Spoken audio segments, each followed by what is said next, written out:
56 of the Standing Committee on Procedure and House Affairs.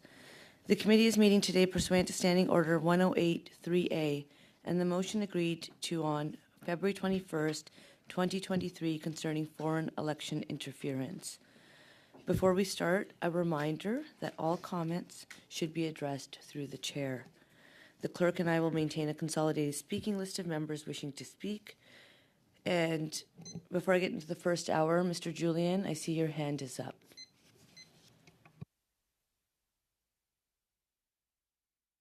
Mr. Julian, we love hearing your voice and I can't hear it. Would you like to unplug and plug in again? I understand a sound check has taken place for all members joining us in the virtual capacity. I'm going to introduce the first panel, Mr. Julian, and I'll come back to you. I still can't hear you. Okay. Yes, I can. Go ahead, Mr. Julian. Thank you for your patience, Madam Chair. I'm not sure why, when the sound check works, that there's an initial problem, but appreciate your patience. I just wanted to flag, as Mr. Cooper did yesterday, that following our questioning of the witnesses today, I would be moving the notice of motion that I advised the committee of yesterday. So my intention would be to move that following witnesses. It could mean an extension of time past the scheduled deadline, but hopefully we would come to a consensus and a quick conclusion on that. This is the notice of motion around the public inquiry. Thank you, Mr. Julian. I recall you mentioning that several times yesterday. I will take that and bring you the floor after our witnesses. I appreciate you providing the space to ensure people who have confirmed their attendance are able to come and provide us information. Mr. Cooper? Chair, very briefly, let me say that we will be dealing with motions after witnesses, as Mr. Julian has indicated, but we will be dealing with the Conservative motion first that was shut down by Peter Julian to cover up for the Prime Minister, to block Katie Telford from appearing before this committee, who is a material witness, to get to the bottom of what the Prime Minister knows, when he knew it, and what he did or failed to do about Beijing's election interference. And lastly, Madam Chair, I have to say that while I recognize our clerk is working hard under tight timelines to have Elections Canada, CSIS, and the RCMP, all critical agencies with respect to the matter of interference, crammed in this over a 2-hour period, is really inadequate. And while I appreciate the witnesses being here today, that those 2 hours for the RCMP, Elections Canada, and CSIS, that the only answer following today is that we'll need to hear from them again. Excellent. Mr. Cooper, once again, I know I see your hand, Mr. Julian, but what I'm going to do is, these are public meetings. And I think that we were able to see yesterday the courtesy offered to yourself, Mr. Cooper, when you asked for the floor following it. Members all came together to ensure that was addressed. Mr. Julian has followed a similar model. And so you have 3 hours, actually not 2 hours for today's meeting, where perhaps we can come to an understanding as to the order. For right now, Mr. Julian has asked me for the floor following the panels, and then I will let you have conversations. Mr. Julian, do you have to add anything to this right now? Thank you, Madam Chair. I just want to clarify the marked and disturbing disinformation of Mr. Cooper. We were actually debating an amendment that would have allowed Ms. Telford to come to committee, and he tried to monkey with it, and it was unfortunate and ridiculous. With that, I am going to let everyone watching and present know that we'll be here for more than 3 hours today. And I would like to proceed with our business of the day, as I know people are very interested in this. So for the first hour, from 10 a.m. to 11 a.m., we will have with us Stéphane Perreault, Chief Electoral Officer, and from the Office of the Commissioner of Elections Canada, Caroline Simard, Commissioner of Canada's election. I understand each of you will be providing remarks, And so, Mr. Perot, we will begin with you, and then Madame Simard will come to you. Mr. Perot, the floor is yours. Welcome to PROC. Merci, Madame la Présidente. Thank you, Madam Chair. I will state at the outset that I am not in a position to comment on the accuracy of the information in the Globe and Mail article referred to in the motion adopted by the committee on Tuesday, February 21st, as the information has not been shared with me previously or since. And while I encourage everyone to treat it with caution, the article raises questions that are of great concern for our democracy and for our national sovereignty. Foreign interference is not a partisan issue. It can target elected and public officials at all levels of government across public parties. Institutions have clear mandates, that they have the tools to pursue those mandates, that there are mechanisms for collaboration and sharing information where appropriate, and that the laws are adequate. Canadians also have a right to know that every effort is deployed to tackle the threat of foreign interference, and I would add in that regard that I commend the work of this committee. While it is not possible to draw a straight line between foreign influence and the outcome of a particular election, acts of foreign interference attack the fairness of the electoral process and must be addressed to protect our democracy.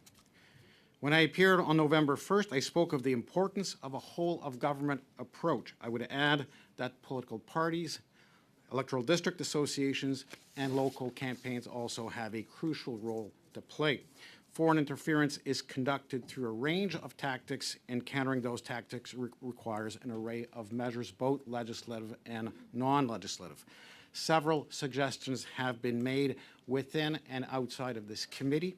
None of them, including recommendations that I have made, provide a full and complete answer.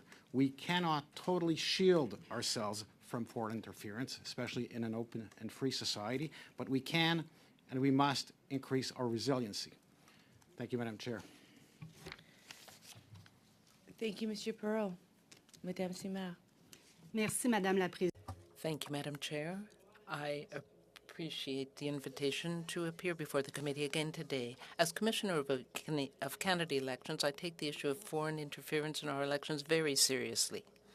The Canada Elections Act defines the scope of my mandate and covers very specific activities related to foreign interference. The role is complementary to others who play a key role in protecting our democracy and with whom we collaborate.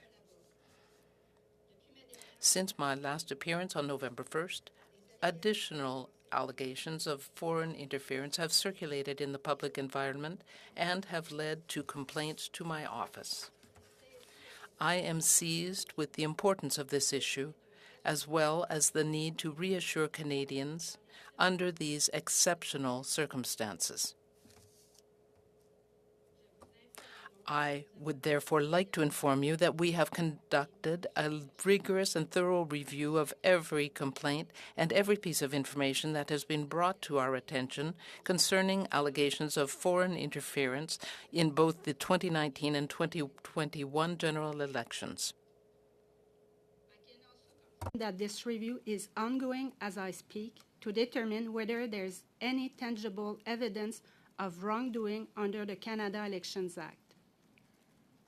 This work is being conducted impartially and independently from the government of the day, the public service, and even the Chief Electoral Officer. I note that the outcome of this work will allow me to determine whether the allegations have merit under our Act. They will not permit me to draw conclusions about the validity of election results overall or in a particular riding. For reasons of confidentiality, I will not be able to provide further details regarding the ongoing review, complaints, or any other information received by my office. As with any investigative body, confidentiality is essential to protect the presumption of innocence and, of course, to avoid compromising the integrity of our work. I would, however, invite anyone who has tangible information about potential wrongdoing under the Canada Elections Act including any attempt at foreign interference in a federal election, to contact my office. I would be pleased to answer your questions. Thank you so much, Madame Simard. And so now we will get into 6-minute question and answer rounds, or question, comment, however you want to do them. And we will start with Mr. Cooper, followed by Mrs. Sahota, et puis Madame Normandin, suivi par Mr. Julian. 6 minutes à chacun. Everyone has 6 minutes. La parole. Thank you, Madam Chair. Thank you to the witnesses for being here. Commissioner Simard, it's really simple. When did the Prime Minister's office contact you about Beijing's interference in the 2019 and 2021 elections so that investigations could be opened? Alors, merci, Madame la Présidente, pour la question. So thank you, Madam Chair, for that question. As I indicated in my opening remarks, the information surrounding the work that we're doing is protected by confidentiality, and so I can't provide you with that information. Minister's office contact you, and on what date? Yes or no? Alors, encore une fois, Once again, Madam Chair, I have to give the same answer. Confidentiality requires. Answer that. That's fine. So you said that there have been complaints that have been provided to Elections Canada. How many? And do they pertain to Beijing's interference in our elections? Yes or no? alors d'abord, Madame la Well, first of all, Madam Chair, I would point out that the complaints come to my office, to the Office of the Commissioner, and not to the Chief Electoral Officer. So I will speak on behalf of my organization, the Office of the Commissioner of Canada Elections. So we did receive complaints. I won't repeat the information that I've already given. I have already provided the information on the number of complaints. Alors, pour les situations, 4 situations. There were 158 complaints. Complaints? non, No, 158 complaints concerning the 2019 election, dealing with 10 situations. For the 2021 election, 16 complaints regarding 13 situations. How many complaints have been brought forward, or my question, if it wasn't clear, how many complaints have been brought forward since you last appeared here, and are they related to Beijing's election interference? parfait. Alors, Thank you. So those files have been dealt with, but to respond to that question, we have received 2 complaints that are in the public domain, and I can confirm that today. But for confidentiality reasons, I can't go further with my answer. I provide as much information as I can for Canadians, and so I can tell you.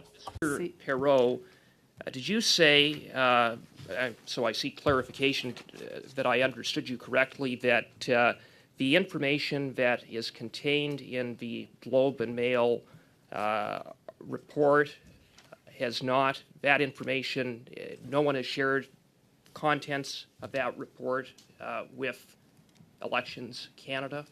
That is correct. Any information that on the face of it may relate to a possible offense under the Canada Elections Act would normally flow directly to the Commissioner. So we have, is what you're saying, okay, to the Commissioner, has that information, contents of the allegations contained in the Globe and Mail report been shared with Elections Canada, with your office? alors, si je comprends bien la question, If I understand your question correctly, do I provide the information that I get with Elections Canada? If so, the answer is no. All the information that I receive is dealt with confidentially, and I act. Look, journalists have found, they've reviewed CSIS documents that indicate that there was interference in the 2019 and 2021 elections. Why does Elections Canada not have that information? If journalists have that information, why don't you? Est-ce que la question m'était... Is the question to me? Well, I think that is the question to be asked to the sources of the journalists, Madam Chair. So are you saying to me that CSIS has not provided Elections Canada with any information about interference in the 2019 or 21 elections? You don't have any information? We have been working with security agencies. We understand the security environment. There are known risks and known threats regarding foreign interference. This is not news, but in terms of specific elements, factual elements, they have not shared that with me. As Have I you said, asked for it? any matters that relates with compliance to rules in the Canada Elections Has Act. Ms. Simard asked for it? Alors, Madame la Présidente, Madam Chair, to answer the question, we have agreements with CSIS that involve sharing of information and also assistance where required. The same kind of memorandum of understanding with the RCMP as well. Those are MOUs, and those involve information sharing. So once again, I would have to say that this is covered by confidentiality. So, so you can't say. You won't say. Well, pardon? How much time? Here we go. Excellent. Thank you for that exchange. Just a reminder that if there's two people speaking on the mic at the same time, the interpreters have to pick a language. And so there's many people, I'm sure, who are interested in this. So I would just be mindful of making sure one person is speaking at a time. Mrs. Sahota, up to 6 minutes for you. Thank you, Madam Chair. Well, going off of what the previous interactions just now, I wanted to ask the Chief Electoral Officer and the Commissioner whether their testimony today, whether what they can say today, I guess, in their testimony would be any different than what they would be able to reveal at a public inquiry. Madam Chair, as far as I'm concerned, for me, it's either one or the other is the same thing. And the Commissioner? alors pour moi, c'est la même chose. Yes, I would say the same thing. Okay, then I'm going to move on to the Canada Elections Act. So there have been some changes previously made by the current government in C-76 where there were measures introduced in legislation to keep out foreign influence, including money, in our elections. And I was wondering if I could start with Mr. Perot, if you could explain a little bit of what those changes were that were implemented by the current government. So the main, Madam Chair, the main rule that I can speak to is related to what is called undue influence by foreigners in the Act, and that relates to a prohibition of incurring any expense during the election period to promote or oppose a candidate or a party. There are exceptions for personal opinion or for media, for example. This is a restriction which applies only during the election period. And in my recommendation to Parliament, I've suggested that it be extended beyond that period. There is also a significant review of third-party funding regime that was not specifically aimed at foreign interference, but there were aspects of the regime that do target that. Also there, I have made some recommendations to Parliament to reinforce those rules in terms of how third parties may use their own funds for regulated activities and how this could allow foreign funding to penetrate our system. So I have made some recommendations in that regard. Okay. Were there additional powers that were provided to the Commissioner through that piece of legislation, through the Canada Elections Act implemented by the current government? Alors, il y a eu... Well, yes, There were administrative powers that were provided for monetary sanctions added. That said, although that's a good start, we have already talked about whether there are improvements needed.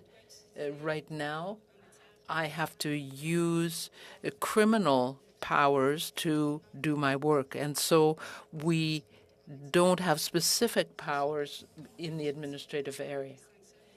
Of course, we are talking about foreign interference. Clearly, we have certain powers, but we don't have certain other powers like the ability to summon witnesses and force production of papers. And the monetary sanctions are very much inadequate. And so they're just operating costs for those that are involved. So in certain circumstances, these are very light penalties. So those are some measures that have been taken, but it would be important to add other powers as well. That is something that this committee can definitely recommend doing, since we are all interested in making sure that the integrity of our elections is kept strong. You had mentioned a little while ago a mechanism for a memorandum, I think, a memorandum of understanding, perhaps is what you had referred to, that is in place for Elections Canada to receive information. You just mentioned now that you have to use criminal powers in order to compel or investigate any further or lay charges or penalties. You said that you have a relationship with CSIS through this memorandum of understanding and with the RCMP. Can you elaborate a little bit as to how that cooperation works? First of all, I would like to clarify that those memorandums of understanding, the MOUs, were established long before these allegations of foreign interference came up. So they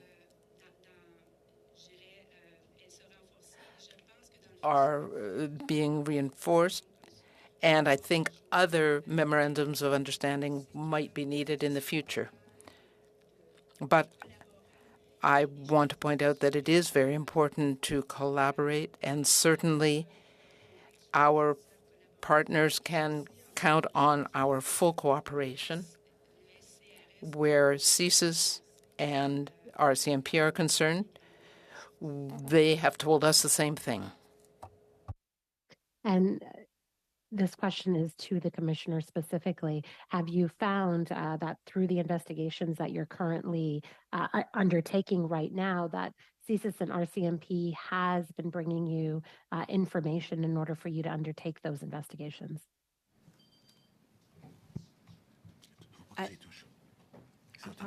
parfait. Alors, comme je l'expliquais, As I explained, I can't talk about the specific information, but I can confirm that we have a good partnership and we receive information as needed.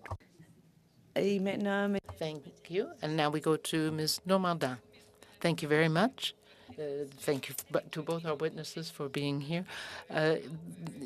Talking first about the background, we found that we see from the media that there has been interference by the Chinese consulate, and there was a recommendation that one candidate be withdrawn, but the answer was that this didn't come under CSIS's powers to recommend that. So I would like to know whether whether Elections Canada or the Commissioner's Office can provide that kind of recommendation if there is evidence of interference. I had that information, and this is a hypothesis, because really this should come from CSIS and not from me, the answer to your question. But the Commissioner? Well, once again, this information sharing can be done from my and side to theirs and vice versa. And I would say that, once again, publicly, what comes out of all that is if we had a hypothetical situation like that, then what I understand is that if there is evidence that a candidate is the subject of foreign interference, neither of you could make a recommendation to withdraw that candidate. What we can do is to make sure that the law is applied, and it does not include the possibility to make that kind of recommendation. Mr. Perrault, the rules for nominations come under party authority, and so if there was a problem, it would be up to CSIS to get involved.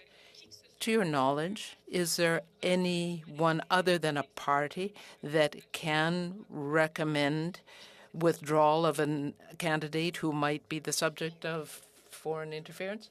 I don't know anyone who has that authority. When you are informed about possible problems, then do you usually have the information enough ahead of time so that you can make the adjustments or confirm that there is in fact improper behavior? How does that work?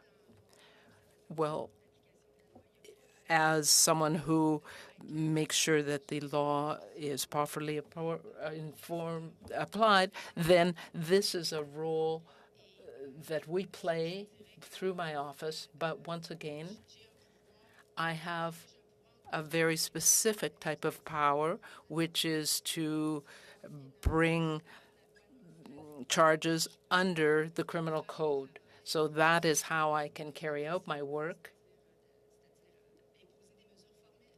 and to take those official types of processes. Is there the possibility to make these allegations public? We have requirements that keep information from being made public, but are there ways for either of you to make these allegations public? Well, I just want to be clear that confidentiality applies not only to us, but also all the other organizations involved, because we have to presume innocence and not compromise investigations. So once again, the work is done behind the scenes, and there is a high concern for confidentiality because those are the rights that people have.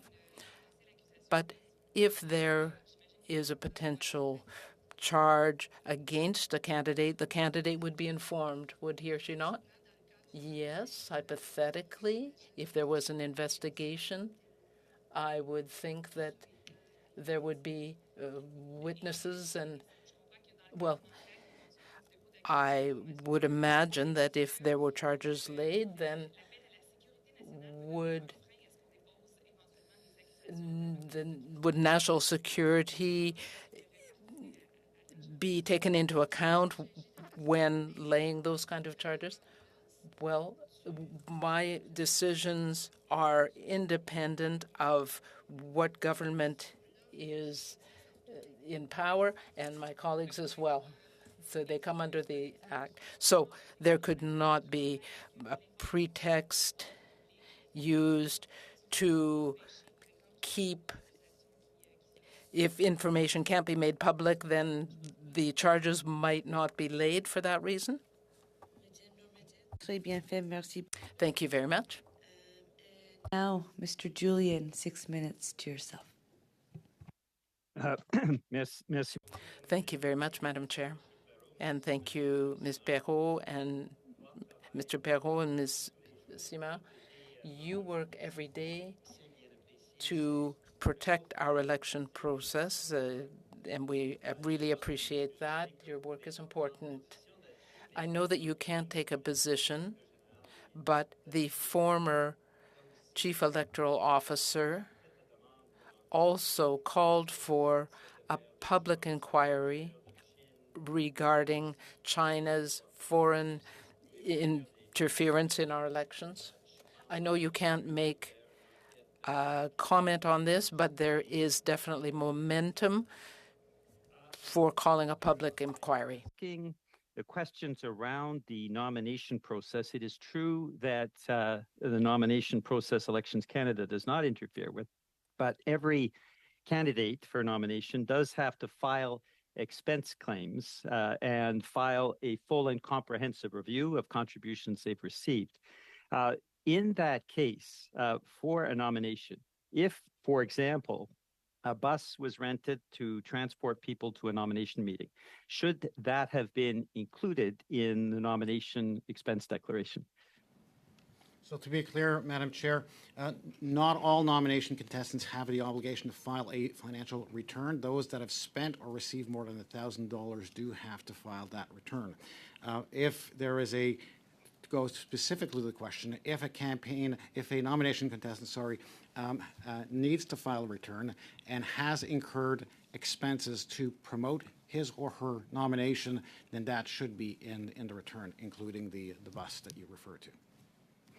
Okay, and in that same note then, if somebody else paid for that bus to transport people to a nomination meeting, that contribution in kind is governed by what rules? What are the limits and how is that declared?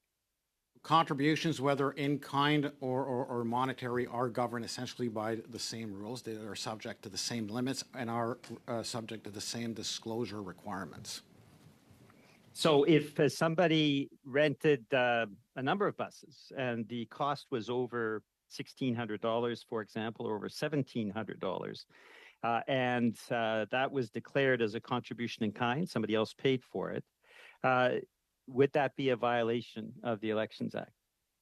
A contribution in kind or financial that is above the $1,600 limit would be a violation of the Act, yes. Could a contribution in kind come from somebody who is not a Canadian citizen or not a Canadian resident? It has to come from a citizen or a permanent resident.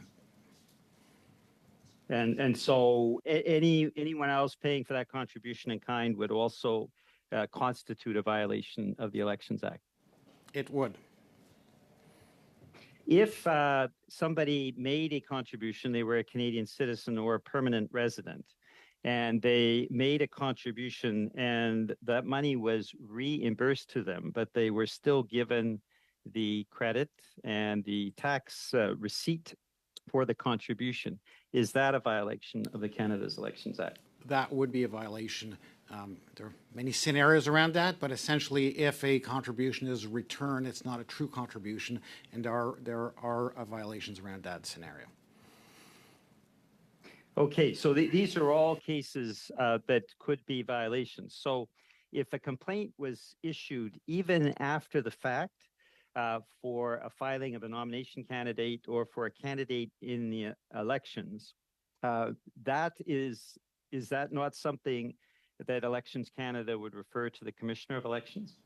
If there was a factual element to the complaint, if there's any basis to refer that to the Commissioner, yes, we would. You would investigate it initially. You would look at the candidate's return or the candidate's nomination return.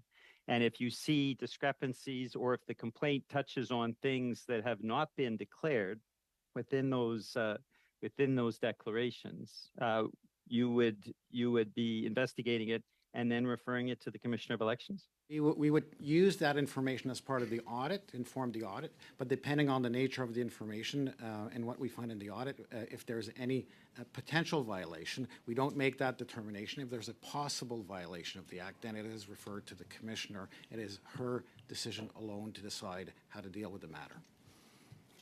Et ça peut arriver même dans le cas où This can happen even if somebody has done their expense declaration and it's been accepted by Elections Canada, you can reopen a file if there is new information that comes? De vérifier.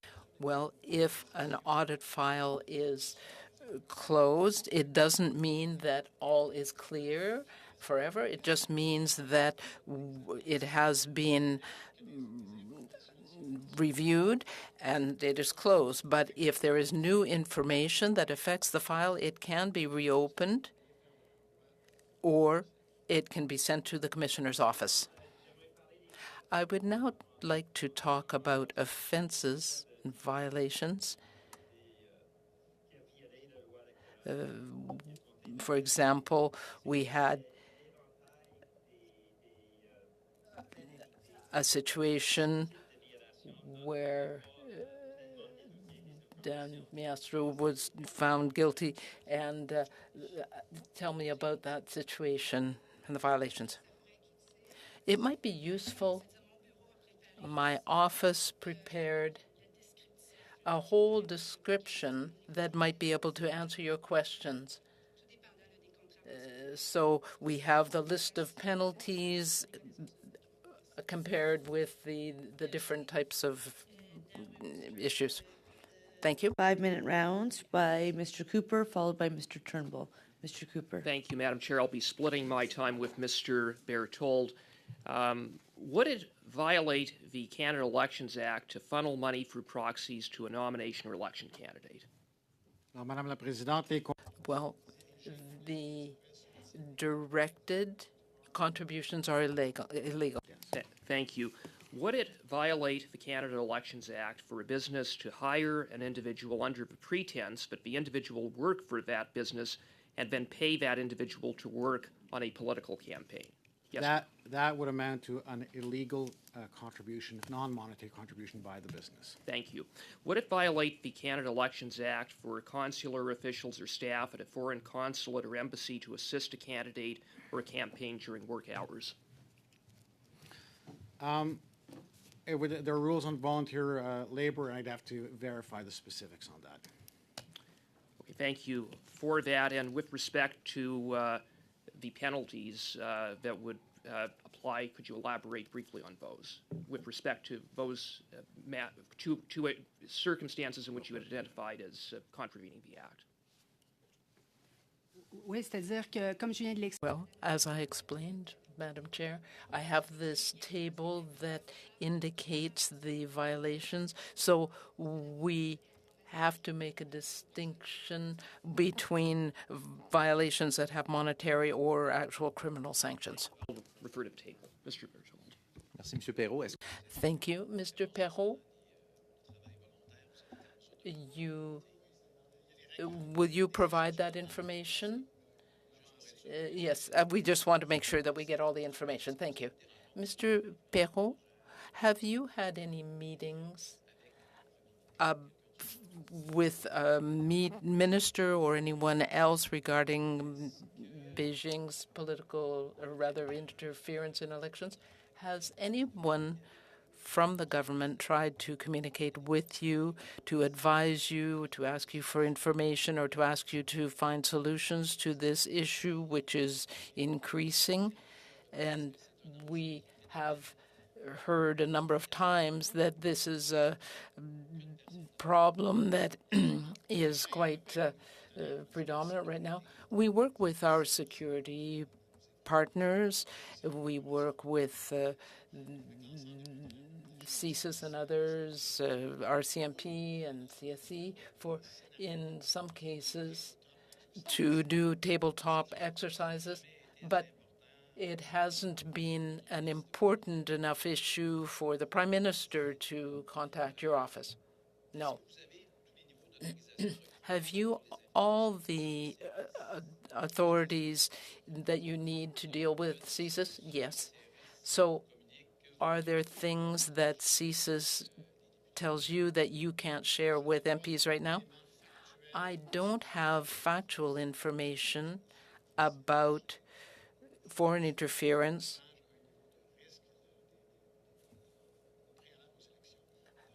I deal with risks that are present before the elections. So You haven't had any discussion with the PMO or with the Prime Minister for any changes to make or legislative changes needed to deal with the interference of this type? My recommendations to Parliament were provided in June of last year. I provided a number of recommendations, and there are ideas on the table. Have you had any answers? The committee has to look at the recommendations that I proposed, and I will wait for that.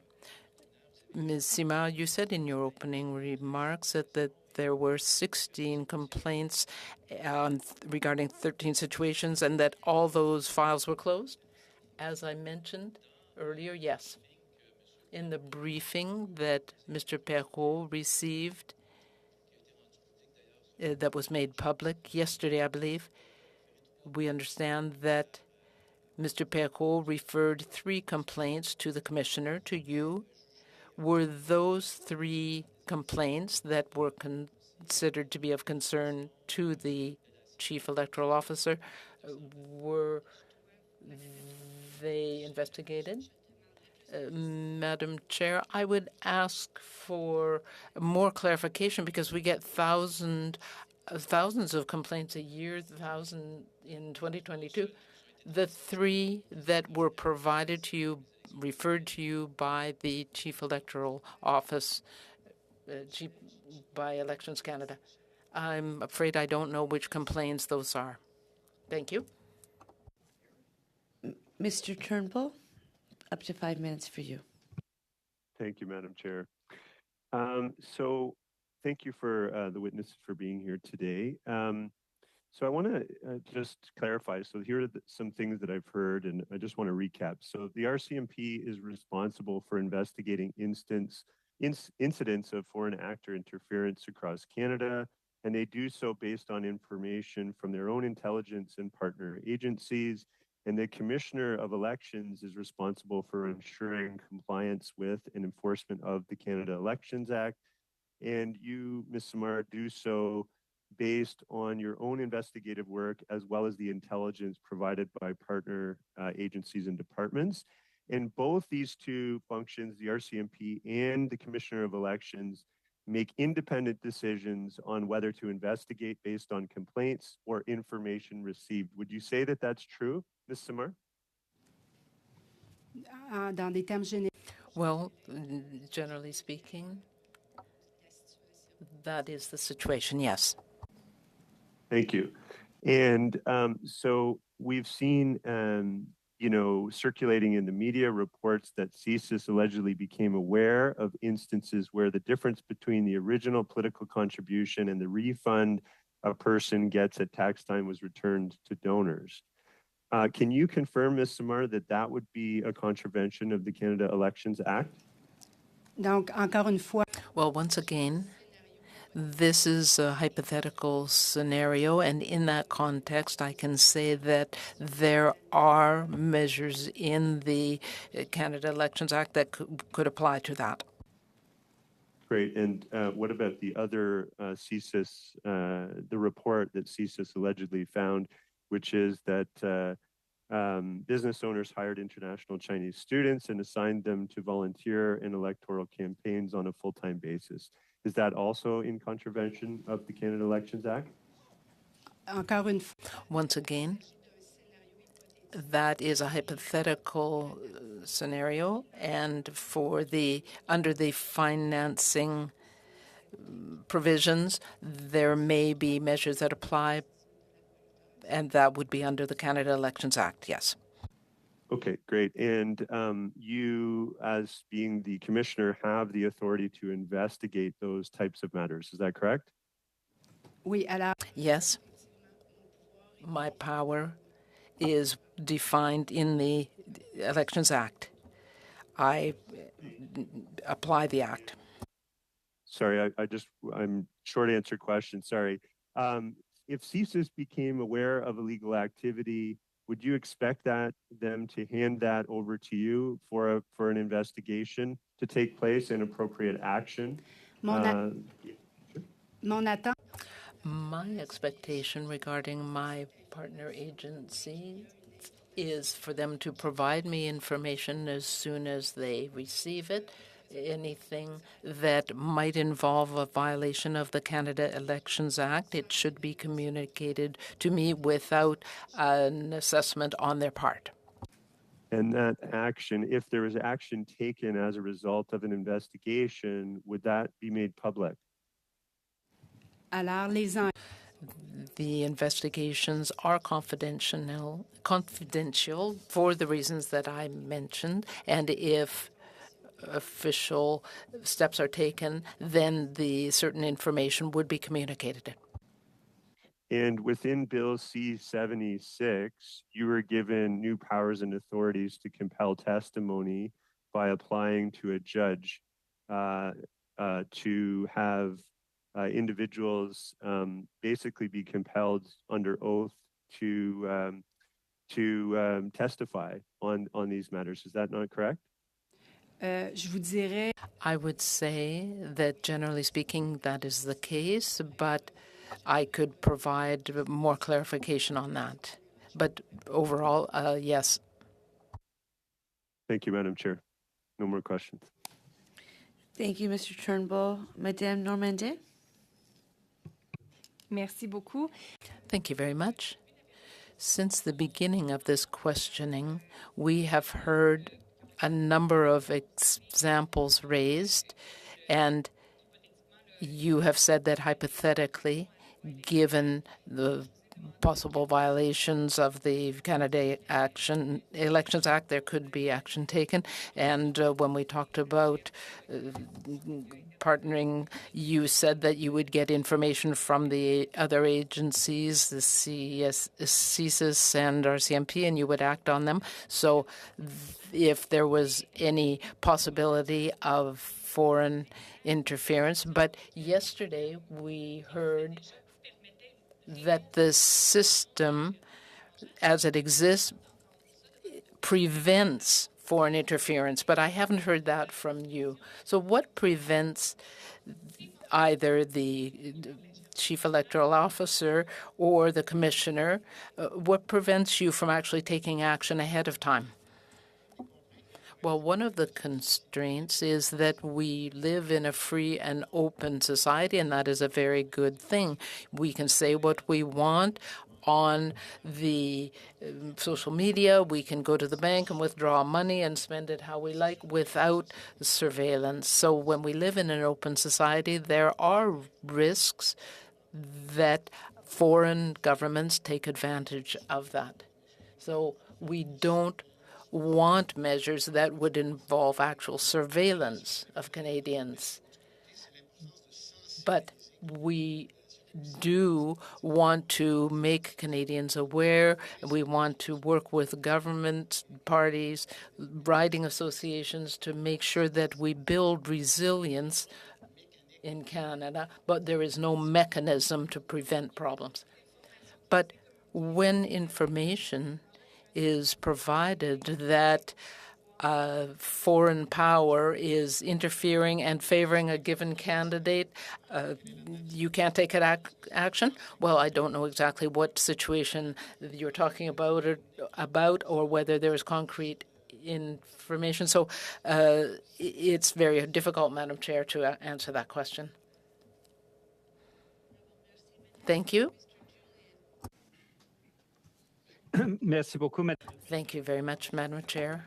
Mr. Perrault and Ms. Sima, there is information that raises the question of foreign interference. And if I understand correctly, this is not enough for a file to be opened or for recommendation to be made for withdrawing a candidate or overturning a nomination. So working with CSIS, or if there is a public complaint, is that enough to be able to look at the declarations provided again to make sure that there have been no violations of the Canada Elections Act under the financing provision. But if we do have serious allegations, what does it take to reopen a file? On our side, I will quickly say that when where the audit is concerned, we can reopen files, and we have done that based on information that is public in the media. If we see something, then we can review the audit and we can provide information publicly on the results. But if nothing comes out of the audit initially, I don't transmit anything to the commissioner. I know that you can't share the information with us, but it could be that you are reviewing and investigating certain files. I want to come back to the maximum penalties. On the one hand, there is the possibility in the case of an elected official that member would lose their position. And so is that the ultimate penalty? Well, there is a whole range of penalties, and the commissioner can speak to this, but I think that the maximum penalty is about 5 years in prison, and certainly it could be the case that the member of parliament would lose his or her position. Are there measures taken to deal with foreign interference from China or Russia, for example? Where we're concerned, we try to protect our computer infrastructure as well as we can, working with the Canada Security Establishment, and we try to ensure that Canadians have the information that they need. We're interested in the information on the voting process to make sure that Canadians have all the accurate information.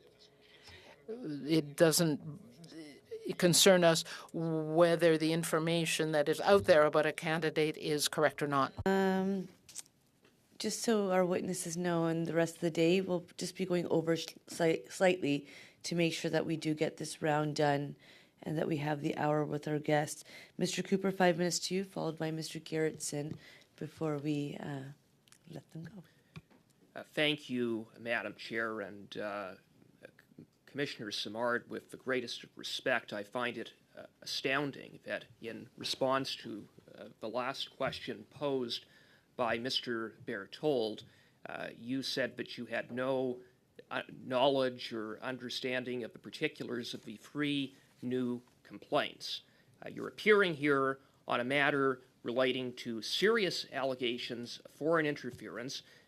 Elections Canada is essentially the body, your office as commissioner, to enforce the law. And it's, again, I submit unacceptable that you've come to this committee that ill-prepared. And moving on, I will ask either of you, have you met with Katie Telford since 2019? Madam Chair, I've never met Ms. Telford. Moi non plus. I have never met Katie Telford either. Have you met with any minister in the government since 2019? Alors, dans mon cas, je suis entrée. In my case, I came into my position 6 months ago, and I have not met with any minister in that time. The previous commissioner, to your knowledge?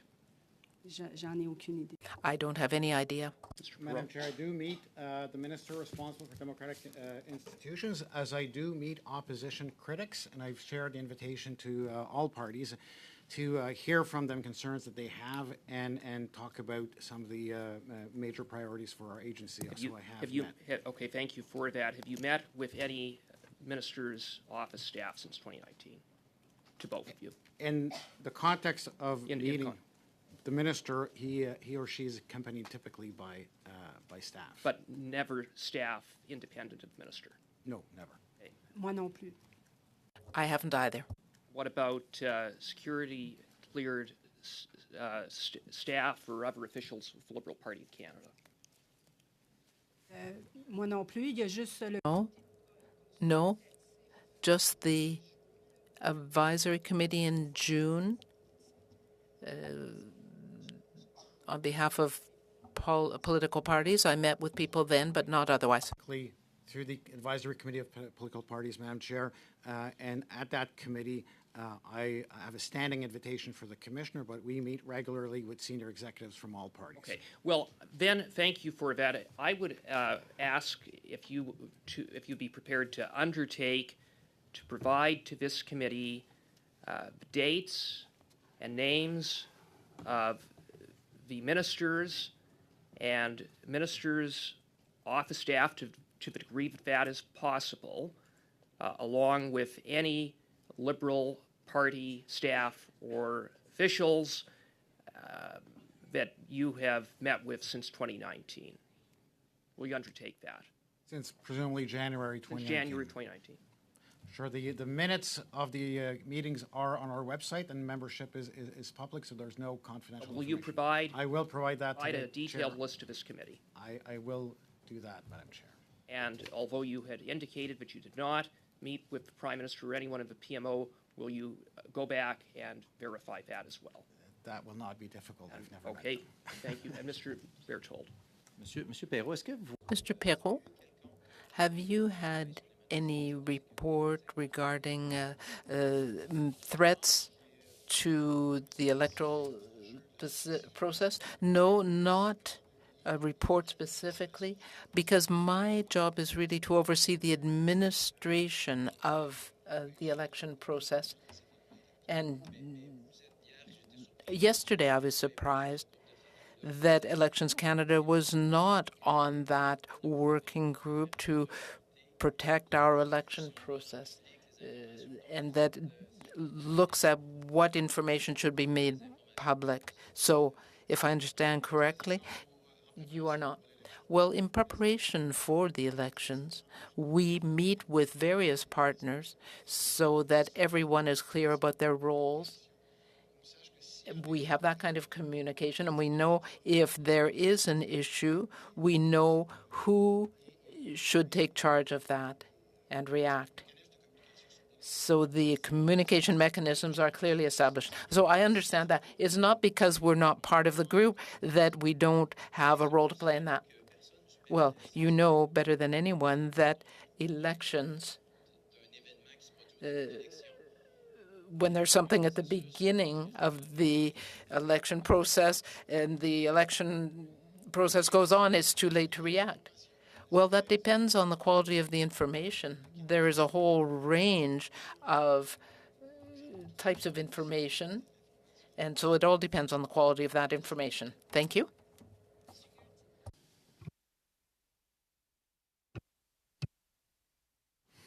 Thank you, Madam Chair. And through you, Madam Chair, to Madame Simard and Mr. Perrault, I want to thank you, notwithstanding some of the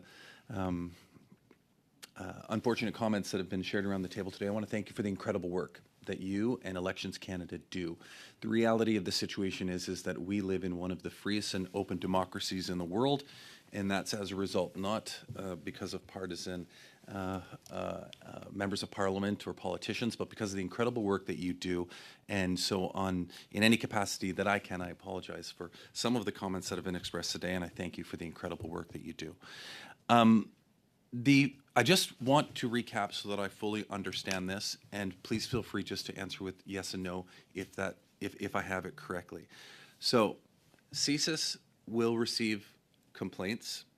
CSIS will assess those, and if required, if they feel necessary, then turn it over to the commissioner to further investigate and take action on. Is that correct? Si je peux me permettre, If I may, there will be an appearance by CSIS right after me, so I will let them go into that. But I receive complaints, thousands a year, and foreign interference is only one small part of that. I receive complaints directly or through my partners. And I will ask CSIS that question too.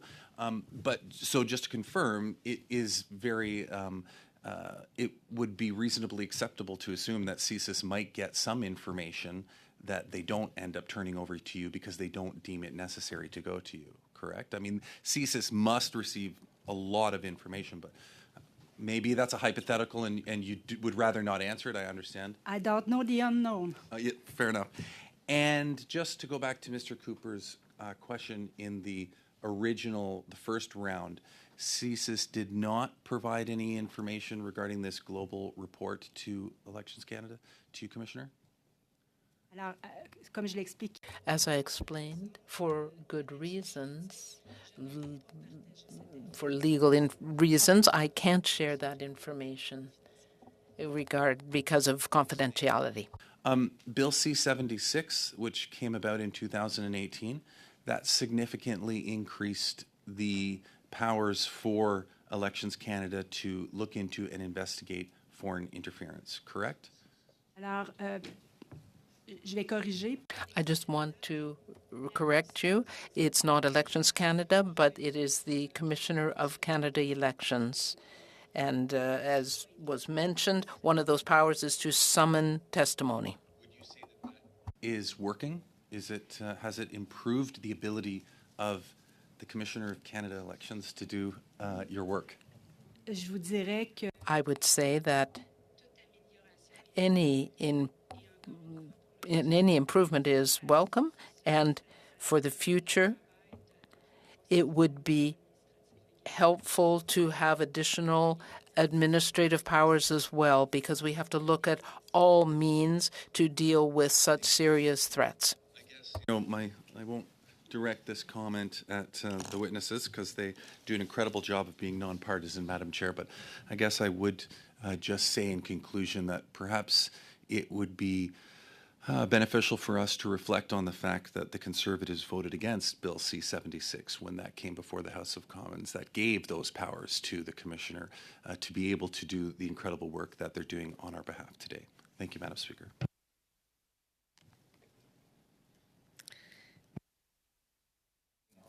Thank you. That was very appreciated. So on behalf of PROC committee members, I would like to thank both of you for your time today. I will echo the comments of members and thank you and your teams for the service that you provide. With that, we wish you a good day. If there's any information that is outstanding that you would like to provide the committee or need to provide, please just share it with the clerk and we'll make sure all members have it. With that, committee members, we will suspend really quickly, switch over to the next panel so that we can continue with this exciting day. Thank you. Good day.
panel. I want to welcome David Vigneault, Director, Michel Tessier, Deputy Director of the Canadian Security Intelligence Service, and from the Communications Security Establishment, Caroline Xavier, Chief, and from the Royal Canadian Mounted Police, Michael Duhem, Deputy Commissioner, Federal Policing. We have until noon, and I think we will take a little bit of time after that to finish up. So I will ask Mr. Vigneault to give his opening remarks. Welcome. Merci beaucoup, membres du Thank you very much, members of the committee, and good morning.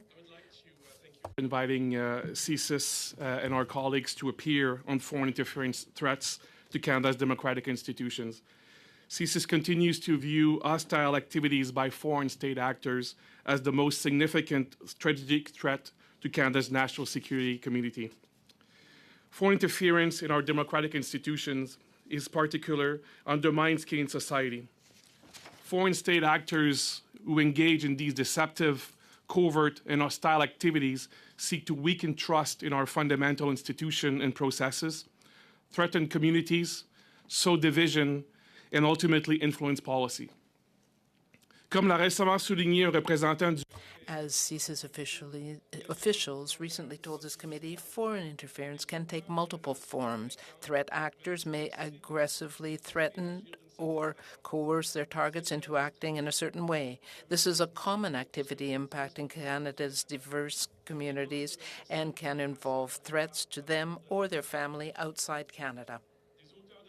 Threat actors may also cultivate relationships with targets to manipulate them into providing favors and valuable information, or may conduct corrupt or illicit financing activities.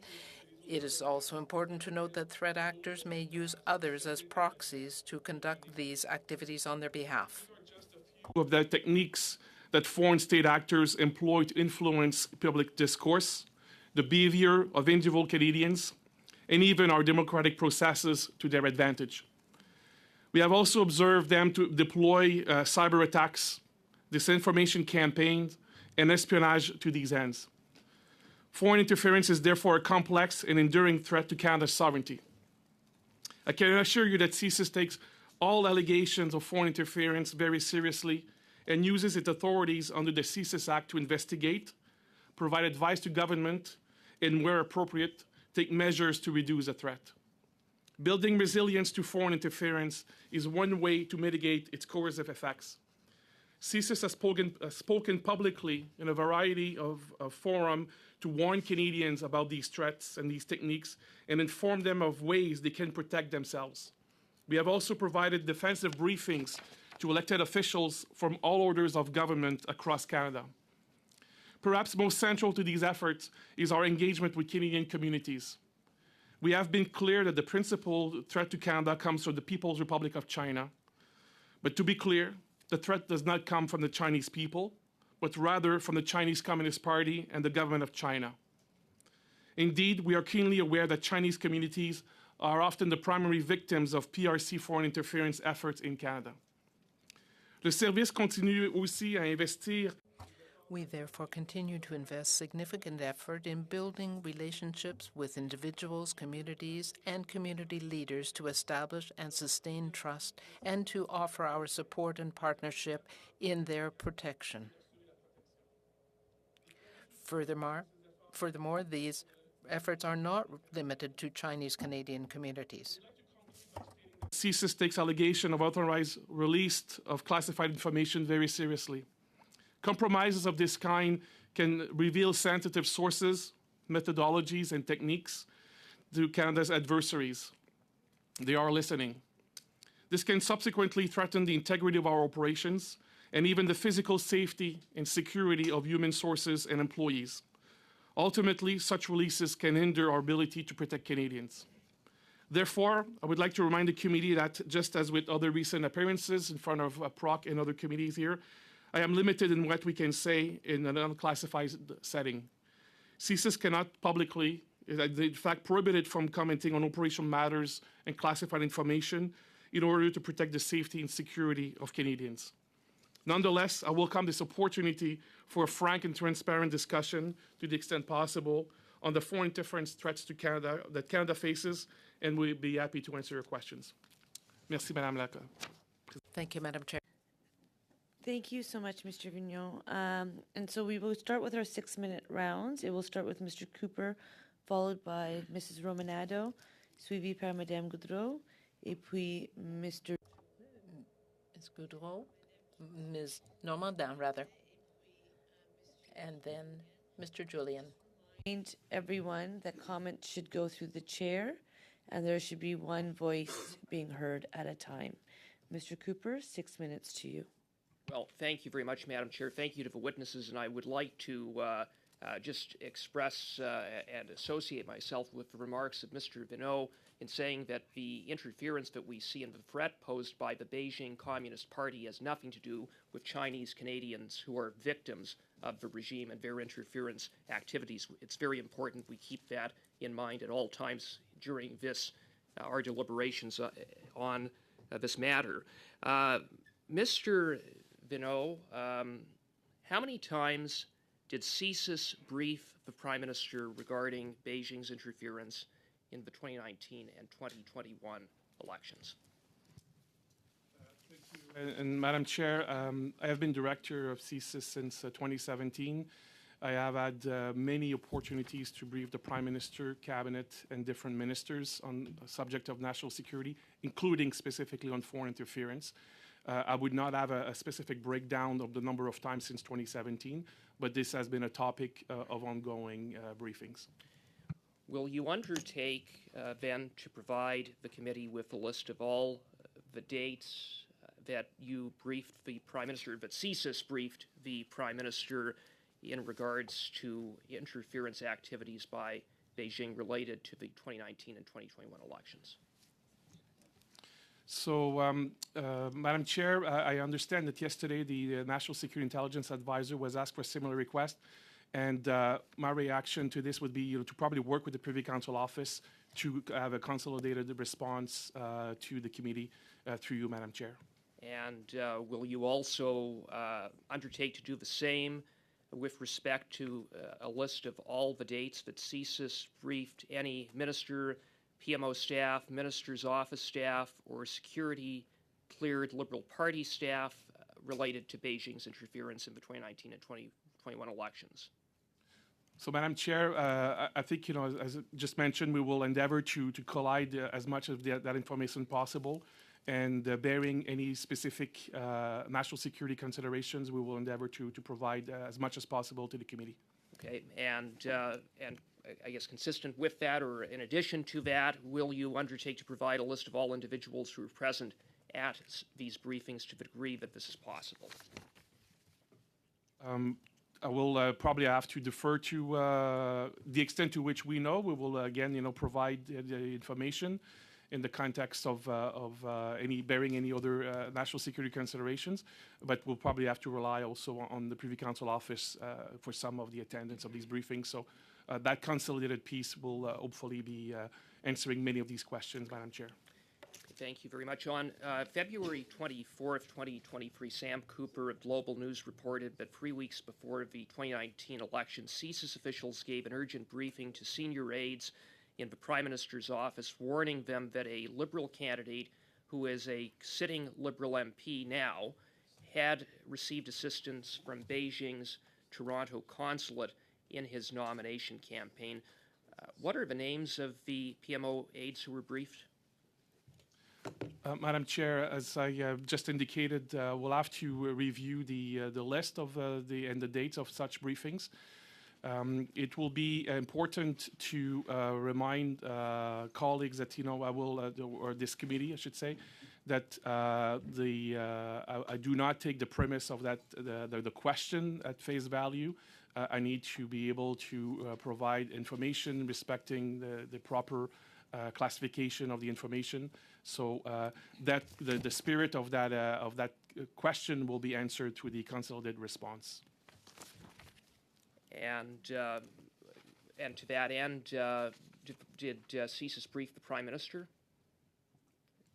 As I mentioned. No, but specifically in relation to the 2019 circumstances surrounding a Liberal candidate and Beijing's consulate in Toronto assisting him in his nomination campaign. So maybe, Madam Chair, on that question, I think it's important to put in context that information that is in the public domain may or may not be coming from the service or from other agencies.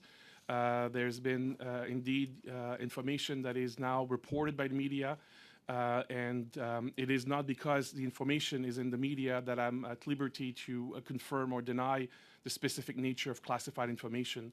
So along these lines, I will not be able to provide a specific answer to I that understand allegation. you're not able to provide a specific answer at this time, but again, would you undertake to go back and provide this committee with any date or dates that the Prime Minister was briefed on this matter? I will be able to provide, Madam Chair, a consolidated response to PCO of dates where the subject of foreign interference was discussed. However, I am not at liberty to disclose information directly or indirectly that would provide classified information in a public setting. So there will be limit, Madam Chair, to the specificity of the topic discussed. But as I said, I think it's important that people understand that foreign interference was indeed briefed regularly. Okay, and the same would apply with respect to Liberal Party staff or other officials who may have been briefed. If you could also undertake that, if they were briefed, to come back to this committee, having regard for what you had previously said, unless it doesn't apply in that case. We will, I think, in the spirit of these hearings, Madam Chair, we will absolutely endeavor to provide the most consolidated and thorough response possible to the committee. Thank you. Thank you. And now, Mrs. Romanato, up to 6 minutes for you. Thank you very much, Madam Chair. I'd like to thank the witnesses for being with us today and for providing the information that they are able to, because I understand full well, given security issues, we can't publicly discuss in public things that we do not have clearance for. My first question is for Mr. Vigneault. I'd like to know a little bit about the tools that CSIS has to disrupt foreign interference. And in the Rosenberg report that was released this week, it says that one of the options CSIS has is to engage with diplomats who may try to interfere in our elections. So if a foreign official was trying to interfere in our election, does CSIS have the tools in its mandate to address that? So thank you for the question. And Madam Chair, through you, I would say that the CSIS Act provides a number of tools for CSIS to investigate foreign interference activities, including when it comes to diplomats posted in Canada. We are, as an intelligence service, our professional are looking at the best way possible to get at the intelligence using all the techniques that are available to us. And when we do face questions or situation where there's a specific threat activity, we are also using, and we have used, and will continue to use, our threat reduction measures mandate to engage in those activities. We will often, work with partners. We will not work in isolation because, these issues are very complex, and you do not want to take an action and have unintended consequences. So we work in partnership. So in this case, when it comes time to diplomat, we would likely be working with the Department of Global Affairs Canada, GAC, to do so.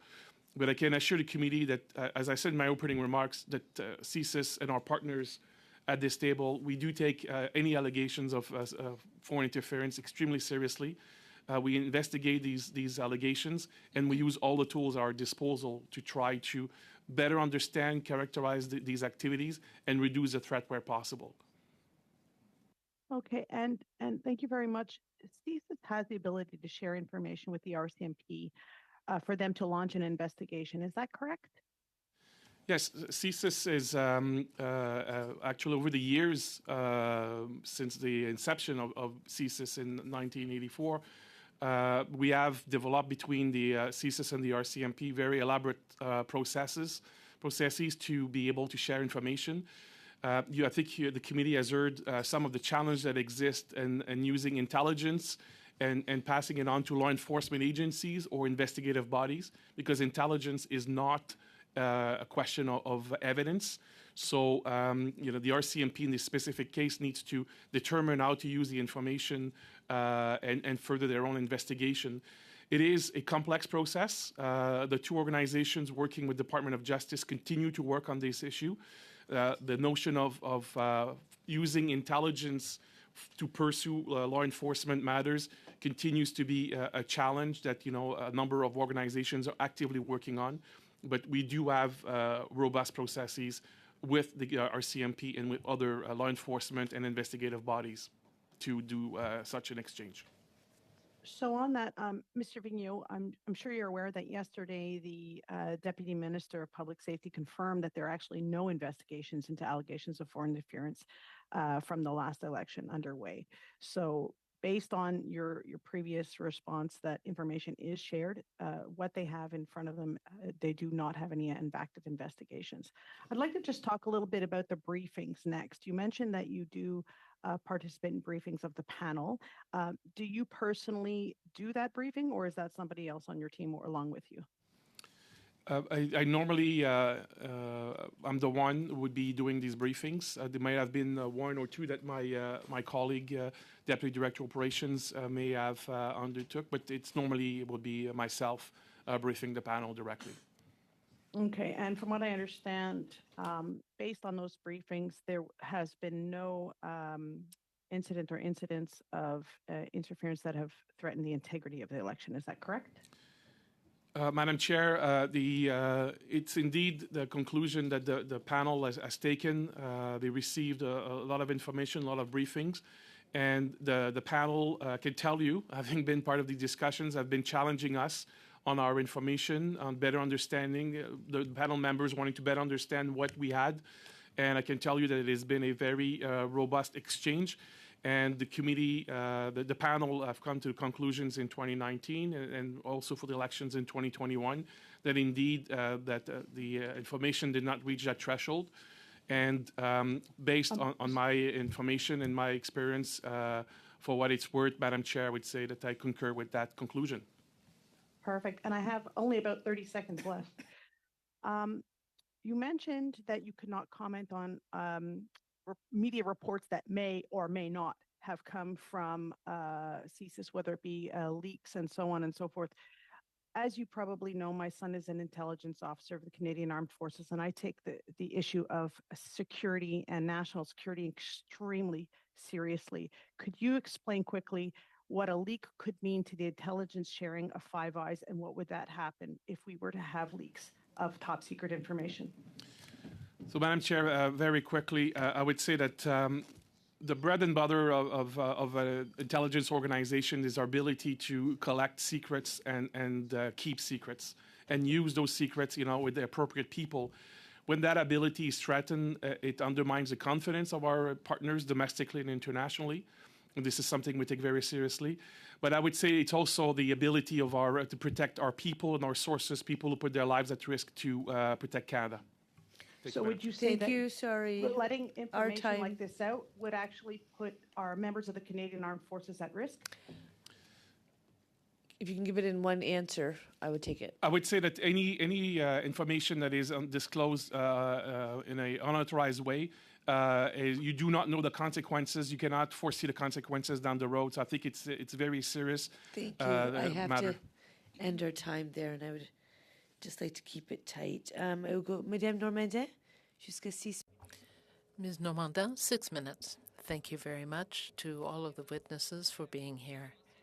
You just mentioned that it's a hypothetical situation where there are leaks, but in fact we had a leak apparently to Global, and this has serious consequences. But is it perhaps because that the people who had that information were dissatisfied with how the information was handled by CSIS or the government?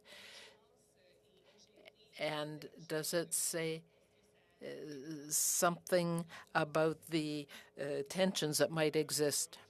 Madam Chair, I would say that in an intelligence agency like ours, there are always different points of view and very serious discussions. But I want to assure the committee that issues dealing directly with interference constitute a very important issue, and we discuss them very seriously with all of our people, so there's no problem there.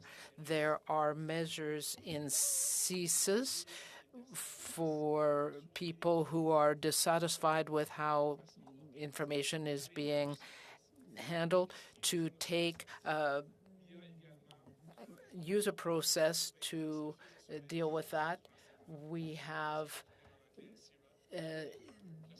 in CIRA as well a complaint process to deal with classified information. So there are processes and forums for people to explore these concerns. It's not an issue that there is this kind of tension within CSIS. Thank you. I want to come back to the issue of donations to the Trudeau Foundation. We know that when the Chinese government is making donations, it's because it is political interference. How do you deal with this, and do they come to CSIS directly, these kind of complaints? This is an important question, and it's a complex matter with respect to the foundation in question. I believe it operates at arm's length from the government, so it is not something that CSIS would get involved with directly. That said, if we are aware of information involving a foreign actor that is undertaking disruption activities or interference, then we can take action. On the specific question, CSIS doesn't necessarily have the last word because depending on the situation, there may be other agencies, organizations involved. But in my experience, CSIS is involved in the discussions. Thank you. You mentioned in your opening remarks that when it is appropriate, one of the roles of CSIS is to counter threats. What happens in those situations, and who else has a role to play in deciding whether those steps are taken?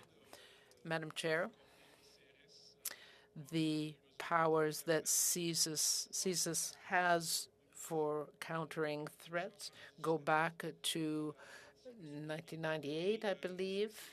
The changes were made then, and it's always evolving how we use those powers. As I mentioned earlier, generally, we don't work alone. We work with our partners to understand clearly the context of the situation and the impacts to ensure that we take the most specific action possible to deal with the threat.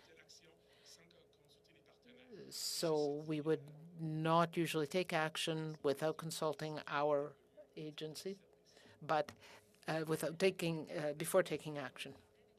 We heard that from our previous witnesses, that is Elections Canada and the Commissioner's Office, that they are not able to take specific action. So I would like to hear from you, since the Prime Minister seemed to brush aside the recommendation that more needed to be done. So is there enough power available to deal with these situations for CSIS?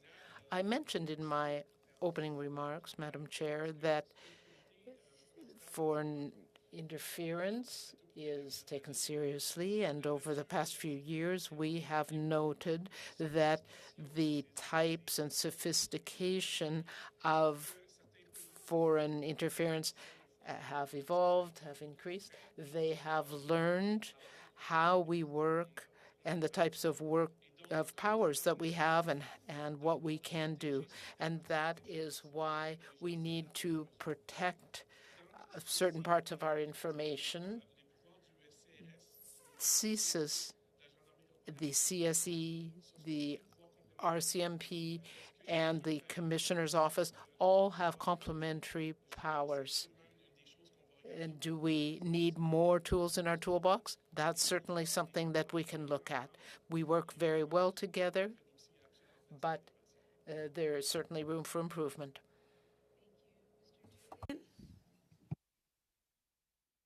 Thank you very much, Madam Chair, and thank you very much for our witnesses, Monsieur Vigneault.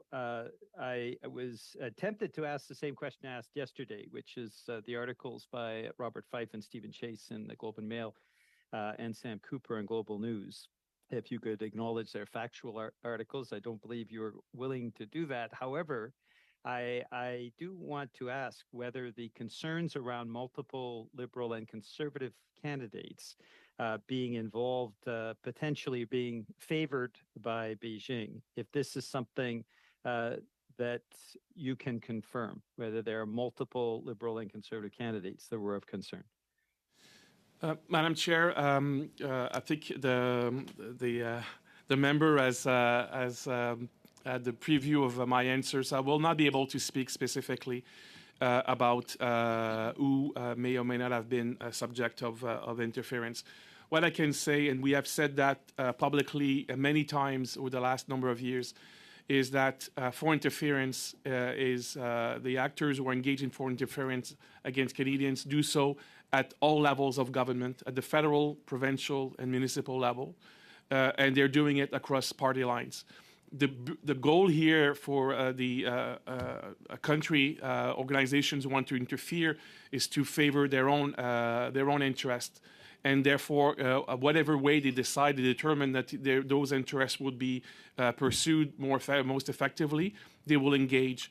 And that's why we have seen foreign interference across party lines and across different levels of government.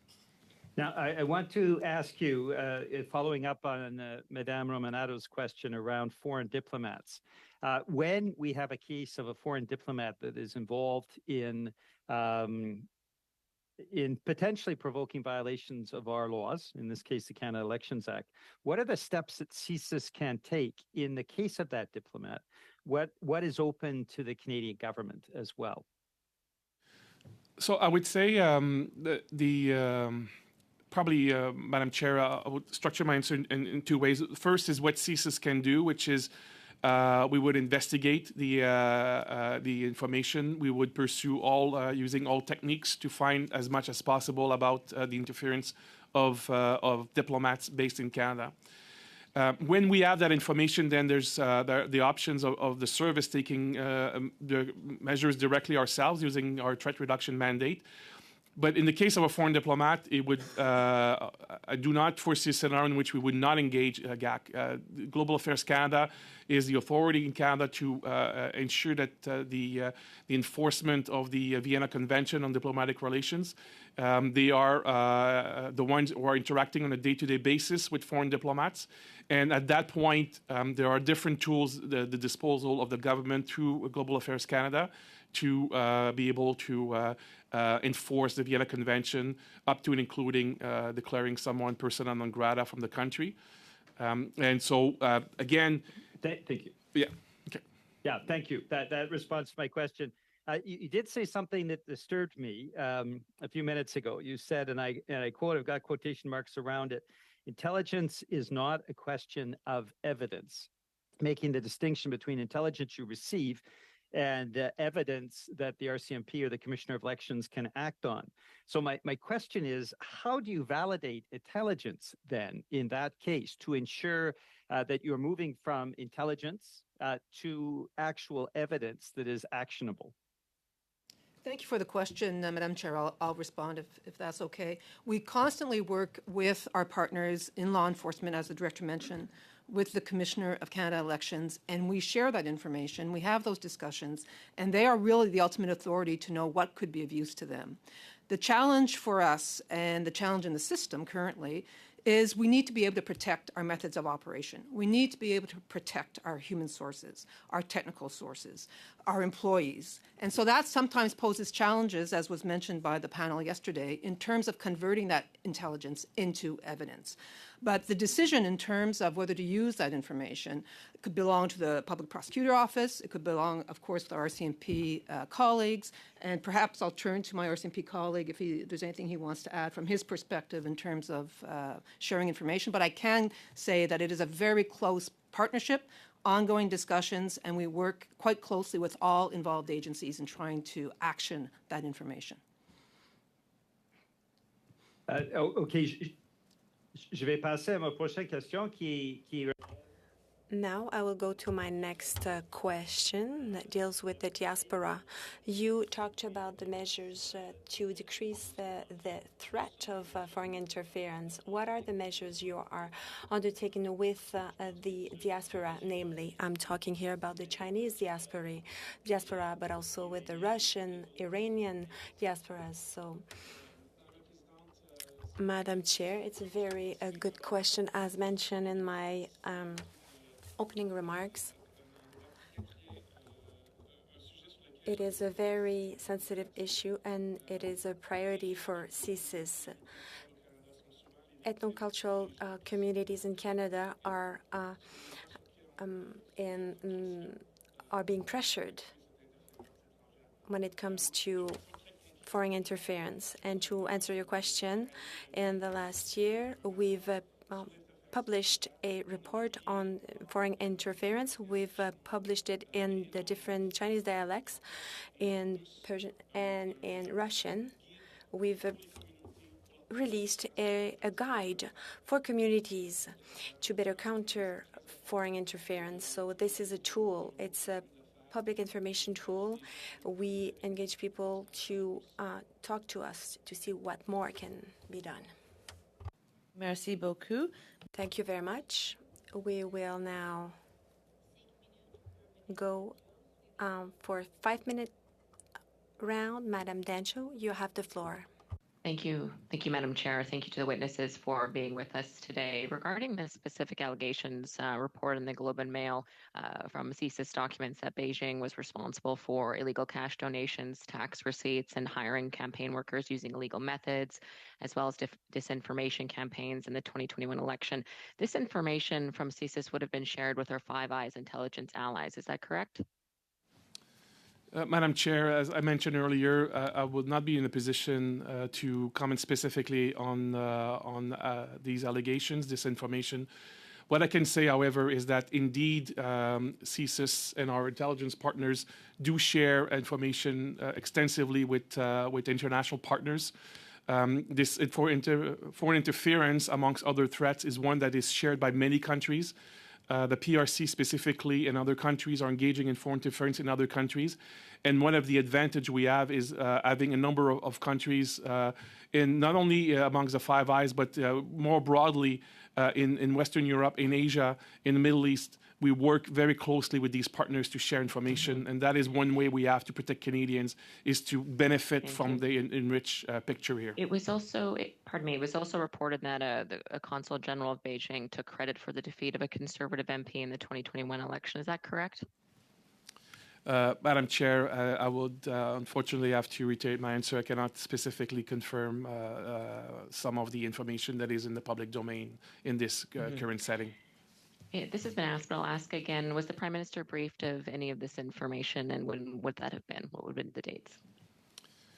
Madam Chair, we will be, as I in answer to the previous question, we endeavored to be able to provide information to the working with PCO to this committee in terms of what has been briefed and who has been briefed, but I'm not in a position to specifically answer the question.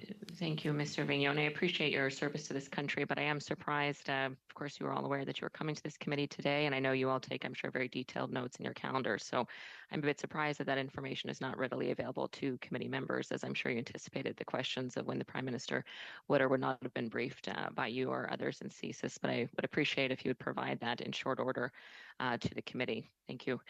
To the RCMP, has CSIS shared any of this information regarding election interference with you? Any sharing of information would have been done through the site committee, and then if it falls into the criminal space, the RCMP would investigate. And you're not investigating? We're not investigating any elements from the 2019 or the 2021 elections. We did not receive any actionable intelligence that would warrant us to initiate a criminal investigation. So no charges have been laid to anyone concerning any election interference, is that correct? No charges have been laid. And no charges have been laid concerning the Beijing police stations illegally operating in Canada for the purpose of terrorizing Chinese Canadians? No charges have been laid in that regard either? No, but the RCMP has taken overt action on 4 specific sites where we were present in uniform, marked vehicles to demonstrate to the community that we're taking this seriously, and we've had a positive impact on the actions that we've taken. And that positive impact in particular, does that mean that the operations from those illegal Beijing police stations have ceased? Our understanding is that they've ceased, and we're continuing our investigation of the ongoing. Anytime you have a representative from the embassy who's a law enforcement liaison officer comes up to us and not pleased with the actions we took, I think that's a sign that we did our job. I appreciate your work very much in that regard. Yesterday, I believe it was shared in committee from the Deputy of Minister of Public Safety that legislative changes would need to be made, or he implied that they would need to be made for charges to be laid. Is that correct? That legislative changes would need to be made for the RCMP to lay charges. Is that correct? When we talk about legislative changes, the RCMP operates in the criminal environment, and this is the work that Michelle alluded to earlier, my colleague, with regards to the work we do with the service. The service is in the intel business, but as the intel starts building towards a criminal offense, that's when it's shifted to the RCMP. So we work with the existing legislation that we have under the criminal code. Thank you. Would a change to the criminal code be needed to lay charges based on the evidence that you have concerning the police stations or election interference? We always entertain new tools under the code. Has the Minister of Public Safety or anybody from government, the Prime Minister's office, been briefed that legislative changes would need to be made for charges to be laid? Not to my knowledge. None of those briefings have happened? I'm saying not to my knowledge. Okay, so the RCMP has not informed the Prime Minister or any of his cabinet that legislative changes are needed for charges to be laid? The RCMP will go through public safety for any change in legislation. Will you be pursuing any of those briefs? Thank you very much. Thank you to everyone for your feedback. Excellent, and this brings us to Mr. Fergus. Thank you very much, Madam Chair.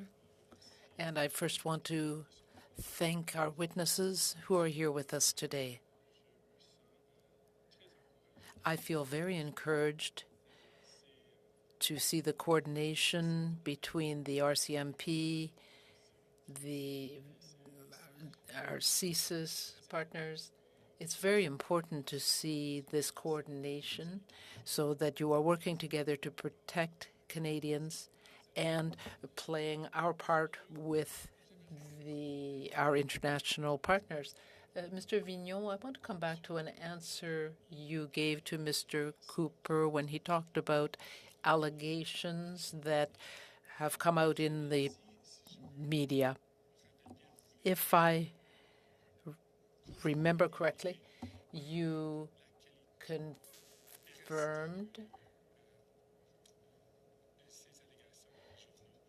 you could not confirm the veracity of those allegations. These allegations may or may not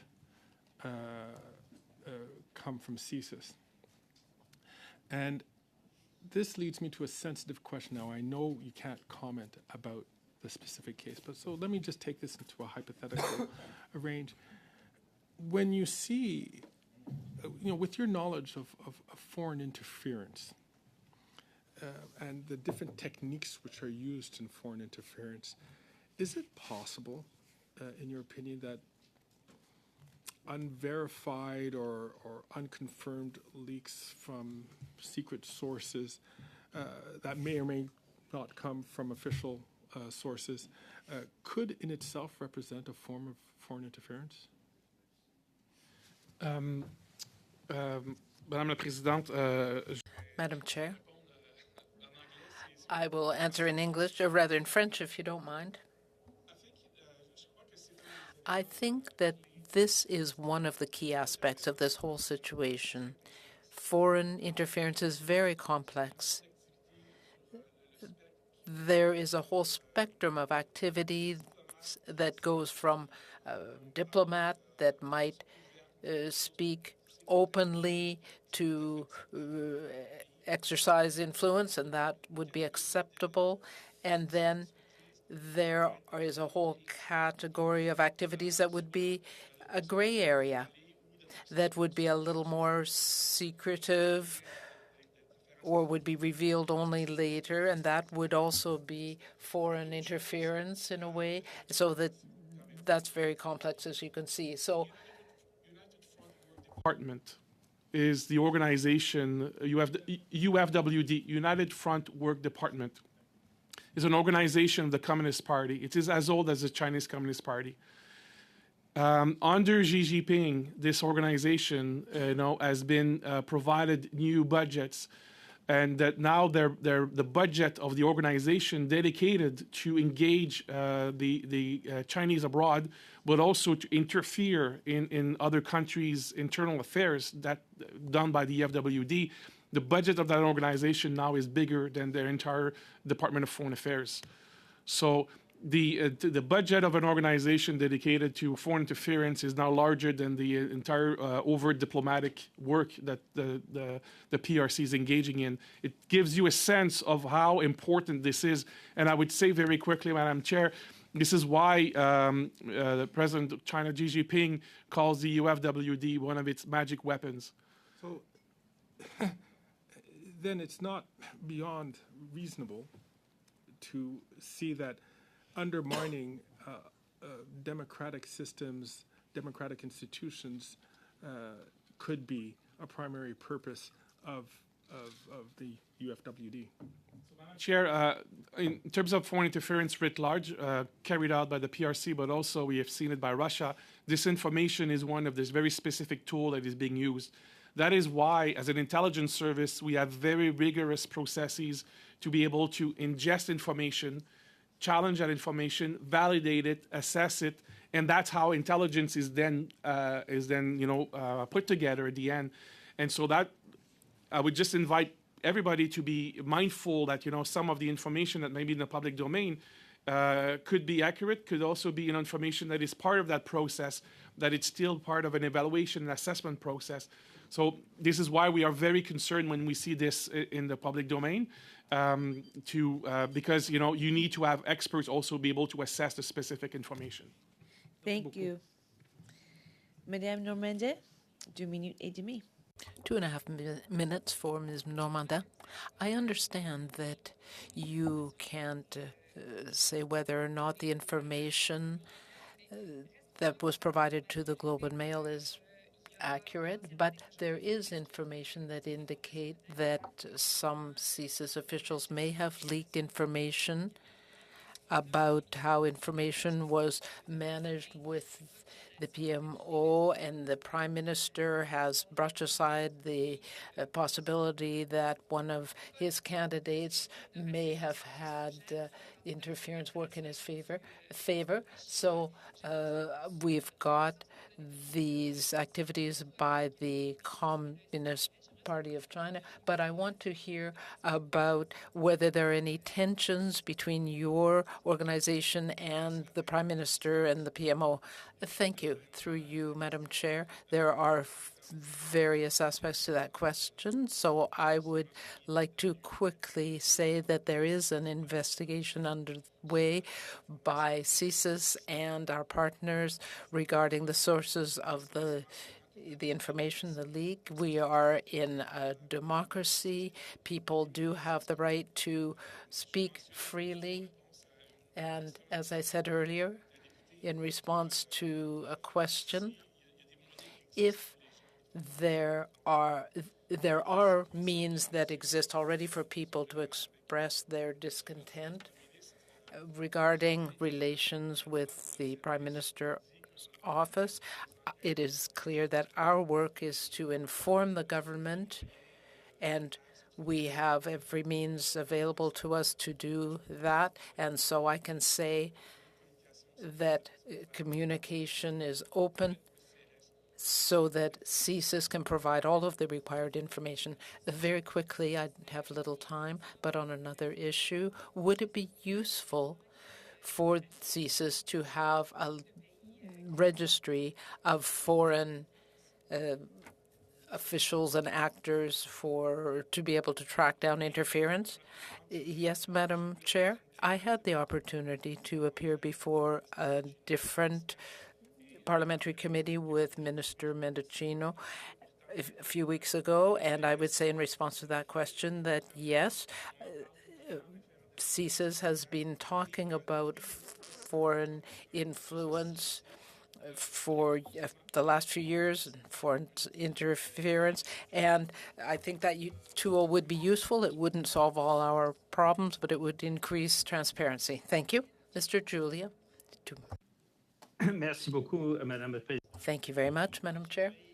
I know that you can't share information about Five Eyes. That said, there are similar measures that have to be taken by our partners. If we look, for example, at Chinese interference, there are other examples, and I think they are fairly much public knowledge, and there are solutions in place, other places. When Donald Trump was elected, there was a lot of interference by Russia. The same occurred with Brexit in the United Kingdom. And we had the convoy, as it was called, here in Canada, and we know that Russia was involved in that. So what lessons can we draw from our partners on that, and how can we apply them in Canada? We talk about interference where the diaspora of people from other countries is concerned, but also within Canada, like the convoy. Thank you. Madam Chair, if I may, there were a few aspects that were mentioned that don't match the information that I have, including foreign interference in the convoy activities. That's not the information I have, but I can address lessons that we can draw from situations in other countries. Canada is very fortunate because we have a lot of partners and allies around the world. We work confidentially with other countries through Five Eyes, but also other means. The lessons concerning the register that was already mentioned, that's one that we can take from other countries. And there are things done in Canada that can be useful to other countries as well.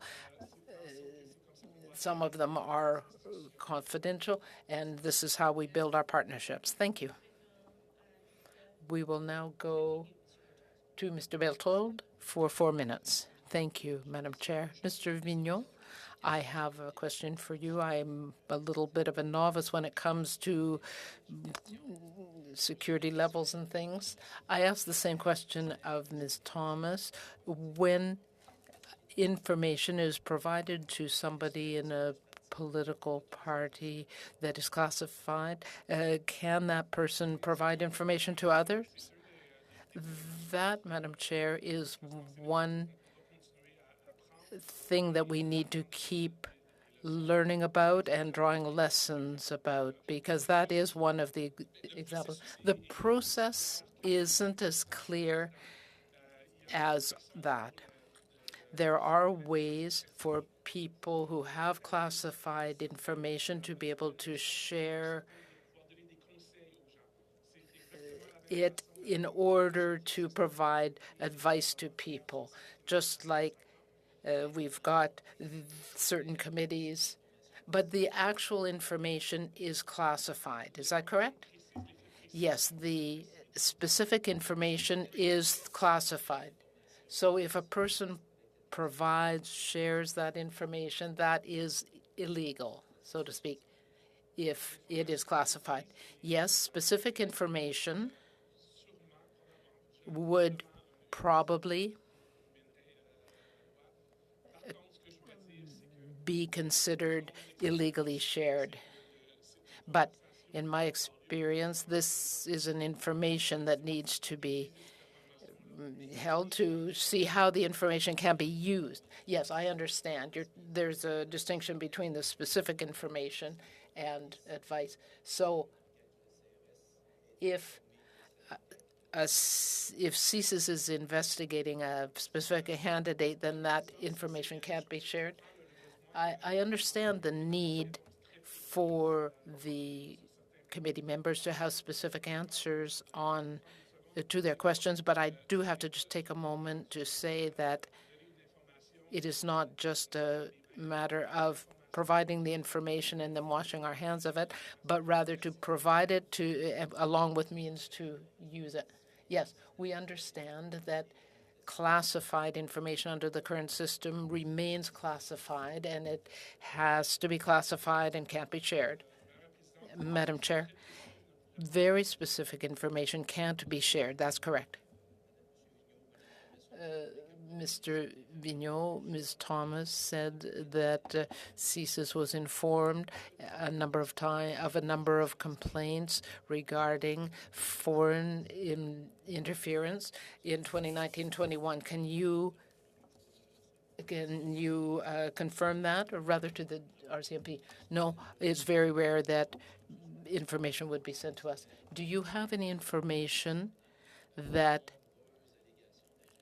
that any information was provided from ministers' offices and others? No. Any information that we would have would involve the site committee. Can you talk about foreign interference by Beijing in 2019-2021? Has anything come to your office? No? Neither to you haven't provided information either to the minister or cabinet? No. If somebody did so without going through the regular channels, I wouldn't know. Well, just going by memory, that's one thing. But can you go through the communications with the cabinet and all others to make sure that that is not the case? Yes, I can commit to doing that. Thank you. Thank you, Madam Chair. Merci, Mr. Berthold. Thank you, Mr. Berthold. Hoda, you will have 4 minutes and 20 seconds. Thank you. So many more questions and never enough time. I want to thank the witnesses first and foremost. At the beginning of the statements, it was mentioned that many Chinese Canadians become victim of this type of foreign interference that occurs. Would you also say that candidates could also become blindsided and victim of this type of foreign interference? Canadians? Candidates. Madam Chair, sorry. I would say that the purpose of foreign interference is to, again, push an agenda of a foreign country. And so, as we have mentioned, it takes many different forms, and absolutely that could include engaging candidates, engaging staff, engaging people of different part of Canadian civil society. So, as we have said, everybody is potentially, depending on their position, could be subject to foreign interference. And does your agency regularly inform parliamentarians, brief them on foreign interference and how to protect themselves, especially if a candidate may be a victim of foreign interference? Would your agency brief them about this, and have they done so in these occurrences in the past? So, Madam Chair, we do have briefed many parliamentarians across party lines, across different levels of government, as I mentioned before. We also continue to publicly speak about foreign interference. We have publications that exist in terms of specifically foreign interference, and the guide available in multiple of languages to help people to understand very concretely what foreign interference is and what they could do about that. And so the service, the CSIS, has been engaged with our partners, and I believe that Chief also has examples. Yes. Yes, thank you for the question. I would just add that since 2017, the CSC has been putting out publications with regards to threats to democratic institutions. And one of the things that we clearly outline in that booklet or in the guidance that we've provided to democratic institutions and around general elections is that foreign interference could happen to those that are voters, as well as candidates, as well as politicians. So as recently as the 2021 election as well. Because I don't have that much time, I also wanted to get into more things. How many given countries might be involved in these types of activity in Canada? Do you have a ballpark figure of how many countries are involved? So, Madam Chair, I would say that we have publicly acknowledged the interference activities of the PRC, of Iran, and of Russia, and there are other countries also involved in that, in foreign interference in our overall country, not just in the democratic electoral processes. So there are a few countries that you acknowledge publicly, but how many countries? Is there a number, an idea? Is it a lot greater than 3, or is it just a few greater than 3? Madam Chair, it's I would say that it is more than 3. We're not talking about every country engaging in these activities. Most countries do not resort to these types of actions, but indeed we are concerned about a few other countries. Would a public inquiry be, and many of former directors of CSIS have commented on this recently, do you believe a public inquiry might be a good forum for us to continue this conversation? And do you think that CSIS and our country would have something to gain instead of having it in a committee hearing like this, or at NCCOP, or briefings to site? And we've seen that the Rosenberg report has recently come out, and I'm sure that you were involved in briefings with them in order for them to reach their conclusions. So having done all of these things and being engaged in these ways, do you think a public inquiry on top of that would be beneficial?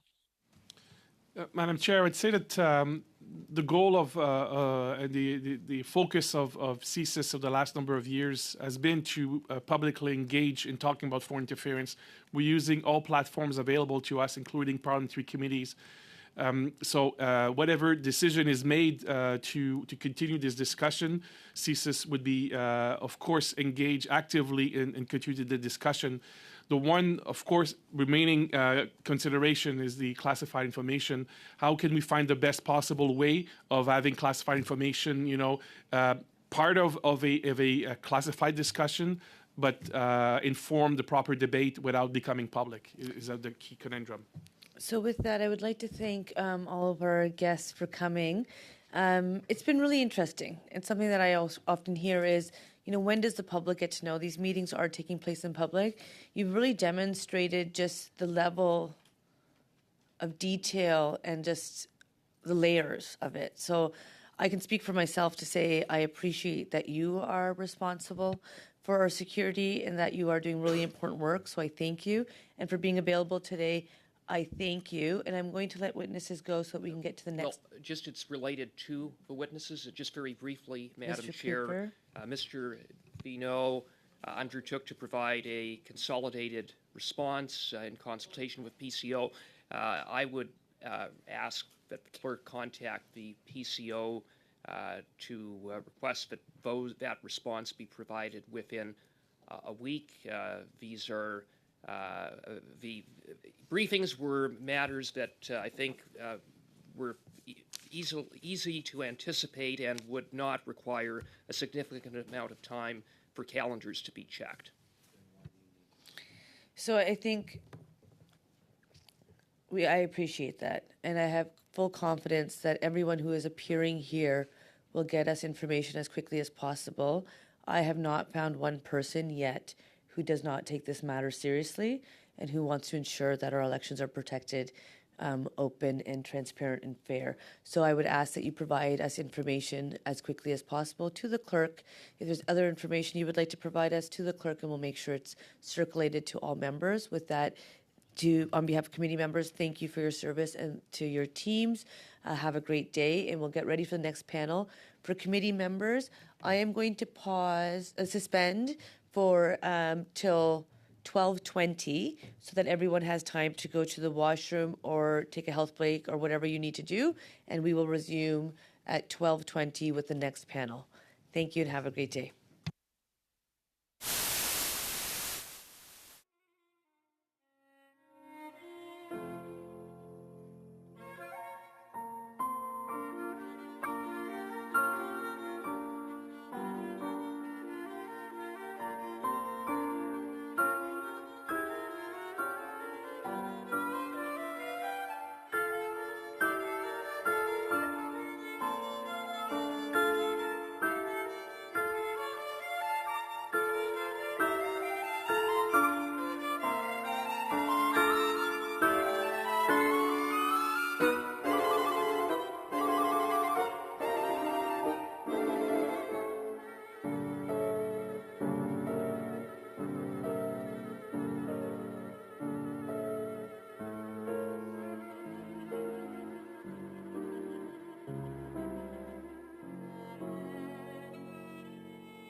I would welcome from the Department of Foreign Affairs, Trade and Development, David Morrison, Deputy Minister of Foreign Affairs, Rob Stewart, Deputy Minister, International Trade, and Mr. Morrison, I understand you will be delivering opening remarks on both of your behalves, and we'll give you up to 7 minutes. You can return any time that you need to.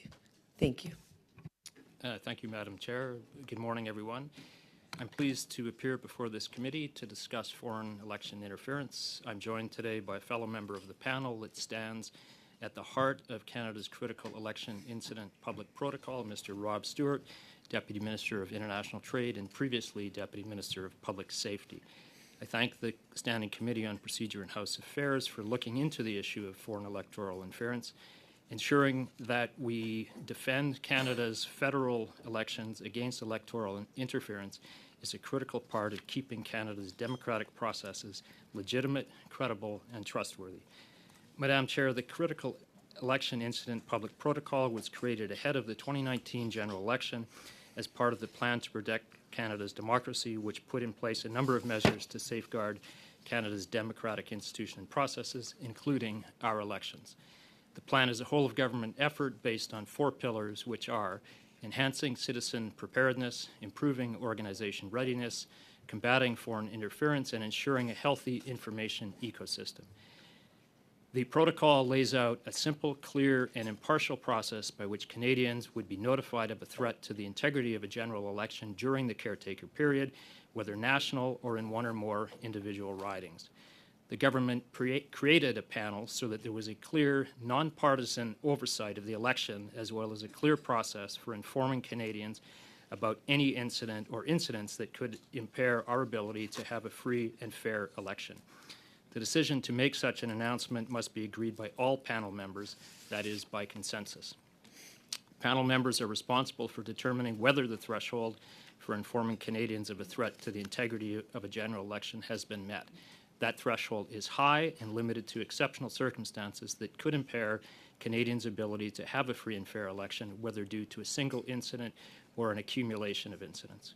The incidents in question would need to pose a significant risk of undermining Canadians' democratic rights or have the potential to undermine the credibility of the election. It is important to note that an announcement by the panel is a last resort. There are other actors in the ecosystem who may also speak up before an incident meets the threshold for an announcement by the panel. For example, the media could be in a position to call out disinformation, or a candidate themselves may step in to provide correct information. Civil society also plays a key role in fact-checking and correcting false narratives. The mandate of the protocol is limited.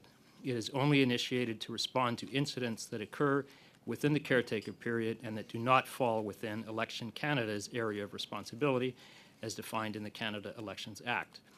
At the center of the protocol are the panel members who bring different perspectives to the decision-making table based on experiences working in national security, foreign affairs, democratic governance, and based on a deep understanding of the democratic rights enshrined in the Canadian Charter of Rights and Freedoms. During the 2019 and 2021 elections, the members of the panel received regular and frequent security briefings from the Security and Intelligence Threats to Election Task Force, known as SITE, including a daily SITREP update note during the election period. As you know, SITE is comprised of CSIS, CSE, RCMP, and Global Affairs. Officials from each of these organizations have appeared before you. Moreover, the Cabinet Directive on the protocol states very clearly that whenever national security agencies become aware of interference, they must consider all options to effectively address the interference. As part of that process, they do inform the panel, but in addition to that, barring any overriding national or public security reasons, the agencies may also directly inform the affected party of the incident. As the committee is aware, there is always a baseline threat of foreign interference, but the 2 most recent panels did not see activity that met the threshold related to those elections. Here I would refer you to my own testimony when I last appeared before you on December 13th of last year, in which I spoke of the baseline threat but stated that I was not aware of any spike in foreign interference during the 2019 or 2021 elections. That remains the case today. As the committee is aware, both the Drudd and Rosenberg reports validated that the threshold used by the panels is appropriately high and that the panel is intended to be used as a last resort. Before concluding, Madam Chair, allow me to speak as a former acting National Security and Intelligence Advisor, a role I performed during the latter half of 2021, including throughout the electoral period before Jody Thomas began in the position in early 2022. Like Ms. Thomas, I will not be commenting on any individual media reports. But I do wish to acknowledge, as members of the committee are well aware, that there is an active debate going on right now about how reputable media organizations could be reporting that highly classified intelligence documents describe how a foreign power did this or that to influence the most recent Canadian elections, including by engaging in patently illegal activity such as funneling money to candidates. So how could that be going on while at the same time others, myself included, maintain there was no foreign interference detected in 2019 or 2021 that threatens Canada's ability to have a free and fair election either nationally or at the level of individual ridings? How can these two sides of this ongoing debate be reconciled? I believe much of the answer lies in the questions recently addressed on social media by Professor Stephanie Carvin of Carleton University. These same questions formed the crux of a recent interview given by former clerk of the Privy Council Ian Shugart, who, as you know, was a member of this panel in 2019. The key questions are, what is intelligence and how is it used? Without repeating all of the points made by Professor Carvin and Mr. Shugart, let me simply say that intelligence rarely paints a full or concrete or actionable picture. Intelligence almost always comes heavily caveated and qualified in ways designed to caution consumers, such as myself, from jumping to conclusions, while at the same time helping us at least to gain a little bit more awareness. An example would be a report based on, quote, an uncorroborated source of unknown reliability. In layman's terms, I would call this a report based on rumor. Now, I, for one, am very glad we live in a country where even information of unknown reliability is passed up the chain, because that allows people like myself, daily consumers of intelligence, to begin to form a picture of what might be going on and the steps that might need to be taken if the information turns out to be accurate or part of a larger pattern. But let me say it is extremely rare to come across an intel report that is concrete enough to constitute a smoking gun. Intelligence is much more a game of disparate pieces of information, many of which don't seem to fit together, at least initially. Keep in mind that people doing nefarious things don't want us to know about those things. It is often only after one reads a full body of intelligence over time that one can approximate an actual picture of what might be happening and why. And there are glaring historical examples, Madam Chair, even when that picture finally emerges of the intel being just plainly wrong. The war in Iraq comes to mind. I'm just finishing. In this context, I would make one final point. Intel that gets leaked and is then taken out of context, for example, a report from a single uncorroborated source, if that report instantly becomes taken as fact, this can actually be prejudicial to Canada's national security. I believe Jody Thomas tried to make this point yesterday.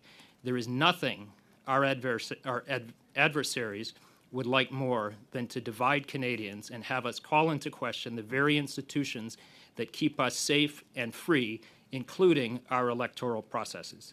We must take all suggestions of foreign interference seriously, even where we only have partial or dubious information. And let me assure you, we do just that.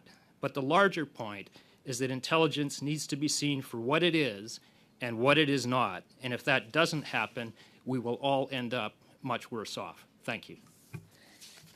Thank you. And because one person is speaking of the two of you, I was able to provide some leniency, and both of you combined would have had 10 minutes, and you are under that 10 minutes. So thank you for those opening comments. We will proceed with 6-minute rounds, starting with Mr. Cooper, followed by Mr. Turnbull, puis Madame Normandin, suivi par Mr. Ms. Normandin, Mr. Cooper, Mr. Julian. Chair, I'm going to direct my questions to Mr. Stewart, since he is the first member of the Critical Election Incident Public Protocol Election Panel to appear before this committee. Mr. Stewart, for you, Madam Chair, did the panel during the 2021 election refer any intelligence or other information that it had to the RCMP or the Commissioner of Elections Canada? For the record, Madam Chair, Mr. Morrison was also on the panel for the 2021 election. Sorry, I stand corrected. No. No. Is my answer. So Mr. Morrison said that foreign election interference is a serious matter, and that partial information, partial intelligence has to be taken seriously and looked at carefully. So I find it incredible that nothing was passed on to the RCMP or the Commissioner of Elections Canada, notwithstanding the fact that based in the Rosenberg report, it's evident that there was information the panel did have about foreign interference. At any time, did the panel consult with or report to the Prime Minister, the PMO, or any minister or minister's office? No. Did the panel alert any candidates in the 2021 election that they may be a target or a victim of foreign interference? Not as such. There were, however, regular briefings of political parties, representatives of political parties, by officials, not by the panel itself. So, under the Cabinet directive, it provides that barring national security considerations, that candidates who are a target of foreign interference be informed. Why didn't that happen when the rapid response mechanism, which provided and shared information with the panel about disinformation that on Chinese language social media platforms targeted against conservative candidates in the Lower Mainland, including former Member of Parliament Kenny Chiu, in the face of that information, why wasn't Kenny Chiu and those candidates informed, given having regard for the Cabinet protocol?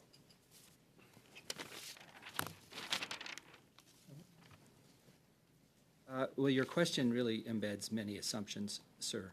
The panel, to go back to your prior question, was briefed regularly by the RCMP and intelligence agencies, so it wasn't really in the ambit of the panel to refer things to the RCMP. Secondly, based on what the panel was being informed, the panel did not come to the conclusion that there was a level of foreign interference which it would impact the integrity of the election. Having said that, on a regular basis, as part of the process, political parties were briefed about. But let me be clear, under the Cabinet protocol, it's not about the overall integrity of the election. That's under Section 6 of the protocol, which is related to informing the public. I'm talking about the section related to informing candidates, which is a different section. And I am saying, sir, that parties are briefed regularly by officials about what is going on, and to the point about what you have assumed to be the case, that was not being told to political parties by officials.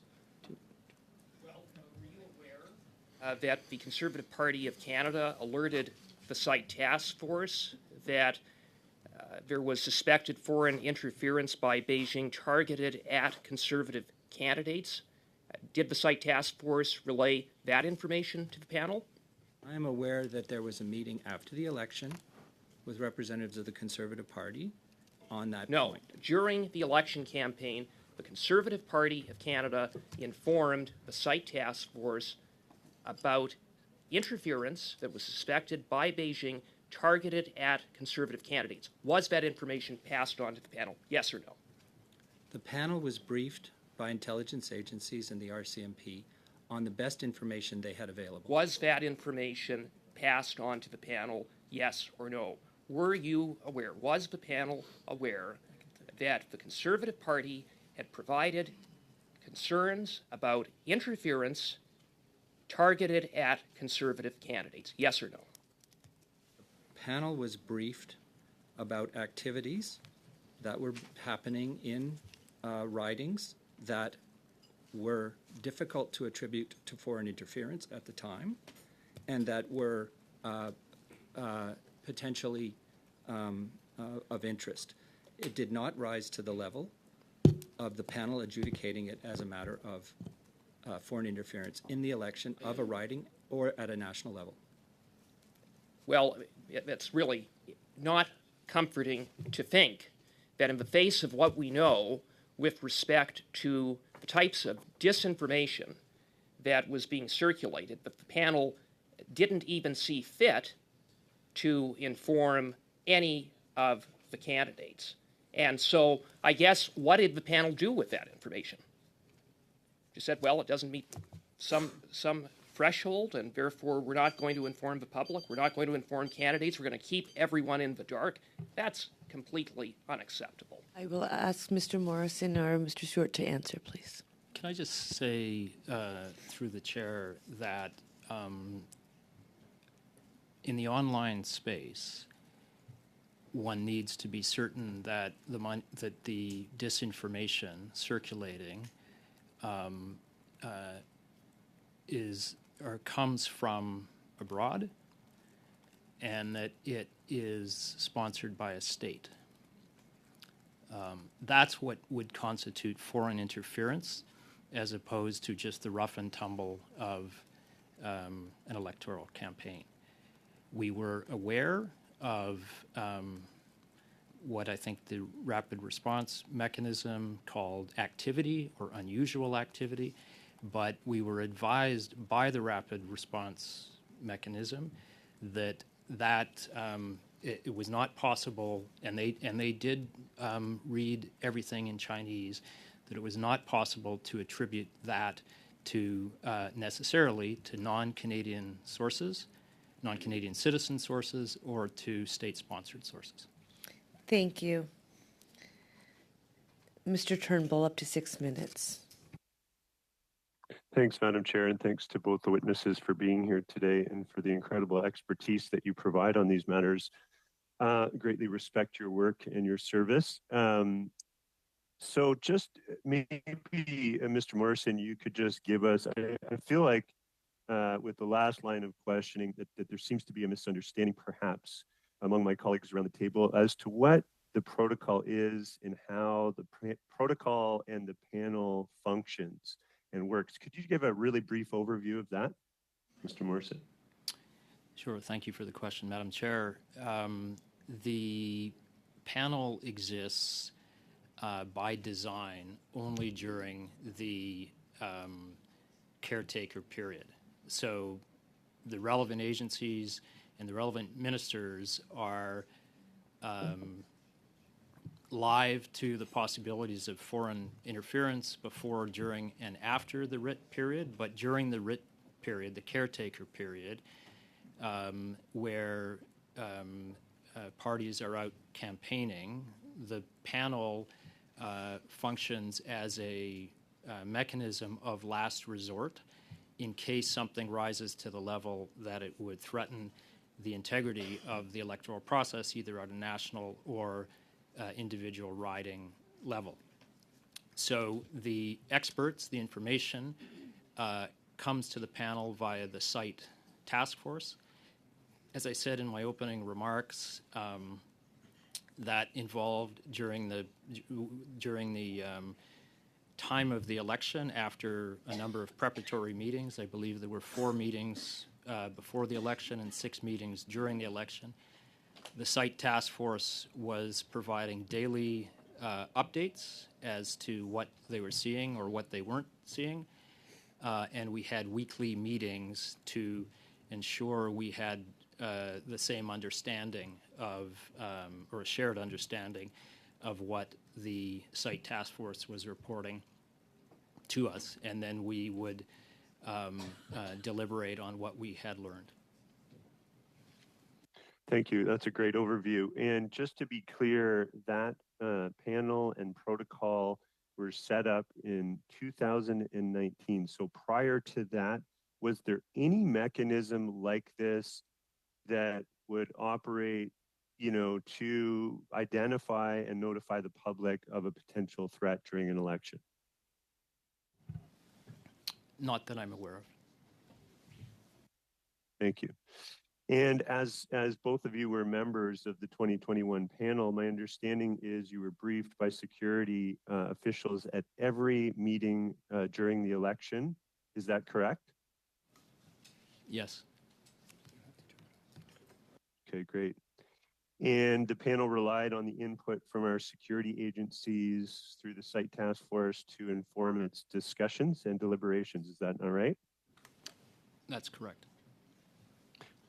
Okay, great. And we heard from the director of CSIS, Director Vigneault, that he had concurred with the findings of the panel that no attempted foreign interference during the election rose to the level to compromise the integrity of the election. Is that correct? That is correct. Thank you. So I want to quote something from Ian Shugart, who you mentioned in your opening remarks, Mr. Morrison. So recently, Ian Shugart, former clerk of the Privy Council and member of the panel in 2019, was on CBC and said, and I quote, "Yes, we would have been prepared to intervene and to go to public and alert the public of a situation had it arisen, even on the basis of 1 or 2 ridings, or if something had been national in its scope. It would have depended on the nature of the intervention, but we need to understand that often intelligence information is partial, and it is incomplete in the sense that you have indications of interest, but it stops well short of having any effect. Do you intervene because the other side is interested, and even that the other side may be at work? No, you don't necessarily, because you may simply want to gather more evidence, or you might have evidence that is clear enough about what their intentions are. So the intelligence agencies watch and they pay attention and they continue to gather information. But we on the panel at no point in the 2019 election were presented with information that said this has the potential to distort things in such a way that the outcome of the election, either locally or nationally, could be affected. But our mandate, our remit, would have allowed us to do so, to do interventions on either scale, either local or national. So, Mr. Morrison, given your opening remarks, I think you've already made some comments in relation to the partial nature of intelligence being pieces that we're putting together to approximate some conclusions. And do you want to react or comment to Mr. Shugart's quote or statement? No, I think it's self-explanatory for those of us who consume intelligence on a daily basis. It really is a mosaic that helps us weigh what we learn against all of our other sources of information and then provide advice to the government. So you agree with his statement? Thank you. We will now, Madame Normandin. Ms. Normandin, 6 minutes, up to 6 minutes. Thank you very much. Mr. Morrison, I have to come back to what you said in your opening remarks and the question and answers that were just heard here. Correct me if I'm wrong, but if I analyze your comments, you seem to be taking the information provided from CSIS with a grain of salt, and it seems that you are substituting your expertise to some extent for that of CSIS and the information that they get. Am I wrong, or is there some questioning of the competence of CSIS here? Madame Chair, merci beaucoup. Madam Chair, thank you for this question. I want to be very clear about what I said earlier. I certainly was not questioning the competence of CSIS. On this very important point, I will respond in English. The point I was trying to make is that intelligence reports that come across my desk every morning and that have come across my desk every morning for 5 or 6 years come with qualifiers and caveats. They are not an account of what happened. They are often an account of what somebody said might have happened. The qualifications and the qualifiers and the caveats come as part of the documents that our intelligence agencies produce. And that is to help us as consumers understand the reliability of what we are reading. So they use phrases like a news source, or a news source of unknown reliability, or a single uncorroborated source alleges that. That means that one person said it and they've not heard it anywhere else by any other means. So that is how intel comes to those of us who read it on a daily basis. The point I was trying to make is that when leaked reports are circulating and those caveats are not taken into account, people can get a very distorted view of what the national security community in this country actually believes. Merci beaucoup pour les... Thanks very much for those clarifications, but I still understand, I believe, that your vision of CSIS, you seem to be kind of substituting your expertise for theirs. Am I correct in that? In two ways. What I tried to say in my opening remarks, Madam Chair, was that I'm proud to live in a country where we have intelligence agencies that are on the job 24/7 and reporting what they hear. They have various means to hear things from human sources, from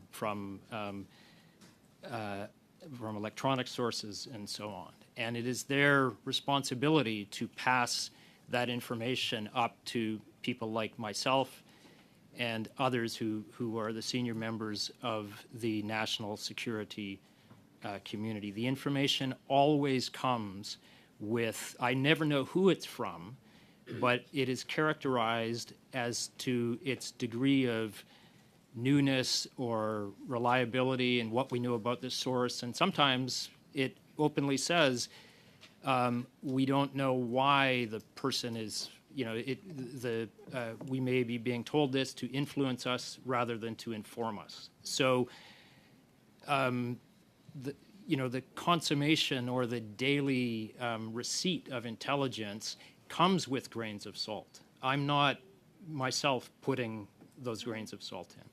The second point that I would say is that it is one input into how people like myself form a worldview and use that worldview to inform the government. And here I would say, I would point to the example I used in my introductory remarks, that there was a consensus view that Saddam Hussein, consensus view in the Western intelligence community or the U.S. intelligence community, that Saddam Hussein had weapons of mass destruction. That was wrong. So it is entirely appropriate for intelligence to be one stream of information that goes into the decision-making process of policymakers. Merci, Madame la Présidente. Je vais continuer au prochain tour. Thank you very much. I'll wait for my next turn. Mr. Julian? Thank you very much, Madam Chair. I believe it was Mr. Stewart who answered Mr. Cooper's question about referring intelligence to the RCMP or to Elections Canada. If you saw the previous panel with Elections Canada and the Commissioner of Elections, identified half a dozen areas that are touched by the allegations that are contained in the reports by Robert Fife and Stephen Chase and Sam Cooper. And each one of them does constitute a violation of our electoral laws. So I'm concerned if that intelligence wasn't passed on to Elections Canada. Elections Canada and the Commissioner of Elections can take action on intelligence, and they gather the evidence. That's part of their job. So why would the suspicions or allegations not be passed on to Elections Canada? Is it because there was a verification done internally that showed that there was no evidence at all of some of the allegations? Allow me to clarify my prior answer, which was to the question of whether the panel had referred information to the RCMP. And my point at that was to that we know the panel receives information from the RCMP. And indeed, it receives information from other sources. And prior to the meetings of the panel, which at times included the Chief Electoral Officer, there was a process of gathering and distilling information by the site task force. So I am not privy to the discussions the site task force had with the office of the electoral officer or the Commissioner of Elections, but I am confident that the information that was in the hands of our intelligence community that was deemed to be of importance was shared. With Elections Canada? Correct. Okay, thank you. Thank you for clarifying that. I'm sorry, we're getting some feedback. You had mentioned, Mr. Morrison, about the threshold, and this is a question that has come up before. That there's an issue of a threshold in terms of a national campaign and having an influence in a national campaign, but there are also thresholds at the riding level, and I wanted to know at what point. Whether there is an evaluation of something that can have an impact at the riding level and what that threshold is, or is this something that is simply not considered? Because ultimately, the threshold in each riding can have an impact, unfortunately, on the overall campaign. Madam Chair, through you, it's a very important question, and it is one that is addressed by the Ian Shugart, a member of the 2019 panel, in his remarks, which I think have already been referenced today. The threshold exists at the national level, and it also exists at the level of individual ridings, because, as has just been pointed out, mathematically, an individual riding or a handful of ridings could be material nationally. Let me say that, as Mr. Shugart has before me, the context within which allegations are made or interference is examined is very important. And the threshold for the panel to actually act is very high, and both the Judd report on the 2019 election and the Rosenberg report on the 2021 election affirmed that the panel, that the high threshold is appropriate given the remit of the panel. I would also say that, as I tried to say in my remarks, the panel is but one mechanism and is designed as a mechanism of last resort. So if there are things going on at the riding level or at the national level, there are others that can also call them out, including the parties themselves or the candidates, the candidates themselves. So the answer to your question, or the answer to the question, Madam Chair, is yes, it's equally operative at the level of individual ridings. Thank you. Okay, I'd like to follow up with a question that came from Madame Romanado in the earlier panel, which is the issue of foreign diplomats who are not respecting our laws or who are suspected or who have been shown to be breaking Canadian law when it comes to the Elections Act, which is a criminal behavior subject to criminal sanctions. What are the steps then that we take from acting on the intelligence to ultimately, in your other hat as Deputy Minister of Foreign Affairs, coming to the point where we may take action against that diplomat, including, as we heard in the previous panel, declaring that person persona non grata? Madam Chair, through you, as the honourable member has pointed out, there are a range of diplomatic tools that can be used. We begin, first off, simply by reminding all of the foreign missions in Canada of their responsibilities under the Vienna Convention not to interfere in our electoral processes. When any kind of interference, here we're talking about elections, but when any kind of interference comes to light, I'll be quick, as is the case with the recent publicity around police stations, we take it seriously, we refer it to the appropriate authorities, and in the case of the police stations, they have been shut down. There is a tool in the diplomatic toolkit of declaring someone persona non grata. That is allowed under the Vienna Convention. It is a tool of last resort because it almost always results in a tit-for-tat declaration of persona non grata, which can be asymmetric, and that isn't is often not in anyone's interest. Thank you. Thank you, Mr. Morrison. We will now go to a 5-minute round, starting with Mr. Cooper, followed by Mrs. Romanato. Mr. Cooper. I'm going to ask, with respect to informing candidates, given that no candidates were informed of interference, what is the threshold for informing a candidate?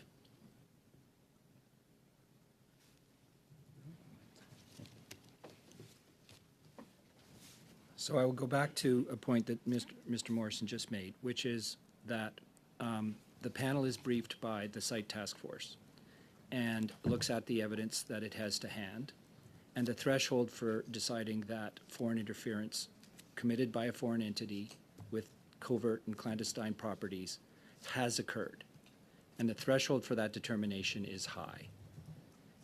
In retrospect, looking back at the 2019 and 21 elections, that threshold was not met and was adjudicated as not met at a riding level and at a national level by the panel.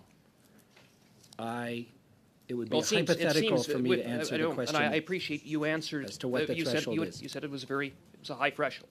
That's correct. And it seemed to me it's a threshold that almost renders the process useless, given the fact that if you're going to combat foreign interference, you've got the most effective way of doing it is in real time when it's happening. And that didn't happen. And with that, I do want to make note of recommendation 11 of the Rosenberg report that states that there should be a further study of the issue of whether the protocol should be amended to provide for the possibility of announcements below the threshold set out in Section 6, Section 6 being the section relating to informing the public. Recommendations do not come out of thin air. So was there a disagreement amongst panel members about whether that threshold had been met?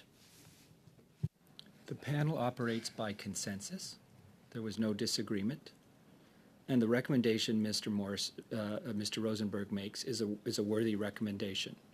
But as things stand, under the protocol, the announcement would only occur were the threshold to be met. Can I simply add that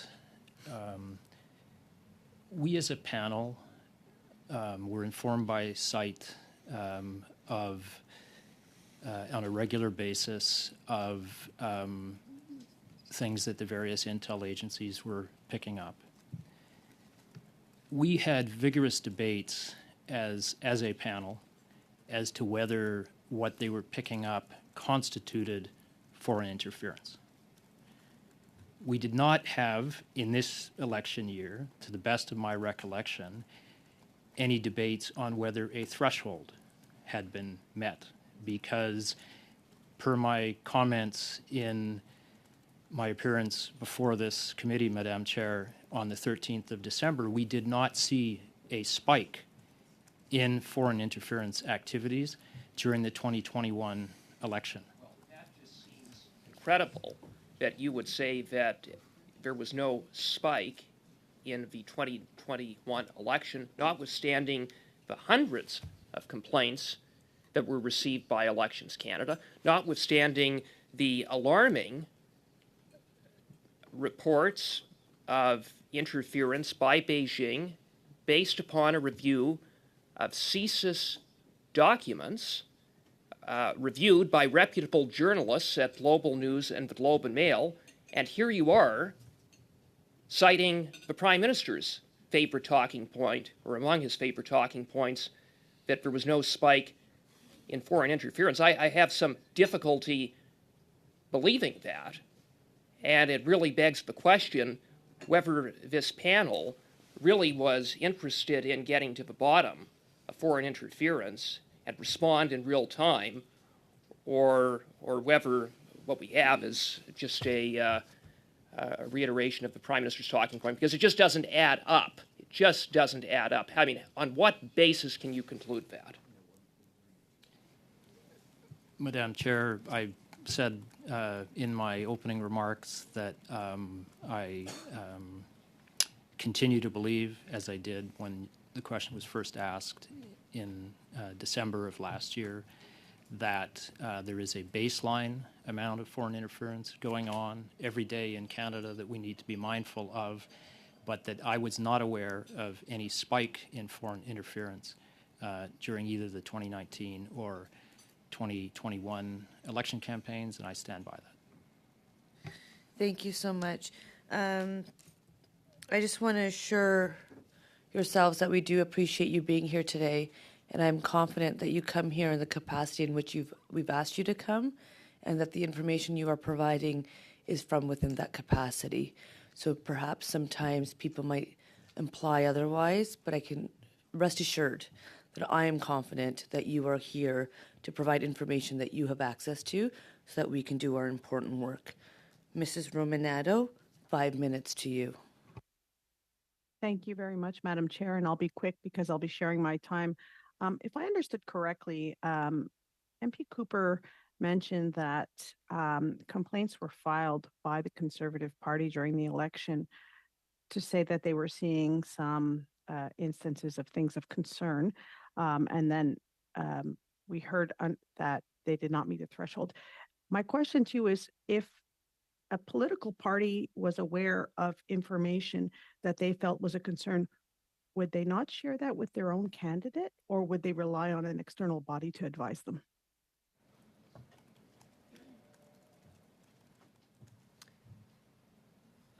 You'll forgive me. I think the question is for someone other than us. We think that, but let me take the opportunity, if I may, to make a couple of points. The information that eventually flows to the panel is about what's going on in the public domain, to which many people have access. So we have institutions who are reviewing it and assessing it and providing advice to the panel, but we also have lots of other people who are seeing what is going on, say in social media. And so it is entirely open to other individuals or institutions, be they civil society organizations, some of whom take on the responsibility of election oversight, or for that matter, the intelligence institutions who have in their own remits the capacity to say things, to say something about it. So I don't think that putting this in the realm of the panel itself as being the sole source of valid information is appropriate. Thank you very much, Madam Chair. I'll turn the rest of my time over to Mr. Fergus. Thank you, Madam Chair. And Mr. Morrison, I'm going to ask you a similar sensitive question that I put to your CSIS colleague, David Vigneault, before. Given your experience and your knowledge of foreign interference techniques, is it possible that unconfirmed, unverified leaks could be in itself a form of foreign interference?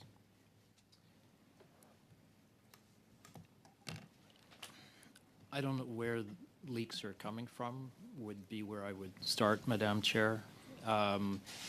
But I did try to say in my prepared remarks that the current debate that is going on social media, in the mainstream press, and in this committee is or would be Canadians would be better served if the debate took into account what intelligence is and what intelligence is not, and that misreading or taking out of context an intel report can lead to divisiveness, which in itself plays into the hands of some of our adversaries. So without speculating about whether a foreign power might be behind something, which I think it was your question, could this be a form of foreign interference? The outcome is the same. They seek to weaken our societies and the glue that holds our societies together. And so that's why I went on at such length to try to suggest that intel taken out of context and without the normal caveats and qualifiers can be very pernicious. Thank you. Madam Chair, I'd also like to share my time with Mr. Turnbull. Thank you, Mr. Fergus and Madam Chair. So I have a question for you, Mr. Morrison. So my understanding is that our government set up the Critical Election Incident Public Protocol and Panel, as well as took a lead on setting up, with the G7 countries, the rapid response mechanism. Also stood up the Canada Centre for Cybersecurity. Also implemented a National Security and Intelligence Committee for parliamentarians, and set up the Security and Intelligence Threats to Election Task Force, and implemented the 4-pillar plan to protect Canadian democracy. And I think there's a whole host of others actually too in Rosenberg's report. So is it fair to say we have done nothing on foreign election interference, in your professional opinion?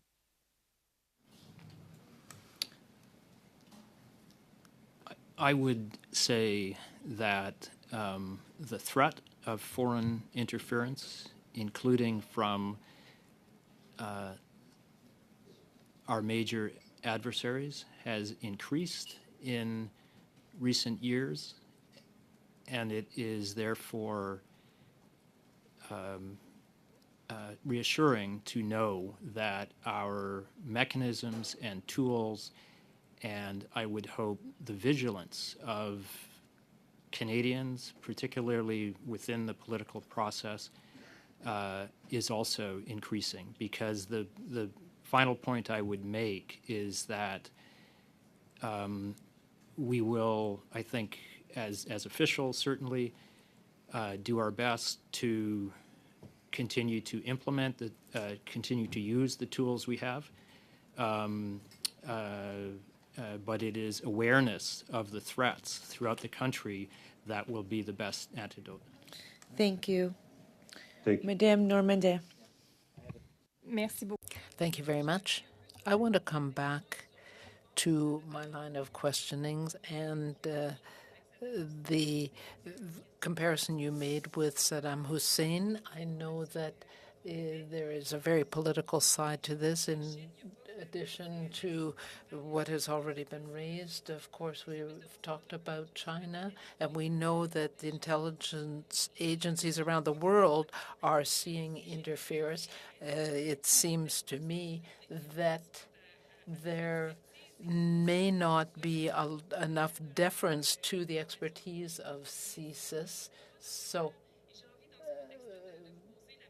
I would ask you the same question that I asked earlier to another witness. How are the relations between the different players, for example, with intelligence and the other government officials? Is it good? Merci, Madame. Thank you, Madam Chair. I would say that This is a very important question. Intent in using the example of what happened in Iraq was to suggest that even when there is a consensus view amongst an intel community, that view can sometimes be wrong.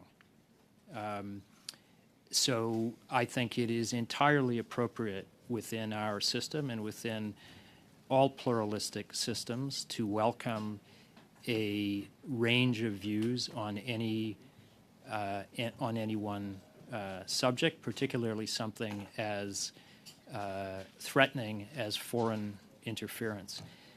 There is absolutely no intention on my part to question the expertise and the authority and the judgments of our security agencies on questions of foreign interference. But equally, for all of the reasons that I've tried to set out here today, that is but one stream of information that goes into the policy-making process. Intelligence is not truth. It's not, and it is often inaccurate or partial or incomplete or, in fact, designed to throw us off our track. And therefore, I believe there are no tensions between Global Affairs Canada and CSIS. We do have healthy debates, as Canada would expect when the stakes are so high on something like foreign interference. And I would expect that there are healthy debates within CSIS as well, because of the picture I've tried to paint on what intelligence is and what intelligence is not. Thank you. Mr. Julian? Thank you, Madam Chair. We believe in the NDP that we need to have urgently a national public inquiry on the issue of foreign interference. We've seen certainly the examples, the allegations from China, the allegations from Russia. There is no doubt that we need to clear the air on a number of issues. I wanted to put that forward in the context of your reply, Mr. Stewart, around the threshold, and I believe Mr. Morrison, you contributed as well, around the threshold at the riding level. And your comment that, well, the political parties as well can step up on this. But if the candidates are not aware, if the threshold is different in informing the candidates, then it's very difficult, I think, for political parties to intervene in the case where foreign interference may make a difference in a riding.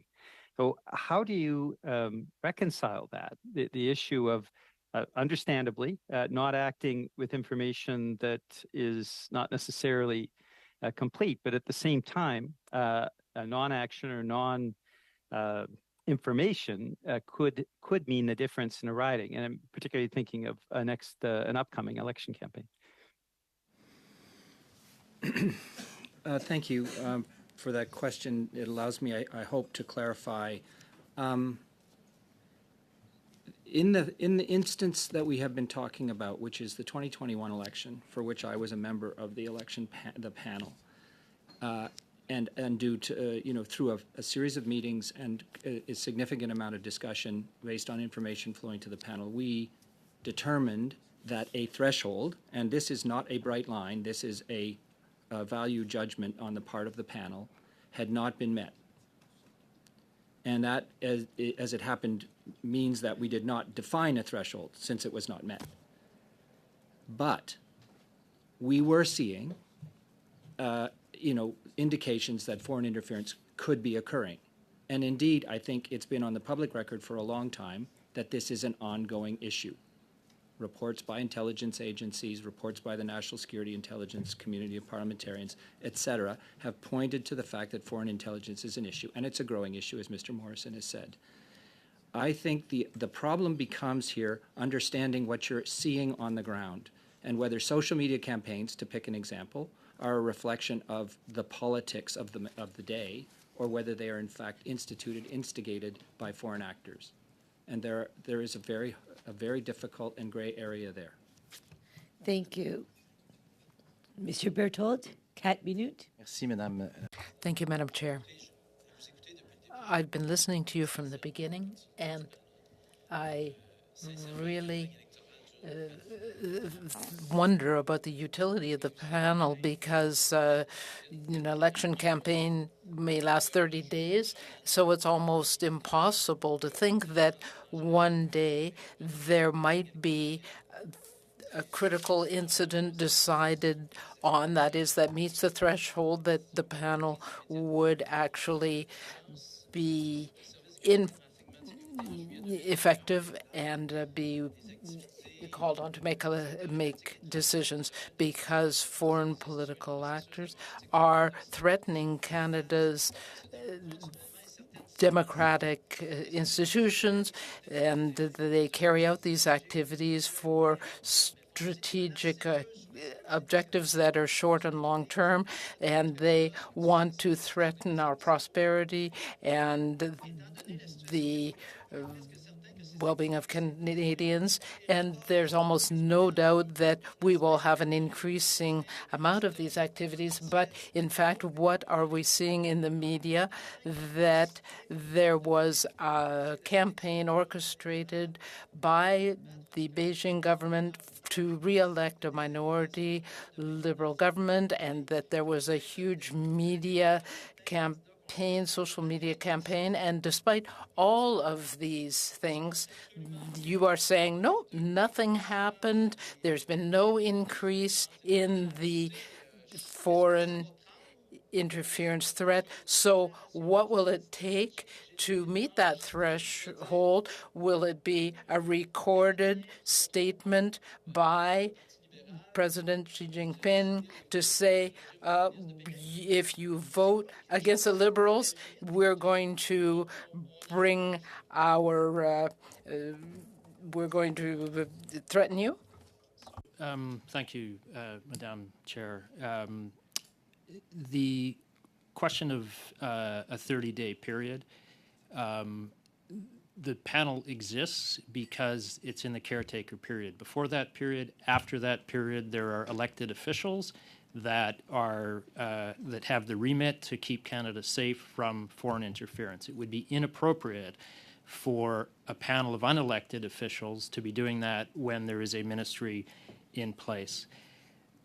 I would say that there was an incident in the 2016 U.S. election, a data dump, an email dump, that many scholars believe had a material effect on the election, and no such panel existed. Madame la Présidente, avec tout respect. Madam Chair, with all due respect for Mr. Morrison, you are going well outside my question. What I'm saying is it is impossible to meet the threshold that you have established. And during the election period, then when the influence would have a major effect, any interference would have an effect not just on the overall process, but on the local results. So you will never have the consensus from everyone. I think my colleague has a last question.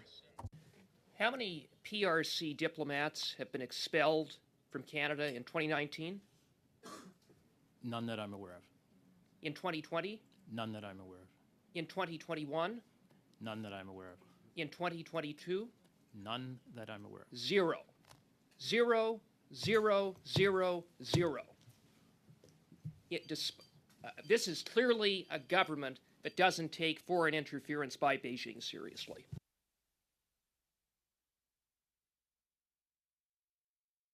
Already given a response on the diplomatic toolkit that we have. I characterize expulsion or persona non grata as a fairly heavy tool. I am absolutely certain that if we had concrete evidence of electoral interference that we could present to officials of any government, our government would take the appropriate actions in terms of expulsions. Mr. Gerritsen? Thank you, Madam Chair. First of all, I want to apologize for what you've been subject to today, in particular the last few rants. Listen, I can tell you that as being somebody who occupies themselves completely and entirely with running an election during a writ period, it gives me great comfort to know that there are people like you that are watching over the democratic process in our country during that time. I mean that genuinely. We don't have time for that. The government doesn't have time for that. It would be the most ideal time for a foreign influencer to act upon our democracy would be at a time like that. And knowing that there is a panel in place to safeguard and act where appropriate truly is valued by many members of Parliament. I would say a vast majority, despite how you've been treated today in terms of identifying the quality of your work.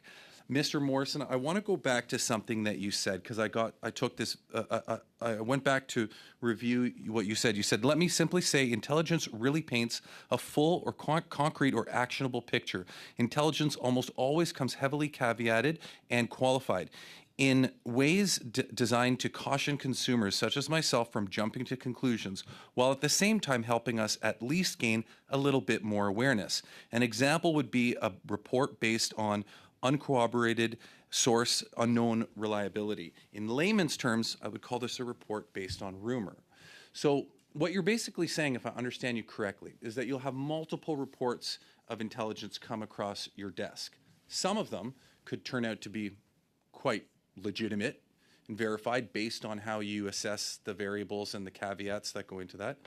But some of them could be complete nonsense and unreliable and baseless. Is that correct?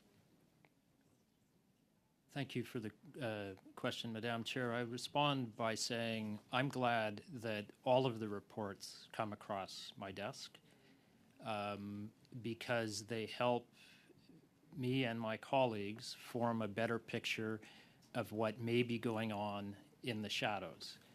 So I'm really sorry, I'm limited on time. I have a number of questions for you.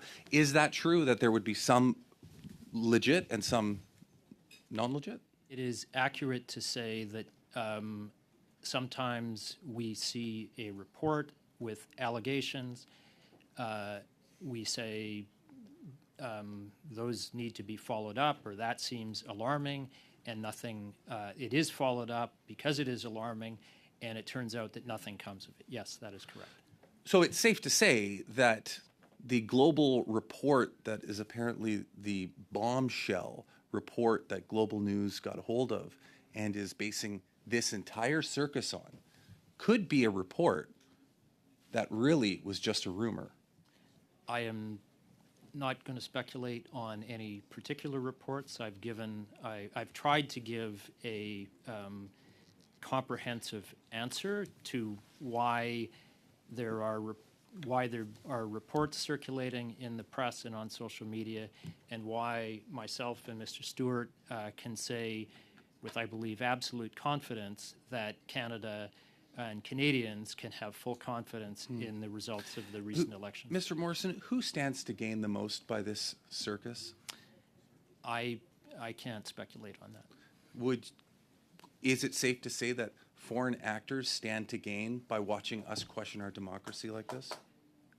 I have already said in my prepared remarks and in a response to a couple of questions that foreign adversaries do try to sow divisions within our society, and when those divisions call into question the very institutions and processes that keep us free and safe, I do think it's alarming. Final question.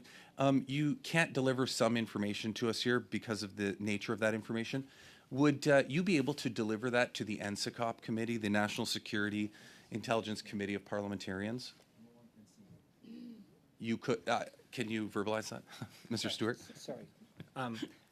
Yes, they are classified, able to receive classified material. They'll be able to receive all of it. Thank you, gentlemen.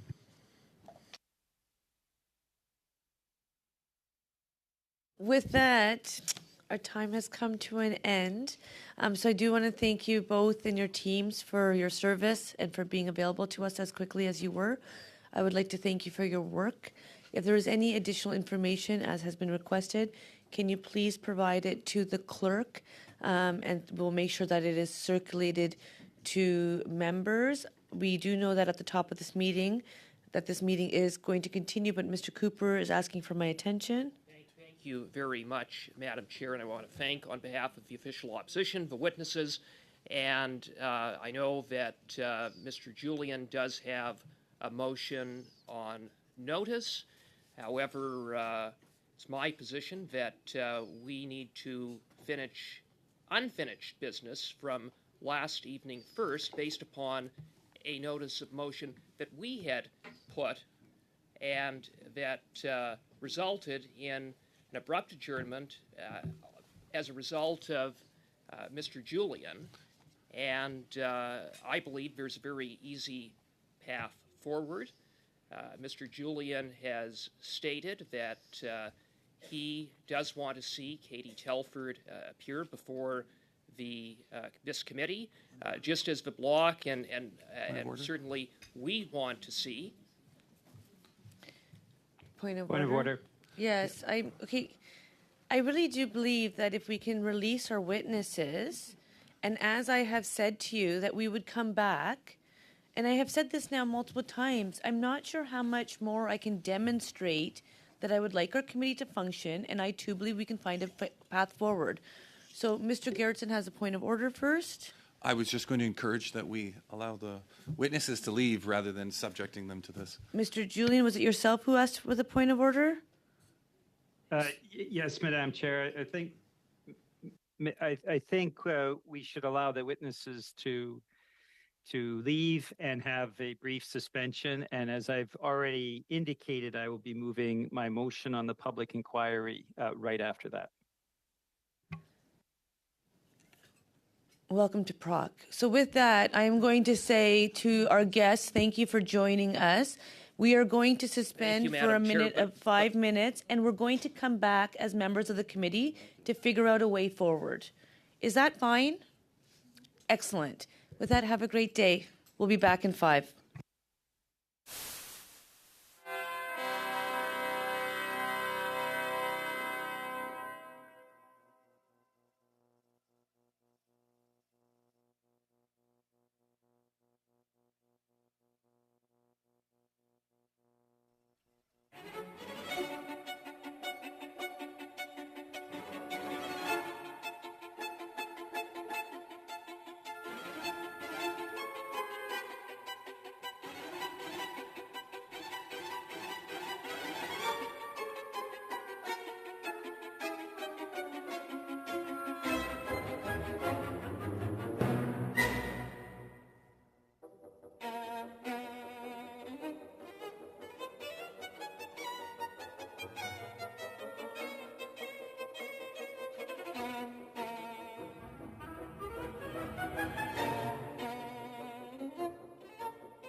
Thank you. Madam Chair, I was Madam speaking Chair, and I was as, cut off as when I was being mentioned, suspended. I The would meeting was like suspended. I was speaking. read I'm going to the pause. notice Pause. of Pause. motion. One second. Mr. Cooper, I think very clearly we suspended the meeting. We're returning to the meeting. Madam Chair. As the chair, Mr. Cooper, Madam as the chair, no, I am acknowledging Mr. Julian, and then you can have the floor. Point of order. Point of order, yes, Mr. Berthold. Madame la Présidente, juste avant que vous ayez suspendu le meeting, une suspension ne veut pas dire qu'on reprend à zéro. Juste avant que vous aviez suspendu. Well, you suspended, but before doing that, you recognized Mr. Cooper, you gave him the floor, and then there were 2 points of order that you recognized. And Mr. Cooper still had the floor when you suspended the meeting. So I believe firmly that according to the established customs and rules, you should recognize Mr. Cooper. Thank you for that, Mr. Berthold. I have confirmed that when we return to the meeting, it is a matter of who gets the chair's attention. Before I even said anything, Mr. Julian had his hand up. I see it on the screen in front of me as I see people. And so therefore, Point of order. Mr. Cooper, point of order. I proposed a path forward rather than blowing up 6 hours of work from yesterday. There were 2 points of order. You said that we would suspend and then we would deal with finding a pathway forward. And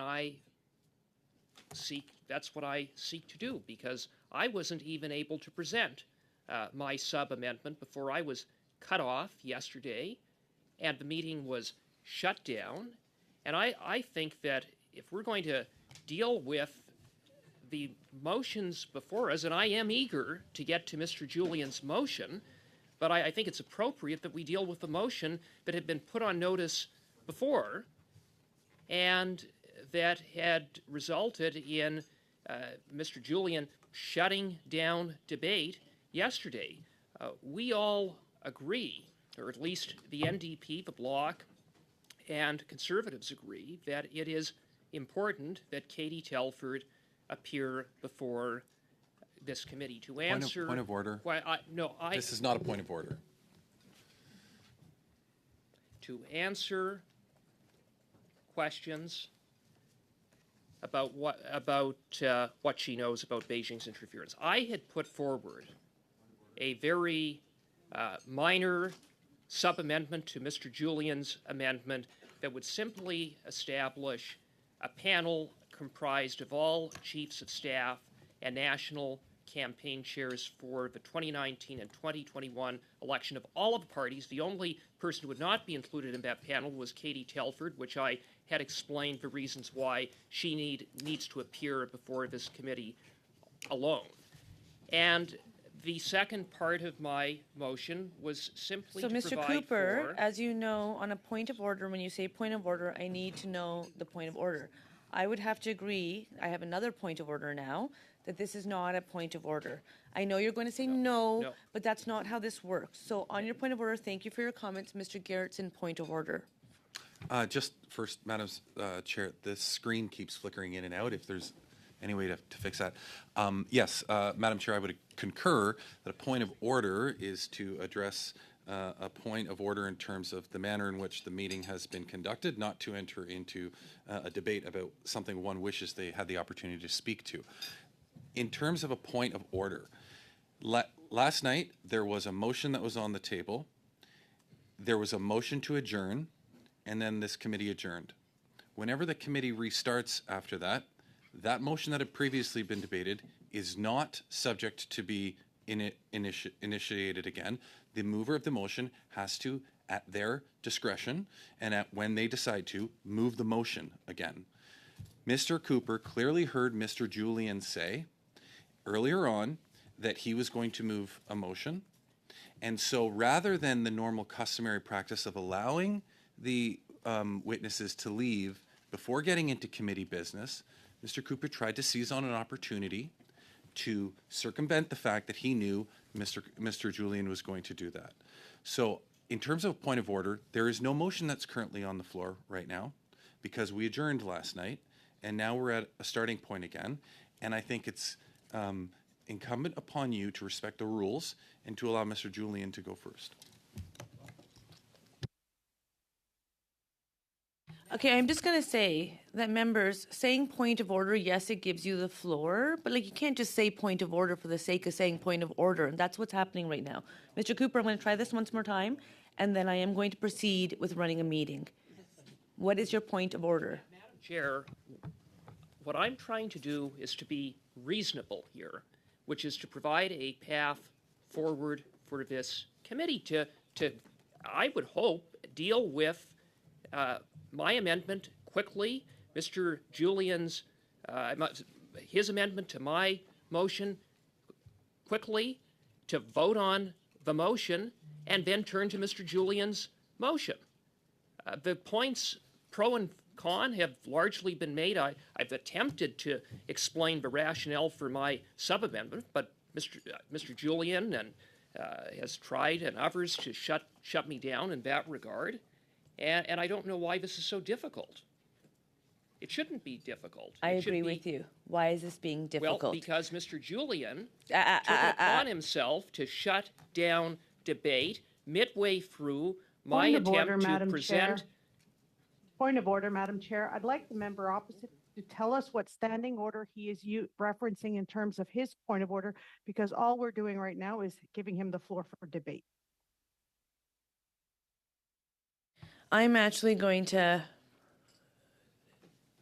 take back Point of order? my role. Mr. Berthold, yes, what's your point? Refer to your point of order. Okay, I'm honestly my point- believe, I think by doing this, we're clearly demonstrating what the intentions are. And I think that might be unfortunate because we say this is something that's really important and that all parties want to work with. And now I'm seeing perhaps true intentions coming out. But what is your point of order, Mr. Berthold? I'm glad to learn what you're thinking, what our intentions are.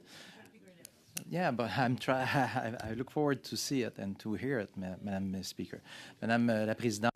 Madam Chair, what I just wanted to say was that at the very end of the meeting, when you gave Mr. Cooper the floor, at the end of the meeting, you recognized him and he had the floor. And then there were 2 points of order.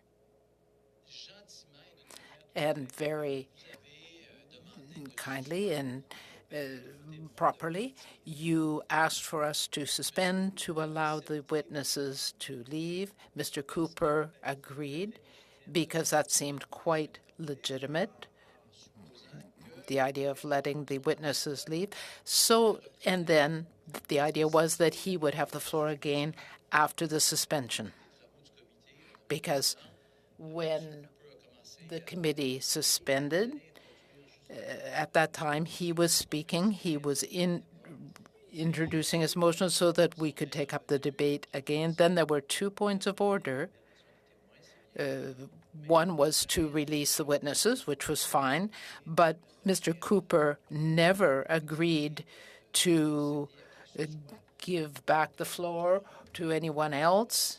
I think we need to take up where we left off. That is, Mr. Cooper had the floor and should have it again. That's what I understood about what we did before, and I think in good faith we could go forward on that basis. Thank you for your comments on that, Mr. Berthold. Mr. Cooper?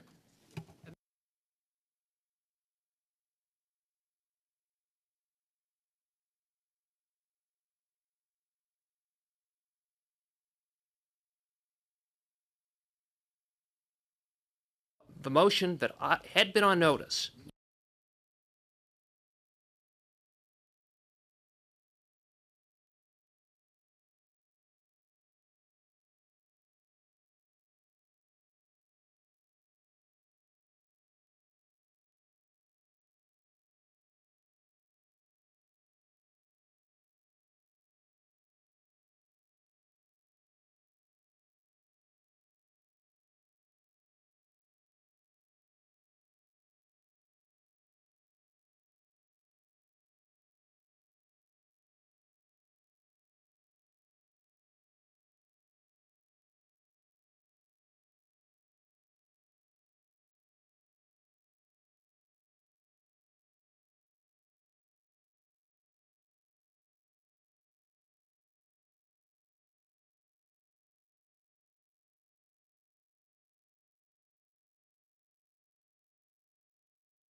The sound of my voice, and I think we're all good.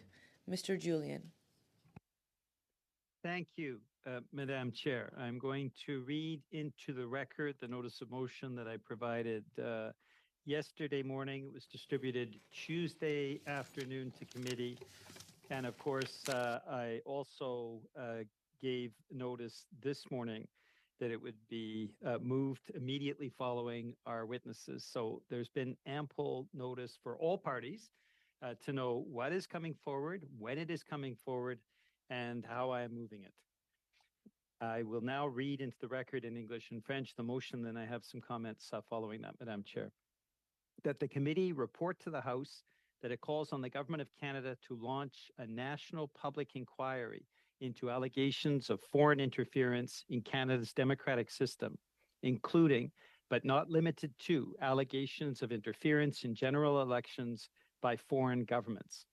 That this inquiry be granted all necessary powers to call witnesses from the government and from political parties, including, but not limited to, ministers, former ministers, chiefs of staff to the Prime Minister and to the leader of the official opposition during the 2019 and 2021 federal election campaigns, and national campaign directors for the 2019 and 2021 federal election campaigns of the Liberal Party of Canada and the Conservative Party of Canada, and that this inquiry have the power to order and review all documents it deems necessary for this work, including documents which are related to national security. Que le comité fasse rapport.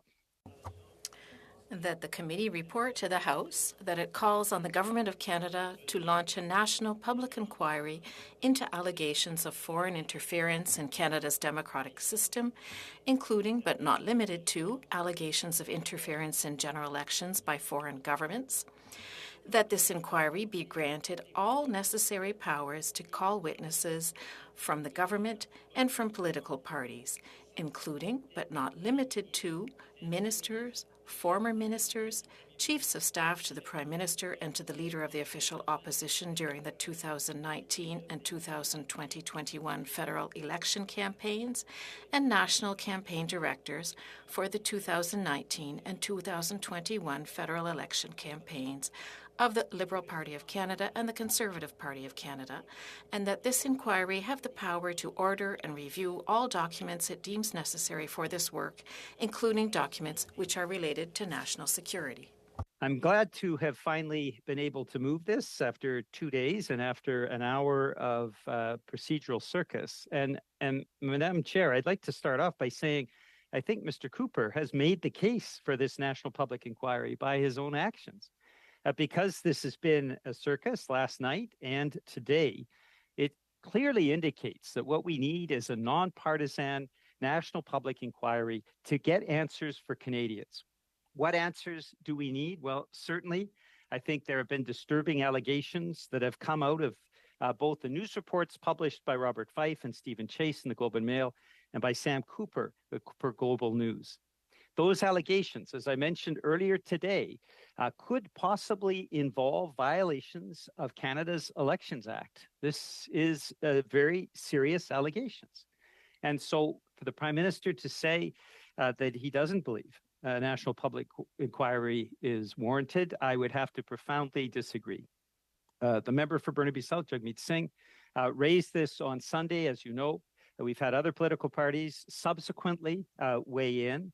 This should be a matter of consensus that this committee direct to the House that a national public inquiry is the best method to ensure that Canadians get answers. Some might say, well, let's just limit it to the influence that Beijing has had in elections. I'd like to remind committee members of the testimony that we have heard. And I'll quote from November 3rd of 2022, where a witness said the following: Russian information and influence operations are persistent and they are growing. They do not turn on and off with election cycles and have intensified during the course of the Russian invasion of Ukraine. Russia's primary and full-time focus is to undermine and destabilize our democracy by exploiting the most polarizing issues of the day. These attacks affect our political environment and choices every day, not just during election periods. We have allegations of interference from Beijing that may have touched up to 11 candidates, and those allegations need to be investigated by a national public inquiry. We have ongoing concerns raised about Russia, not just by the articles published by the National Observer. Also, as I mentioned yesterday, the University of Calgary School of Public Policy very clearly indicating in their research Russian state agents being involved in disinformation, and of course, witnesses that have come to our committee as well. Does that exclude other foreign governments or state actors? Obviously not. That's why I believe having the allegations of foreign interference in Canada's democratic system as part of this national public inquiry and not limiting it to any one of the potential foreign powers that are interfering in our democracy and potentially interfering in our general elections. Who should be called? Well, we're providing some direction of that. But clearly the allegations so far have indicated connection to both the Liberal Party campaign and the Conservative Party campaign. And we believe that that direction is something that should be provided as part of the national public inquiry. Do we believe people should be taken off the street and other names should be mentioned? Clearly not, though the national public inquiry does have the ability to look where it needs to go in terms of witness testimony. And so this is not a restrictive list at all. However, it is also important that the National Public Inquiry have the power to order and review all documents, and that includes documents related to national security. This is an issue that Canadians are concerned about. This is an issue that we need to take a position on. That is why I'm putting forward this motion, and hopefully we will have a consensus to move it through to the House and to say to the government, this is something that needs to be acted on in the framework of a non-partisan and independent national public inquiry. Alors, avec toutes les allégations qu'on a vues, les gens... There have been allegations about Chinese interference, Russian interference. If we look at all of them, the serious allegations. They could also include violations of the Elections Act. It seems important to me, as Jagmeet Singh said so well last month, it's important to set up a national public inquiry, a nonpartisan one. We've seen how partisanship can lead to a circus rather than a valid investigation. We are asking then, as a committee, that the committee report to the House and ask the Government of Canada to launch a national public inquiry. The Prime Minister said that he doesn't need to do so. I believe that it's important to do so, to obtain answers that Canadians need. Thank you, Chair. Thank you. So for purposes of everyone knowing what's happening, my speaking list currently has Mr. Cooper, suivi par Mr. Berthaud, Followed by Mr. Berthaud, Mr. Fergus, et puis Madame Romanado. and then Ms. Romanado. Cooper. Thank you very much, Madam Chair. I will be moving an amendment to Mr. Julian's motion, and I'll read that into the record, and we will distribute a copy of the motion. Why don't we just get it distributed? And I'll Okay. give you back the floor. Is Fair that enough. okay? And while just for me to maintain order and I guess sanity, can I proceed with the meeting as I usually would, where the list I have I will offer you and then return to when we come back to the main amendment? Or would you like me to start a new list for the sub-amendment? Can I maintain the way I usually run the meeting so that we can just give everybody a turn like who wants one? Can I see some nodding of heads? The way I read it yesterday is okay? Perfect. Mr. Cooper, you will have the floor once we get it distributed. Has it been sent to the clerk It has. in both official languages? It has. Stay tuned. It is coming, and we will proceed then.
Colleagues, I believe you should have it in your inboxes. Can you give me, we don't have some people in the room with it yet.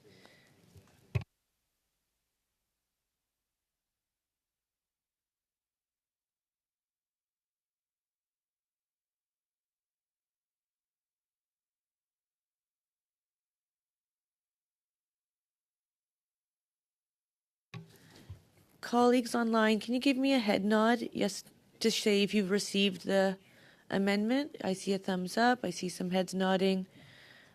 Perfect. Okay. We'll be starting in a couple seconds.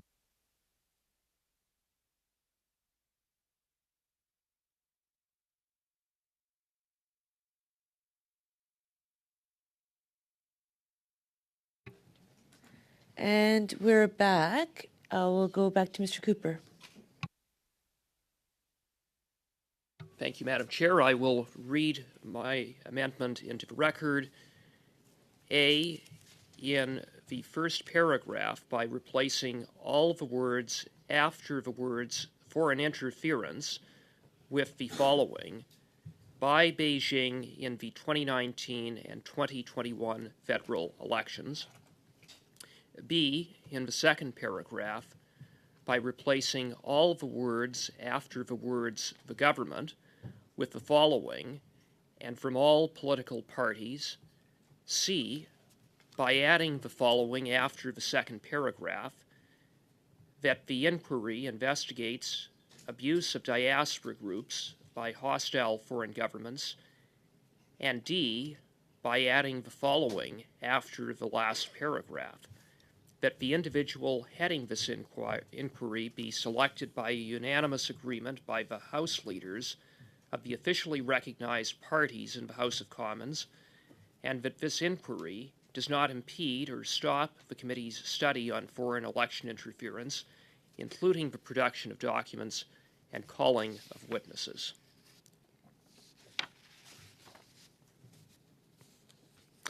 And now, Madam Chair, I will speak to my motion. This is... Madam Chair, point of order, is this admissible? This is completely changing the original motion. It's been completely rewritten. If you can just provide me a moment to consult with the clerk, that would be great.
Mrs. Romanetto, so the clerk and I have spoken, and it does narrow the scope of the intention of Mr. Julian. And so then the clerk does feel, and thereby I will feel, that it is within order, and the committee members will get to choose if we want to narrow the scope or broaden the scope. So with that, I'm going to proceed by returning the floor to Mr. Cooper. Thank you very much, Madam Chair. The amendment that I have put forward is fair, reasonable, and measured. It reflects the position taken by the leader of the official opposition, who is in support and spoke yesterday about the need for a national inquiry. And so, with respect to the overriding purpose of Mr. Julian's motion, we support it and we welcome it. But at the same time, we would submit that while there are other instances of foreign interference and other bad actors, that Beijing, pardon, I see that there is no camera. I'm being told it's not. Oh, that's me. It sees me, and it should see. Can we please, someone please get the camera on Mr. Cooper? Well, no, this camera should always be on the person who's speaking, and the camera definitely should not be on me when I'm not speaking. So can we just see Mr. Cooper? Do you want to speak again? Let's see if the camera comes to you. Okay, now it's on me. Okay. Madam Chair, as I was saying, there's no question that there are other foreign state bad actors, including Russia, which Mr. Julian has cited, and we need to take those threats seriously. But at the same time, the biggest threat posed to Canada by any state is that of the Beijing communist regime, and that has been made clear by our security and intelligence agencies. It's what we heard this morning from CSIS. Moreover, there have been alarming reports of a sophisticated and vast campaign of interference in our elections in 2019 and 2021 based upon a review of CSIS documents by reputable journalists. And although that interference in no way impacted the overall result of either the 2019 or 2021 elections, they did have or may have had an impact in certain ridings.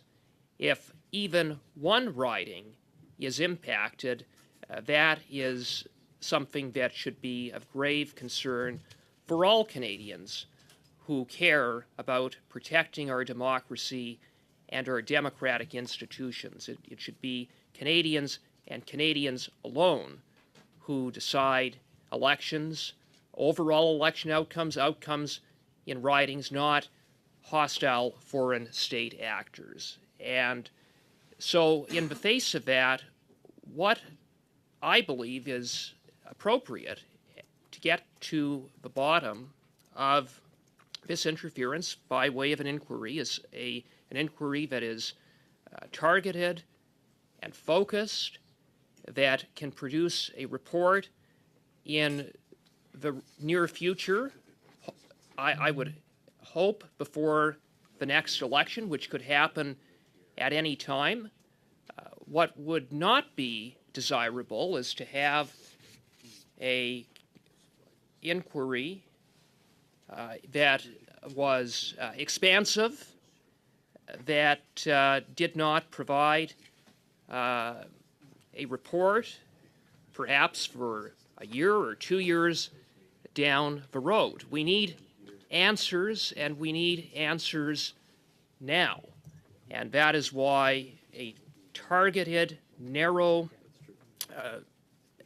inquiry makes sense and deals with these very specific allegations and revelations that have been brought forward.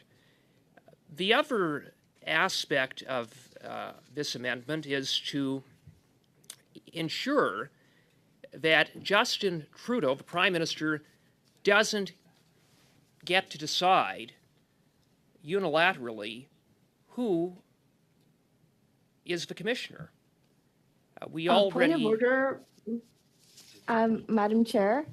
Yes? I'm so sorry, but I'm hearing a lot of feedback. I'm not sure if there's another mic that's on in the room. So you mean when Mr. Cooper is speaking, you're hearing feedback? Yes, I am. So do you hear feedback when I speak? No, I'm not hearing it right now. So maybe if Mr. Cooper can try again. I don't know. I think there was some kind of technical glitch. I'm not sure if it's on my end or on in the room. Well, we would want to make sure that every member is heard. So I'm going to return the floor to Mr. Cooper. And should it happen again, do exactly what you've just done. Mr. Cooper. Thank you, Madam Chair. And as I was saying, and I hope that I'm coming through more clearly now, that we don't think it's appropriate that Mr. Trudeau, the Prime Minister, should be able to unilaterally decide who heads this inquiry. After all, the Prime Minister is implicated to the degree that his office was reportedly... Sincerest apologies to Mr. Cooper and to Madam Chair. I'm not sure if it's on my end, but I'm just hearing a lot of feedback. I don't know what it is. Thank you. Can I just ask other colleagues who are on screen, are you hearing feedback as well? Romanado, do you hear feedback when he speaks? I'm getting a bit of scratchy. But I'm going to unplug my thing and plug it back in and see if it's me. Or Mr. Broussard, are you hearing feedback when Mr. Cooper speaks? I'm not hearing feedback. I'm hearing feedback when Ms. Khalid is speaking. So they're going to give her a call. Mr. Turnbull, do you hear any feedback? I haven't heard any feedback other than when a mic is on in the room and someone else online is trying to speak. Okay, so the technicians are going to call Ms. Khalid and maybe touching base with Mrs. Romanado, who's hearing scratching as well. It's feeling better. It's not scratchy. Great. Mr. Cooper, back to you. Thank you, Madam Chair. We don't believe that it's appropriate that Mr. Trudeau, the Prime Minister, should decide unilaterally who heads this inquiry. The Prime Minister has a conflict. He has a conflict to the degree that there are serious allegations that have been made that from a global news report of last week, that the Prime Minister's senior aides, several of the senior aides, were briefed by CSIS in 2019 that a Liberal candidate and now sitting MP had the assistant of Beijing's Toronto consulate in his nomination campaign, and that they turned a blind eye. They did nothing about that in the face of those warnings from CSIS. We have also seen no answer from the Prime Minister on the veracity of those reports. He has refused to answer basic questions, including whether he had been briefed. Needless to say, the Prime Minister's office is involved in matters that go to the heart of what this inquiry is about, and what the heart of the matter is about what the Prime Minister knew when he knew it and what he did or did not do about Beijing's interference in our elections. And this, in order for there to be confidence in such an inquiry, it needs to be not only an impartial and fair process, it needs to be seen as such. And this amendment to Mr. Julian's motion would do just that. It would provide an opportunity for all of the House leaders of all of the recognized parties to reach agreement unanimously as to the individual who should head the inquiry. And while this inquiry is important, it is also important to recognize that much of the work of the commissioner and the panel members may be in a venue that is not open, that is not before the public, having regard for classified documents and other information that that might be subject of the review of the inquiry.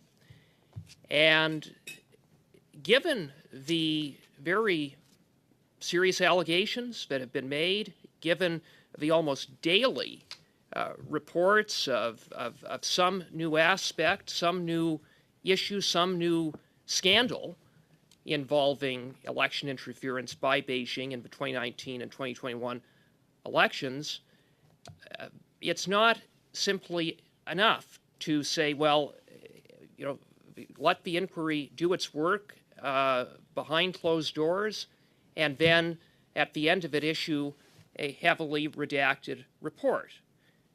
That, again, we welcome an inquiry, but we don't welcome it as a substitute, as a replacement for the work that this committee is doing to undertake a study of election foreign interference, and the work that we have been tasked to undertake specifically with respect to interference in the 2019 and 2021 elections by Beijing. The advice of CSIS in respect of the manner in which foreign interference be responded to is based upon sunlight and transparency, that the public should be made known of interference. And this committee provides a forum for there to be sunshine and transparency now, to get answers now. We might not be able to get all the answers. That's why I support the objective of Mr. Julian's motion, which is to establish an inquiry. But it would not be, I believe, in the interests of getting to the truth and getting to the bottom of this to simply shut the work of this committee down.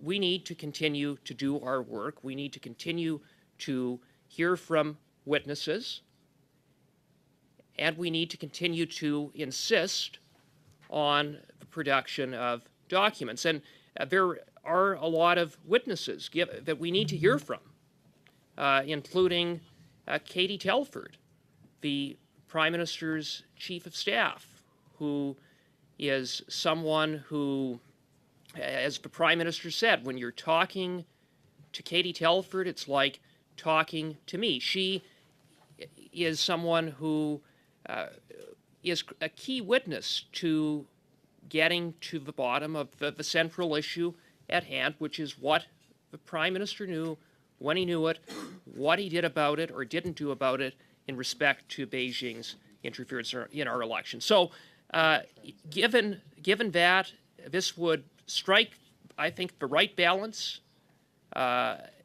with the openness and transparency of this committee to be able to move forward, today, next week, and in the weeks to come, as we learn more about this very serious interference, which the Prime Minister up until now has been anything but transparent about, as he seeks to deflect and block and cover up his inaction based on everything that has been made available up until now. So I will probably have other comments to make, but I will leave it at that for now. And I'm hopeful that this this amendment will be well received and will be adopted. Thank you, Mr. Cooper. So on my list, I will continue with the list as it was. It will be Mr. Berthold, suivi par Mr. Fergus, and then Mrs. Romanado.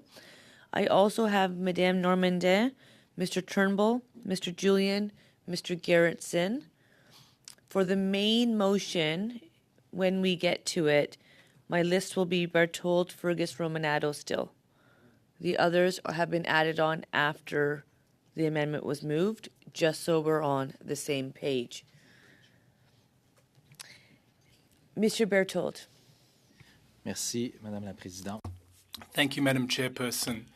Madam Chairperson, what did the Prime Minister Justin Trudeau know? When did Justin Trudeau learn about all of this? What did Justin Trudeau do? Or rather, what did Prime Minister Justin Trudeau not do when he became aware of the numerous allegations of interference from the Peking or Beijing regime in the democratic processes in Canada? That is the fundamental question. That is why we need to set up this public commission of inquiry and why the leader of the Conservative Party yesterday showed his interest and willingness to move forward in that direction. Now, why? As Prime Minister of Canada, Justin Trudeau is, the buck stops with him, basically, vis-a-vis Canadians. When it comes to all issues related to national security and our democratic process. Unfortunately, and despite the fact that we learned and heard from the mouths of all the witnesses that were fully cognizant and were fully implicated and involved, that the Prime Minister on several occasions was briefed about foreign interference on the part of the Beijing regime in our elections on several occasions at several levels. But unfortunately, what we've noted, despite all of that, the Prime Minister's office never deemed or saw fit to make known its concerns to the RCMP or to CSIS.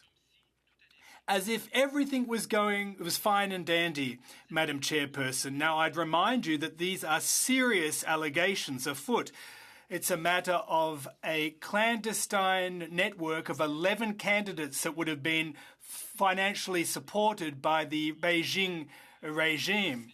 It's a question of alleged volunteers who weren't really volunteers, taking part in election campaigns that were subsidized by people close to the Beijing regime.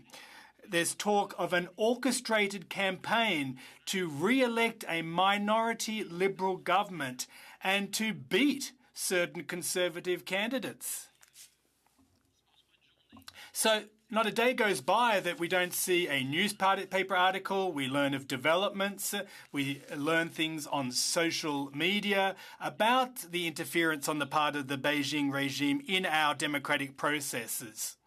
We learned today that the level or the threshold of information and evidence such that for a candidate to be informed of interference on the part of the Beijing regime, that threshold is so high that it's almost impossible to reach it. And yet, Madam Chairperson, the Prime Minister's first line of defence is to say, well, all this information was submitted to the panel that stated that there was no foreign interference in the election and that the process was carried out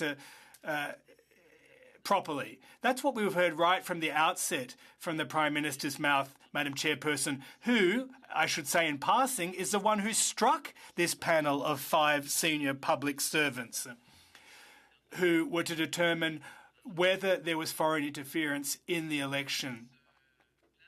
Now, that leaves things open to far too much interpretation and raises far too many questions for us just to leave this alone. And that is why my colleague's question is highly relevant. We can't just simply ask the Prime Minister that's headed up by the government, rather, that's headed up by the Prime Minister, that's embroiled in these allegations that the media has revealed in the Global News, in the Globe and Mail, from other media outlets and other sources news, aside from journalists. We can't just leave it up to him as to who will direct this public commission of inquiry.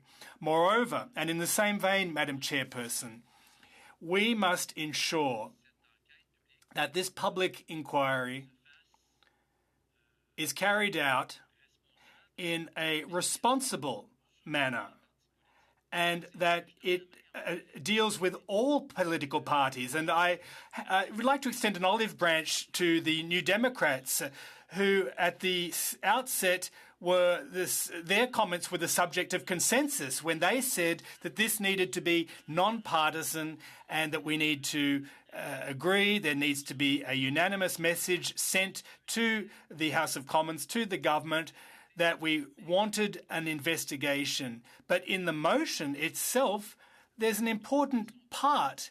In fact, he forgets to list his own party, Madam Chairperson. He doesn't want to hear from anyone from the New Democrats. He doesn't want the National Commission of Inquiry to hear from folks from the New Democrats. Julian? Well, the New Democratic Party was not at all involved. Well, that's up for debate, says Mr. Berthold. This is debate. This is debate. So I guess today we're learning a lot about what points of orders are and are not. Maybe that's a study we want to take on. It would be within PROC's purview. Alors, Madame la Présidente, je vais poursuivre. Madam Chairperson, if I could continue. You will get to continue when I give you the floor. I thought you did. I will give it Je to suis you. désolé, je parle. I apologize. You the floor. Okay. We're at. Okie doke. Non, je continue. I'll proceed. Now, Mr. Julian, if you are so convinced of what you just asserted, well, our proposal is entirely legitimate. You should not fear a National Commission of Inquiry in any way whatsoever. And the fact that a Commission of Inquiry would focus on all political parties. So why don't we leave it up to the Commissioner who would be selected if our motion was agreed to? If it is agreed to, if you support our motion, well, the Commissioner will be appointed by all of the leaders in the House and therefore we'll leave it up to them, shouldn't we, Mr. Julian? And the inquiry will bear out the facts by itself. So there's no need to go there, Mr. Julian. Now, we have learned a lot of information. Sometimes the things that were not said are just as important as those things that were said.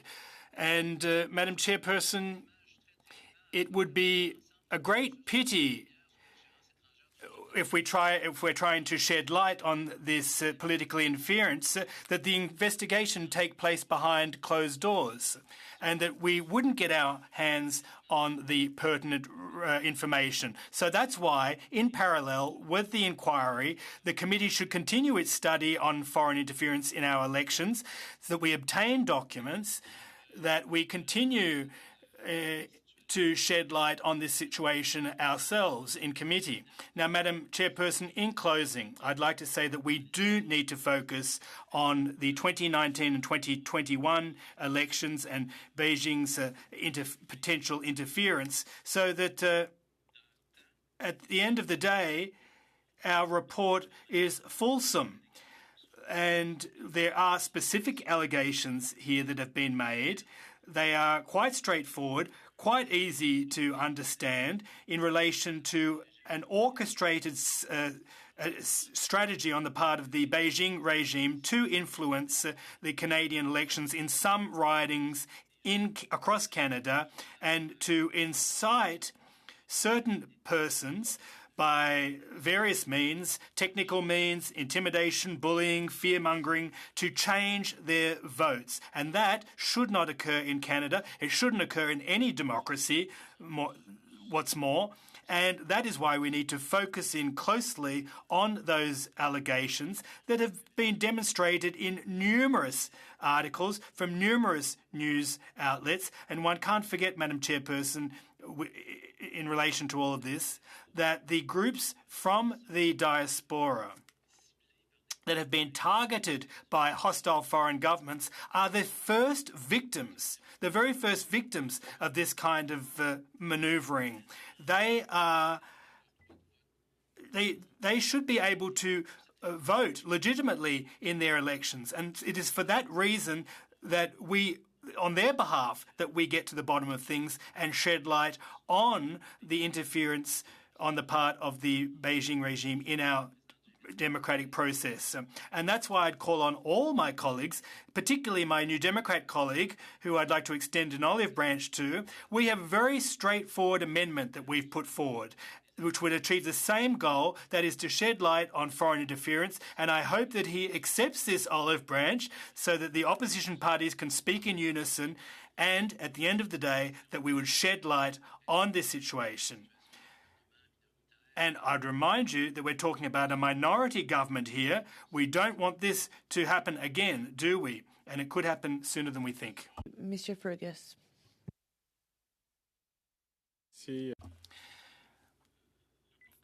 Well, thank you for the opportunity to speak to this motion, or the amendment to the motion moved by Mr. Julian. First, Madam Chairperson, I'm undecided. I'm on the fence when it comes to what the main motion entails. Now, why am I on the fence about this main motion? I can see that there are good elements to it. And as we heard from the witnesses today and yesterday, that the interference, the foreign interference, is not just limited to one single country. As the witnesses intimated, there are 3 or 4 countries that are specifically being targeted. And in response to a specific question, i.e., how many countries engage in, or rather who are subject to foreign interference, well, they didn't even want to draw the line at 4 countries. So, and that's one of the main advantages to what Mr. Julian is proposing. There are weak spots in his motion, nevertheless. And one of those weak spots, to be frank, is the fact that this National Commission of Inquiry would be subject to the same limitations that we ourselves are facing today, i.e., what information can be shared with the general public without jeopardising either our alliances and our allegiance to the foreign intelligence services of our allies, without jeopardising the methods and ways of doing things that our intelligence services and enforcement services use to prevent foreign interference, or without quite simply jeopardising or putting in peril the lives of agents who are out in the field, Madam Chair.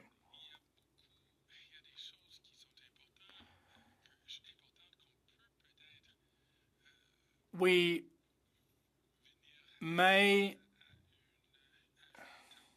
be able to reach agreement on certain points, but it's important that we stand up and once again, I'd like to take my hat off to my colleague in this regard.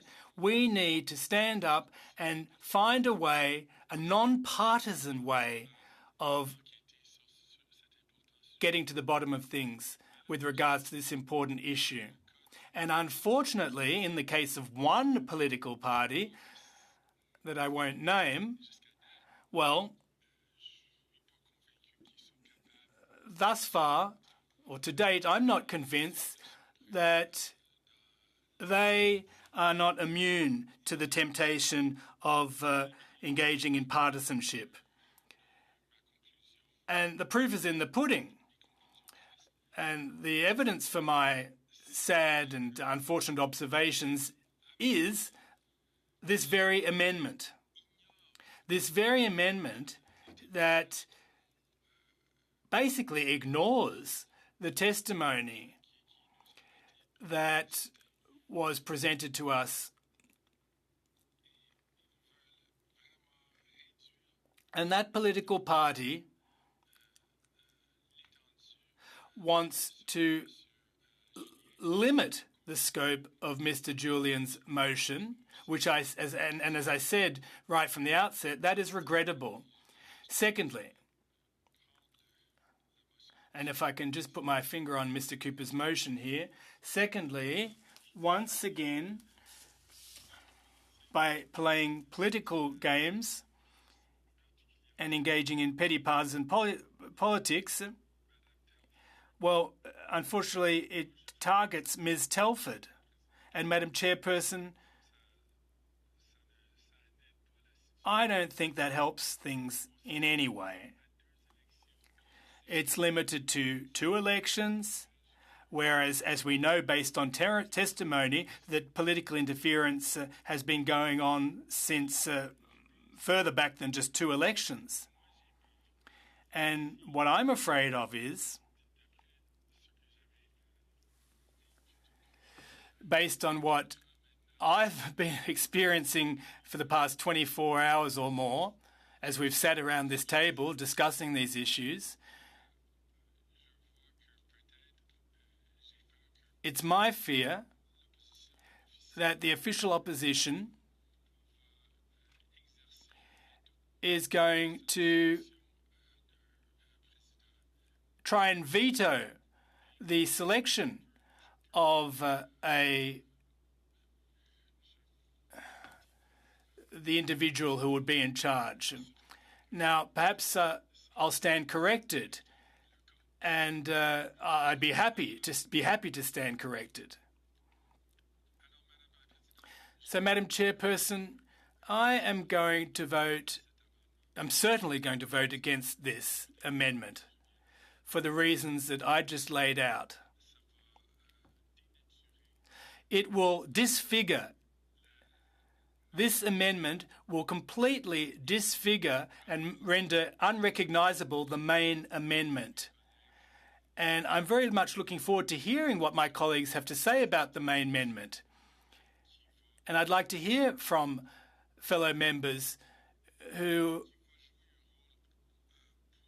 are going to play a proactive role in this process with a view to improving the main amendment. So on that, I'll conclude, Madam Chairperson. Thank you. Merci, Mr. Fergus. Thank you, Mr. Fergus. Ms. Romanado. Thank you very much, Madam Chair. And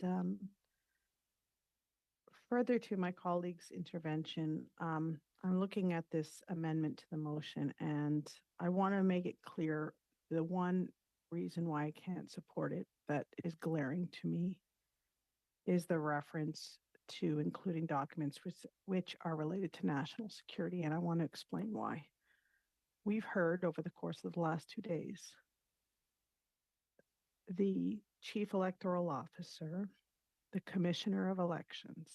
Point d'ordre, Madame la Présidente. On a point of order, Madam Chairperson, unless I'm mistaken, Ms. Romanado is talking about a point that is not germane to the amendment, but rather to the initial proposal. I just want to make sure that we're talking about the amendment here. The amendment, but I do think it's fair to provide some opportunity for her to come back to that point. So the way I was hearing it is that you are going to circle back, correct? I am. Mrs. Madame. Romanato sometimes does start large and then, yes, so I'm going to give her some time. Mrs. Romanato, back to you. Thank you very much, Madam Chair, and I will get to my point.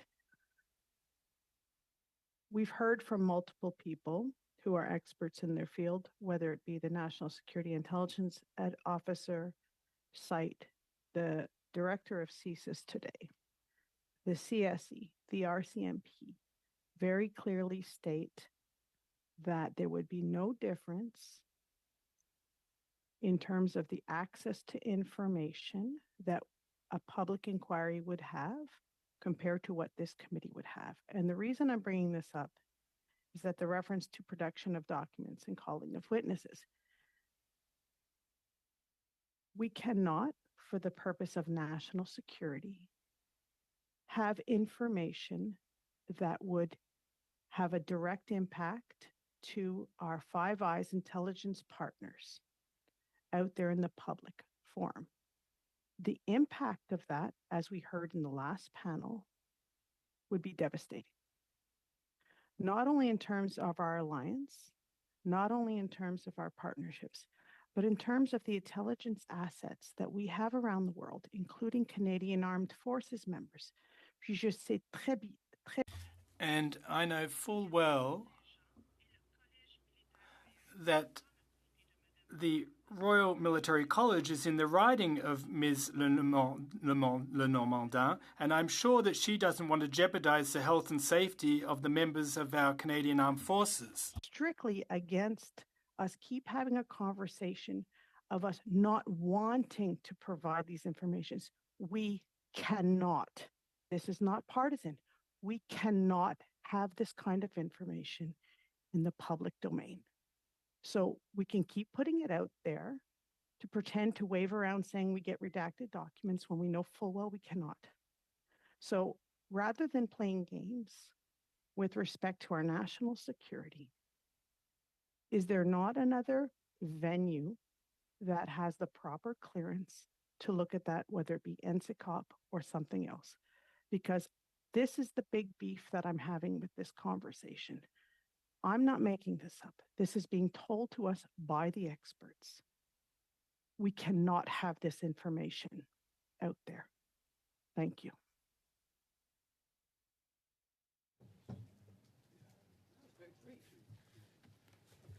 Thank you. Madame Normandin. Merci beaucoup. Thank you very much, Madam Chairperson. And I'll try and be brief too. We've spent a lot of time together. Not that I don't enjoy the company of my colleagues, but I'm sure that they too would like us to be efficient in regards to this matter. Now, as to the amendment itself, I'd like to start by the bottom of the amendment, but I'd also like to call on the wisdom of our clerk on a procedural matter, but I'll do that a bit later.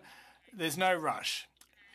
Now, at the end of the amendment, an independent public investigation is called for. The Bloc is calling for this, so is the NDP and the Conservatives, that would have no impact on a parliamentary study at the PROC committee. And I think we should be able to carry out both at the same time, like we did with the Rouleau Commission. We should be able to walk and chew gum.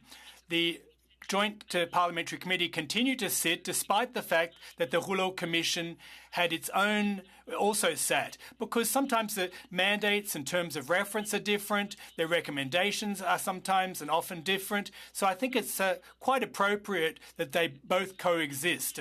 Now, as far as the nomination of the individual in charge of the Public Commission of Inquiry is concerned, the Bloc has been hammering this home right from the outset. This needs to be the subject of a consensus among all parties, and I agree entirely with that part of the amendment. In fact, I think it's the most important part of the entire amendment.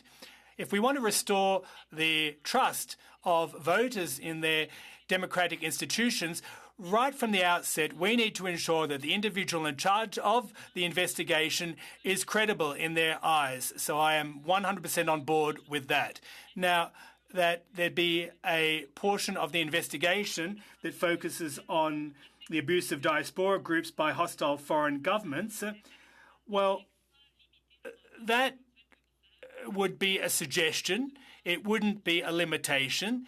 And I think that there are some things that we don't want to forget that we do want to include as part of an inquiry, especially in light of what we've heard from various media outlets and what the witnesses have had to say before us. It is highly likely that, and it's an open truth, that there was foreign interference that's affected many members of diaspora groups here in Canada, and we can't just sidestep that issue in the context of a broader investigation of foreign interference. Now, the section about ministers and former ministers that's been deleted, I agree to us limiting ourselves to a specific number of persons, and the Commissioner would be able to call on those persons. The idea of having a Commissioner that we trust because he's appointed by consensus, that would give him a broad mandate and free rein, and I think that that would be in line with what we're looking for. We don't want to tie the Commissioner's hands, do we? Now, let's go back to the first part of the amendment, and that's what I find problematic. Instead of giving the Commissioner full latitude, it specifies that the focus would be on Beijing's interference. It specifies that it would be on the elections of 2019 and 2021. I doubt that the Commissioner would, I'm sure the Commissioner would be looking into foreign interference in the 2019 and 2021 federal elections by Beijing. However, I don't think we should be limiting the Commissioner to only foreign interference by Beijing and only to elections, federal elections. So I don't really like the wording in the amendment in the first paragraph. I'm wondering if we should have a sub-amendment to the amendment. I'd like to know, Madam Clerk, if it's possible, can we vote on certain parts of an amendment, but not all the amendment? I'd like us to vote on the first part and then vote on the rest of the amendment, rather than having a sub-amendment, another sub-amendment, and so on to get back to get through this amendment. Is this the type of motion that you should table only when we're about to vote, or can I ask this already?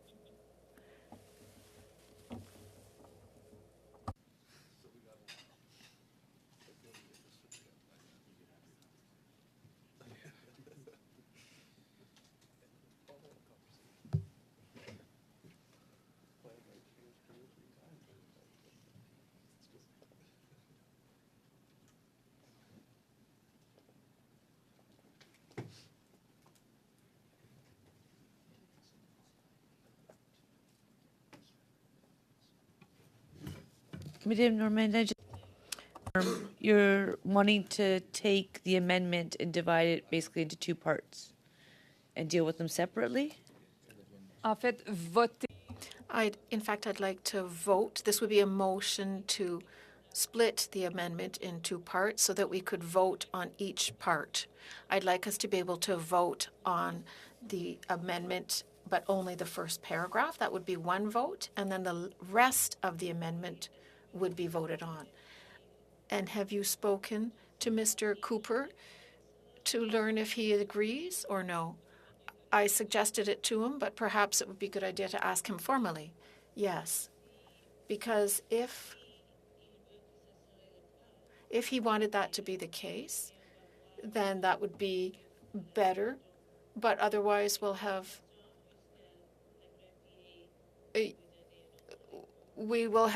otherwise we'll have other chances, but you have a few minutes while the clerk just asks me and it gives me an answer.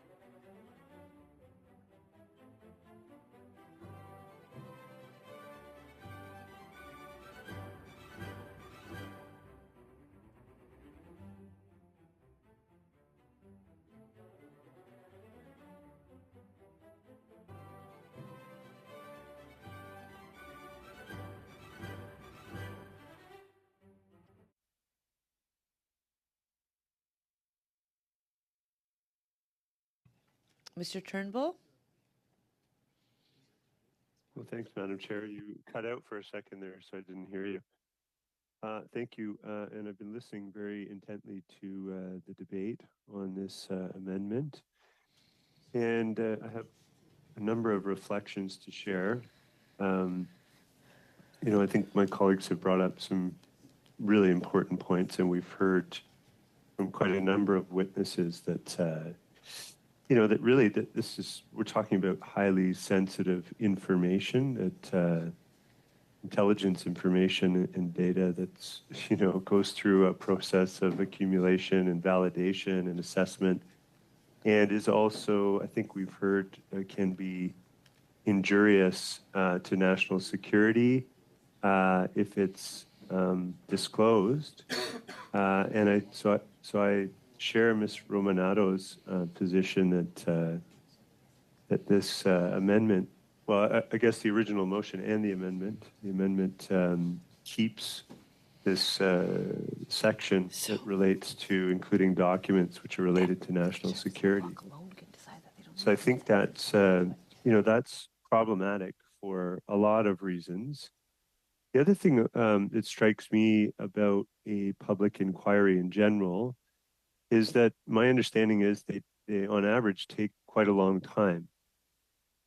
So I don't know if members are comfortable with a 2 to 3 year process of some kind, but that seems to be my understanding is the standard. So I know recently there was an article written by Wesley Wark, who recommended that in opposition to some others who've called for a public inquiry, have said that it's not the best option. And for one reason is that it's quite lengthy, and I think the other is that it encounters and runs into many of the same problems that PROC does, or other parliamentary committees do, which is dealing with these highly sensitive and classified documents, which we've heard from every witness with expertise in this area,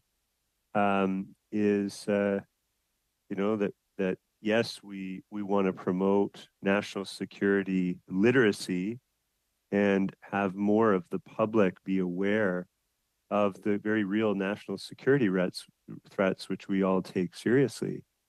And yet we can't do it in an irresponsible manner. We have to really take these concerns and real threats and dangers to disclosing that information flippantly. We have to take those things very seriously. So I certainly take them seriously because I think it can threaten relations with our international partners. I think it can, cause harm to come to, agents and others that are involved in the agencies that protect us every day. And I wouldn't want to see any harm come to those individuals. I would also say, just based on my assessment of the amendment, is there seems to be quite a narrowing of what Mr. Julian had proposed. Beijing is not the only threat to our elections, and we've heard that foreign interference is coming from a number of other countries. I mean, I know that our security agencies specifically have referenced, and Mr. Rosenberg, I believe, in his report referenced Russia and Iran, but I think there was some indication today with the CSIS director that there are others. And I think that we need to, if we're going to do something like this, which is important work, I mean, there's no doubt we have to understand these threats. And, I think our government has demonstrated very clearly, in my view, based on the facts in Mr. Rosenberg's report, of all of the initiatives and things that the government has implemented since about 2018 to build a robust ecosystem that approaches foreign election interference in a whole of government approach. And so I just don't think focusing on one set of allegations that have, come through the media that I think we've heard today, CSIS can neither confirm or deny, whether those are coming from CSIS or not. And I think for me, it would do a disservice to the overall topic for us to just narrow the scope down to focusing on one country, even though I recognize that all of our security agencies, I think, are, resoundingly in agreement that Beijing presents the greatest threat. So I think, but that doesn't mean that we shouldn't be preparing ourselves for others and understanding what those very real threats are. So I think, I don't think I would support, and I'm sort of mulling this over as I read through it, but there are other aspects of this amendment that Mr. Cooper's put forward that I think narrow the scope significantly from what Mr. Julian proposed, and that I'm not quite all that comfortable with. The other is the 2019 and 2021 federal elections seem to be a narrowing of the scope as well. Although Mr. Julian's original motion has reference to those two elections, it seems that it's got a breadth that would include other elections as well. And I think for me, we ought to consider a timeline that goes back a little bit further than just the last two elections. Although I can say with full confidence that the last two elections have had, processes and many structures and mechanisms in place to protect against foreign interference. And I think that information is very clearly laid out in Morris Rosenberg's recent report. And I have an overview of that, which I would like to share. Maybe I'll save that for a little bit later, but I think, there's quite a lot of evidence to, and I referenced this in my question to Mr. Morris when he came before our committee today. So those are some of my comments. I think the other thing that I wanted to say was that, the very last section in the amendment suggests, and I think we had this come up in our debate last night, which I find a bit troubling, is that, and I think Mr. Fergus spoke to this quite eloquently, as he always does, which is that there are numerous committees studying this topic. And so I noticed that in Mr. Cooper's amendment, that what is added here at the end is that this inquiry does not impede or stop the committee's study on foreign election interference, including the production of documents and calling of witnesses. So I'm assuming it's referring to this committee. So, so we want to set up another body, in a sense, or inquiry, a public inquiry in this motion, and then still study it in this committee. We have numerous other committees studying this topic as well. So I guess, is Mr. Cooper's intention to have every committee in the House of Commons study this topic? Or would not a public inquiry, if we were to support that, which I've obviously suggested that I'm not convinced is the best way to go. But I think, the fact that these things are stuck in there just make no sense to me. They're contradictory to having a more comprehensive public inquiry that would sort of really do justice to this topic. And I thought that was sort of the initial intention of Mr. Julian, at least. So that's a significant deviation as well. So for all of those reasons, I think, I'm struggling to feel supportive of this a particular amendment. And although I'm, considering all the arguments and points that are made by my colleagues, and this is an important topic, so I think whatever we decide as a committee, I hope that we kind of get it right. And that I hope that, for me, we don't end up embroiled in these quarrels, these partisan quarrels and games that we seem to be playing in at least today, from what I've seen, and that we take this matter really seriously, and that we take a comprehensive approach to this important topic. So I hope that we can find a way forward. One other thing that I wanted to bring up that I neglected to cover in my remarks just a minute ago was just that I think there was, well, at least from the article that Wesley Wark produced, maybe I'll quote him instead of paraphrasing, but he says judicial inquiries are meant to be fact-finding exercises. The facts in the case of Chinese election interference are thin on the ground, subject matter to media interpretation and political brinkmanship. That's a direct quote. And, for me, I think, if a judicial inquiry is trying to find the facts, and from what we've heard from our intelligence experts, is that it actually takes expertise to interpret intelligence. Are we certain that the fact-finding exercise of a public inquiry, would actually be the right approach? If we're, certainly it would depend upon who leads that process and whether they have the expertise. But I think from what at least Wesley Wark has said, that that he at least feels the facts are slightly thin on the ground. So maybe I'll wrap up there for now. But I certainly think that the debate will continue, and I hope that we'll find some path forward that we can reach consensus on soon. Thank you. Thank you. Mr. Julian? Thank you, Madam Chair.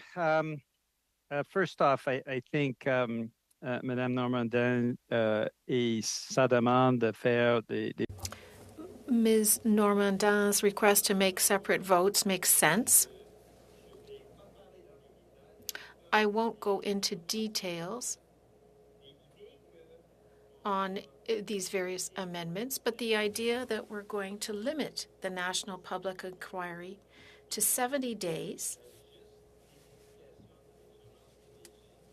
and only foreign interference by Beijing confuses me.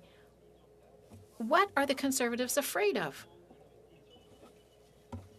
Just sorry, Mr. Julian, we have a point of order. Mr. Berthold?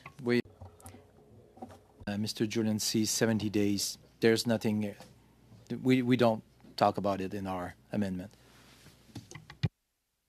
Thank you for that clarification. Mr. Julian, back to you. Il parle de 2010. He talks about 2019 and 2021 federal elections. We're talking about a 70-day period and only Beijing. At the same time, he mentions for the diaspora, we need to look at all hostile foreign governments, but it's not clear if we're talking about only the election period. It's a poorly drafted amendment that eliminates the principle of a national public inquiry. And it's for this reason that for the first part, well, I'm opposed to the first part. And you have to ask the question, what are Conservatives afraid of? I'm going to come back to all of the allegations that have come forward about Russian involvement or interference, not just in Canada, but also in other jurisdictions. We're already aware of the Donald Trump example, the collusion that took place. We are already aware of the implications in the Brexit, the report that came out following the 2019 election that also had concerns raised about financing of the United Kingdom Conservative Party. And in Canada, I think it's important to note the the concerns that have been raised, or the series that was produced in Canada's National Observer, talking about in January and February 2022, I'm now quoting from the article, a large number of public telegram channels were created or repurposed under the auspices of supporting the Freedom Convoy, including some with tens of thousands of members, started to feature Russian propaganda intermingled with convoy-related content.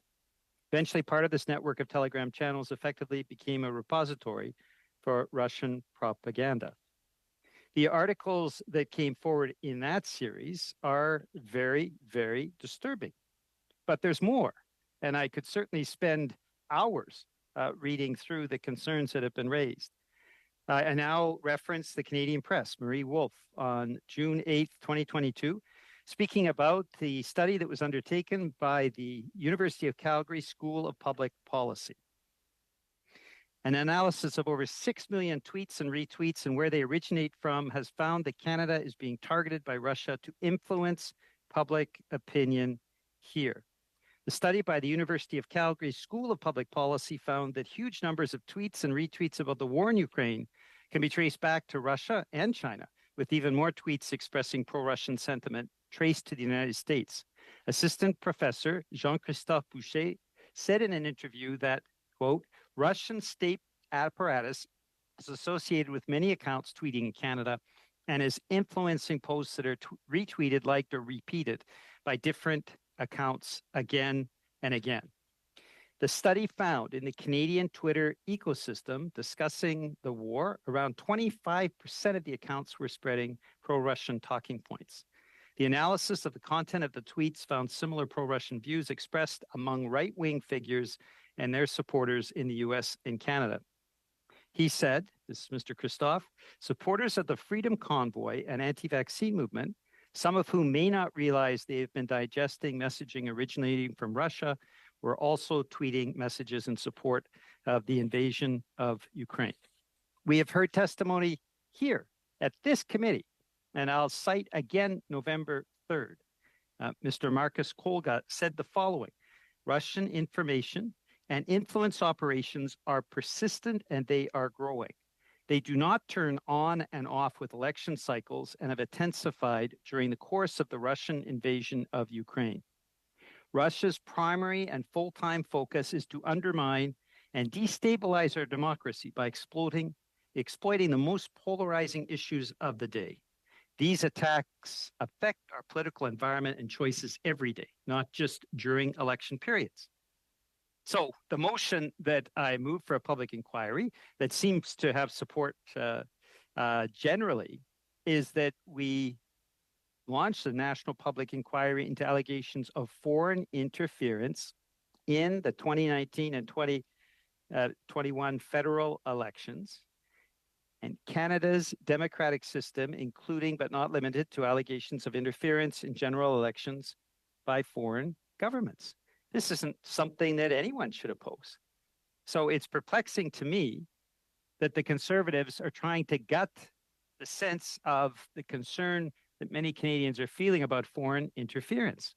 I believe it's disrespectful to 1.5 million Canadians of Ukrainian origin who have been subjected to these campaigns that we have been talking about.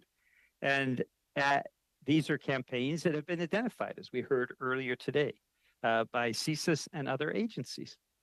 So why would the Conservatives want to strip out the possibility of a national public inquiry that includes foreign interference, not just from Beijing, which is important, I agree, but also Russia, Iran, and other players that are hostile to Canada and to Canada's democracy? And this is where the contradiction takes place. We have this amendment that is offered that strips out the whole principle, that limits the ability of the commissioner or commissioners to do anything beyond allegations of foreign interference by Beijing, and only in the 2019 and 2021 federal elections, which is a period, as I mentioned, of 70 days. And then the Conservatives in the same breath say, but the inquiry can investigate abuse of diaspora groups by hostile foreign governments. Writ large? Is it just during the 70 days? Is it for the last few years?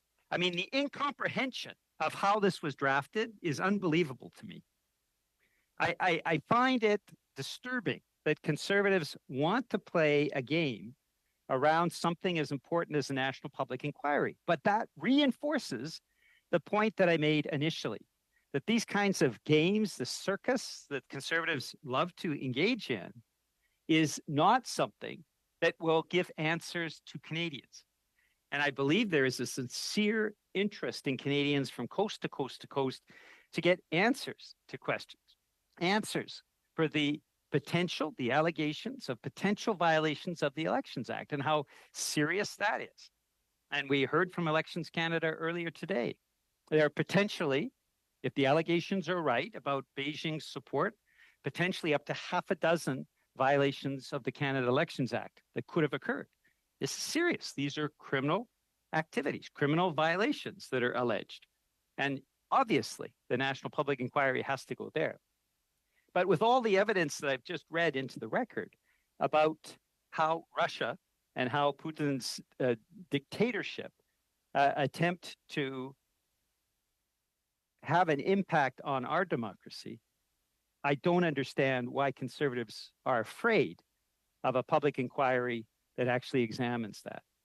And given that they have these two contradictory amendments, one that says, yes, go to the diaspora groups, hostile foreign governments, that's what the conservatives wrote, but don't touch anything with foreign interference aside from Beijing and aside from those very strict 2 35-day election periods. It is very strange to me that they offered this amendment. I have expressed my opposition to that amendment.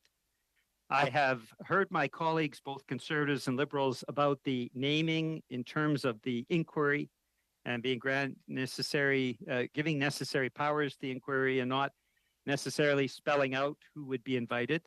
And I certainly would accept that as amendment. I think that would help to move us to a consensus. I do believe we need to investigate abuse by diaspora groups, but that means the original principal clause that I moved, which is ensuring foreign interference by any sources and in Canada's democratic systems, including but not limited to allegations of interference in general elections by foreign governments. So the inquiry have the power to order and review? Absolutely. That's a terms of reference that is normal. And there can be provisions made for national security. I don't accept the argument that terms of reference might in some way be threatening to national security. And I also agree that having the inquiry, individual or individuals selected by unanimous agreement by the House leaders does make sense. We do this often, Madam Chair, and we've done this for a variety of issues, including issues of even most recently, the interim clerk of the House of Commons. So this is something that is a regular practice. What it actually ensures is that each party has a veto. So yes, it's true that that would mean that the Conservatives might have a veto. It would also mean that the Liberals have a veto on that. And it could be somebody that is beyond reproach. I think we would find many names that we could offer, all of us, to ensure that this inquiry is done properly. Finally, this inquiry not stop the committee study. That's really up to the committee. I don't see the appropriateness of that. The committee can decide to continue the study or not. That depends on committee business. That's not up to any of us, Madam Chair. So I don't see that as a particularly a clause that is particularly useful. I think it's more for cosmetic purposes. But ultimately, what really offends me in this is that the Conservatives would seek to eliminate a proper investigation and answers to Canadians beyond that very, very, very narrow scope that they want to place on this public inquiry. I am not going to vote in favor of their modifications to the first clause. I think it's disrespectful to Ukrainian Canadians and other Canadians that have been impacted by foreign interference beyond Beijing. And I think as well, what it does is circumscribe the inquiry to the point where it can't produce the answers that Canadians are looking for. And I'm surprised that the Conservatives would put such a series of amendments, some of whom contradict other amendments, at a time when we really need adults in the room working together so that we can hopefully produce this national public inquiry and get answers for Canadians. Thank you. Thank you. On my list, just so that we are all in the loop, will be Mr. Garrettson, followed by Mr. Berthold, then Mr. Cooper, Madame Normandin, Mrs. Sahota, Mr. Fergus. You don't want to go? No, you go. I want to hear what you have to say. You have some very...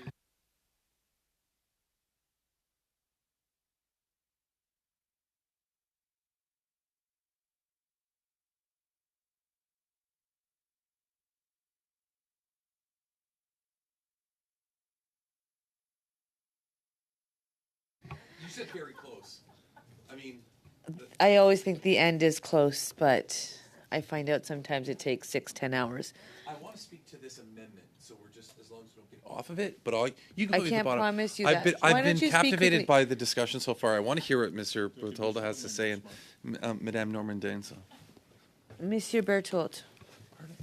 Merci beaucoup. Thank you very much, Madam Chairperson.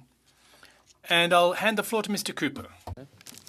Mr. Cooper. Well, thank you very much, Madam Chair, and I have to say it's quite rich for Mr. Julian to be talking about his great concern for about foreign interference and diaspora communities being targeted. And he cited Iran, and he's absolutely right that Iran is the leading state sponsor of terrorism in the world. It is a major security threat, the greatest security threat to peace and stability in the Middle East. It is a regime that has extended its tentacles into Canada. And when Mr. Julian and the NDP had an opportunity to designate the IRGC as a terrorist entity, he voted against it. He voted against designating the IRGC as a terrorist entity. The same IRGC that is raising money, recruiting, and intimidating Iranians on Canadian soil. They're doing it now, and they were doing it in 2018 when Mr. Julian voted against designating the IRGC as a terrorist entity. And now he professes to be so concerned about the Iranian regime. Well, actions speak louder than words, and when Mr. Julian had a chance to stand up and vote, he voted on the side of the Iranian terrorist regime. That's what he did. Because make no mistake about it, the IRGC is the enforcer of the regime. It is the arm of the regime that has exported terrorism around the world, armed other terrorist organizations such as Hezbollah, and has the blood of 55 Canadians and 30 permanent residents when the IRGC took down PS 752 in what an Ontario Superior Court judge determined to be an act of terrorism. And Mr. Julian, when he had a chance to do the right thing, to stand up for Iranian Canadians, to stop the IRGC from fundraising, recruiting, and intimidating Canadians of the Iranian community, he stood against that. So that's Mr. Julian's record. And now he turns around and talks about how concerned he is. Well, what hypocrisy. And Mr. Julian talks about other actors, other states, Russia.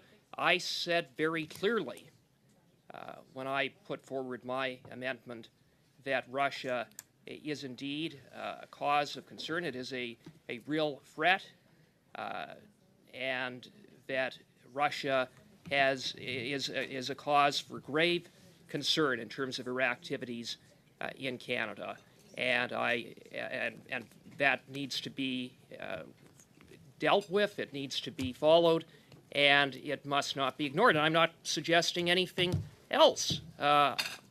It's serious. But we have, before this committee, a study in which we've had a series of motions that have been passed to expand the study on foreign interference, dealing with very specific allegations of interference by Beijing in the 2019 and 2021 elections. And the Iran, Russia, all of these hostile foreign bad actors, their activities are not new. Beijing's interference is not new, but this is but at the same time, it's only now that Mr. Julian is advocating for a public inquiry on all aspects of foreign interference, which I would submit muddies the waters in being able to address the very specific allegations and revelations that have been reported in the Globe and Mail, in Global News, and have been lent support by the Prime Minister's response to them, which is to deflect, deny, cover up, hide, and not be transparent about what he knows. And so that's what we have to get to the bottom of, and that's why in our motion we crafted our amendment in a way that would allow for a targeted, focused inquiry. It wouldn't preclude other hearings. It wouldn't preclude perhaps another inquiry at some later point. But we need, if this inquiry is going to go ahead, it needs to be timely. We need a report sooner rather than later, hopefully before the next election. And so for that practical purpose, it's important that it be limited and targeted to Beijing's interference activities. And, you know, Mr. Julian professes to want to get to the bottom of Beijing's interference, but what he seems to be not very interested in doing is getting to the bottom of the Prime Minister's role in Beijing's interference in the 2019 and 2021 elections. He doesn't seem interested in getting to the heart of the scandal, which is what did the Prime Minister know, what did he do about it, and what did he fail to do about it? Because the Prime Minister, based on everything that we heard, has done very, very little. And his senior PMO officials may have turned a blind eye to CSIS's warnings, among other failures. But I can appreciate why, at some level, although it's hardly commendable, that the Prime Minister would like to cover this up. It is astonishing that Mr. Julian and the NDP are prepared to join the Prime Minister in covering this up. You know, yesterday evening, there was an opportunity to deal with a motion that I had put forward. Point of order. To Yes, Mr. Julian, point of order. These are unbelievable untruths that Mr. Cooper is putting out. He must stick to the issue, which is the amendment. And at the same time, I would ask you, Madam Chair, through you, that he stop repeating himself and speak to relevance, because this is just becoming a circus. I think Mr. Cooper will note the comments because I'm sure he wants to have a productive meeting. So, Mr. Cooper, with that, I will pass you back the floor to speak, bearing in mind that we are on the amendment. Well, it's absolutely relevant to the amendment, which is that all political parties have the opportunity to have a say and that there be consensus, unanimous agreement amongst political parties, all of the recognized parties, as to who heads the inquiry, because Mr. Julian, I would think, would welcome that. He, after all, professes to be concerned about Beijing's interference. He professes to be concerned about the Prime Minister's role or potential role and that of the PMO. He professes to want to get answers from the Prime Minister, from PMO officials, but yet when he had an opportunity last night to help that process work itself out by bringing Katie. Point of order. Mr. Julian? Again, speaking to relevance and repetition, I think the member has experience. He is violating both rules. If he wants to pull on a filibuster, he's going to have to come up with new content, and it's going to have to be relevant to the amendment. Thank you, Madam Chair. Well, I'm going to just encourage all members to take a breath, stay the course. Let's do this and stay focused. I know we can do it. Mr. Cooper, I know on sometimes the the amendment. truth.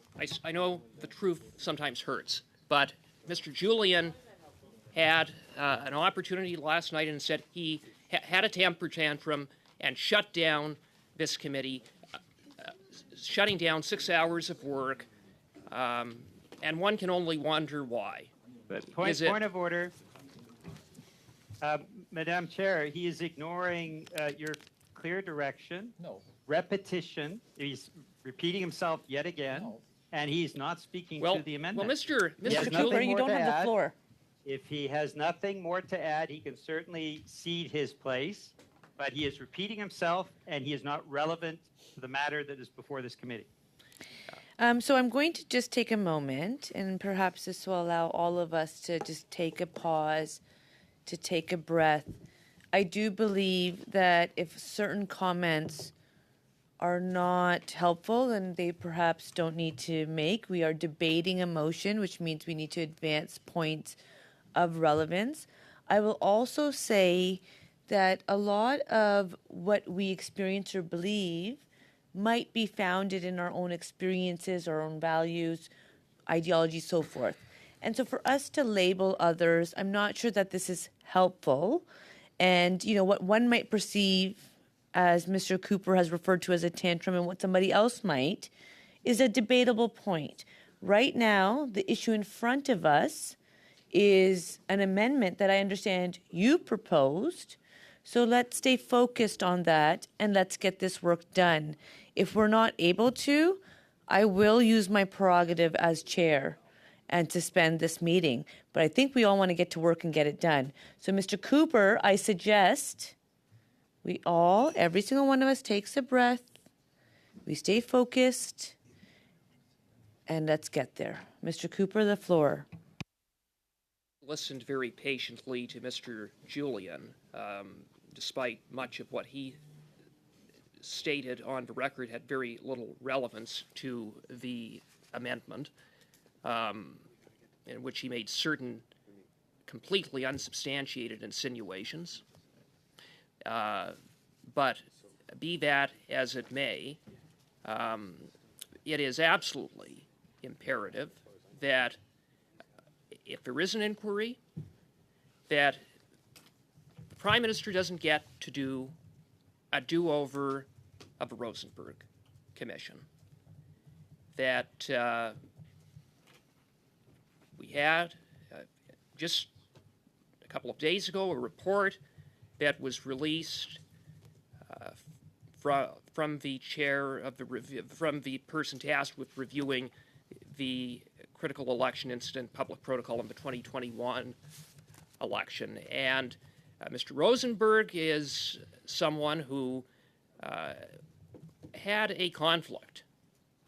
He had a conflict, real or perceived, certainly perceived, by virtue of his role as the former CEO of the Trudeau Foundation, as someone who was involved in facilitating a $200,000 contribution from a business person associated with and a political person affiliated with the Beijing Chinese Communist regime, who was implicated in the Prime Minister's billionaire cash for access scandal in 2016.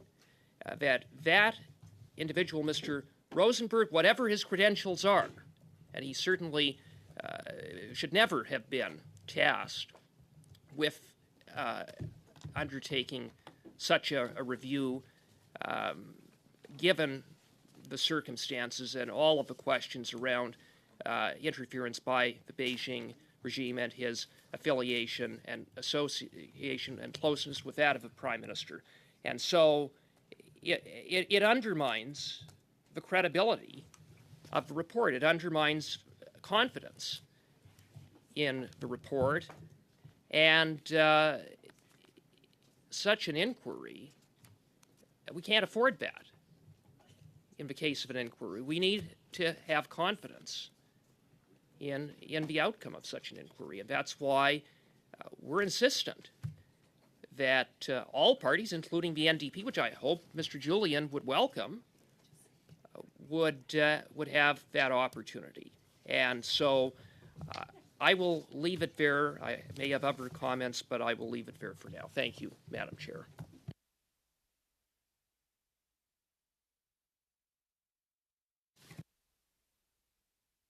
Thank you, Mr. Cooper. And so I am going to now go to Madame Normandin. Merci beaucoup, Madame la Thank you very much, Madam Chairperson. I think I'll be quite straightforward here. I have a sub-amendment to move in relation to the amendment, and I'll read it out loud. I'm waiting for the official text, but it should say delete paragraph A of the amendment. So we've just sent it around. Everyone should be able to see that. So just the email that we did receive earlier, the amendment that Mr. Cooper proposed had a part A, B, C. She's just removing A.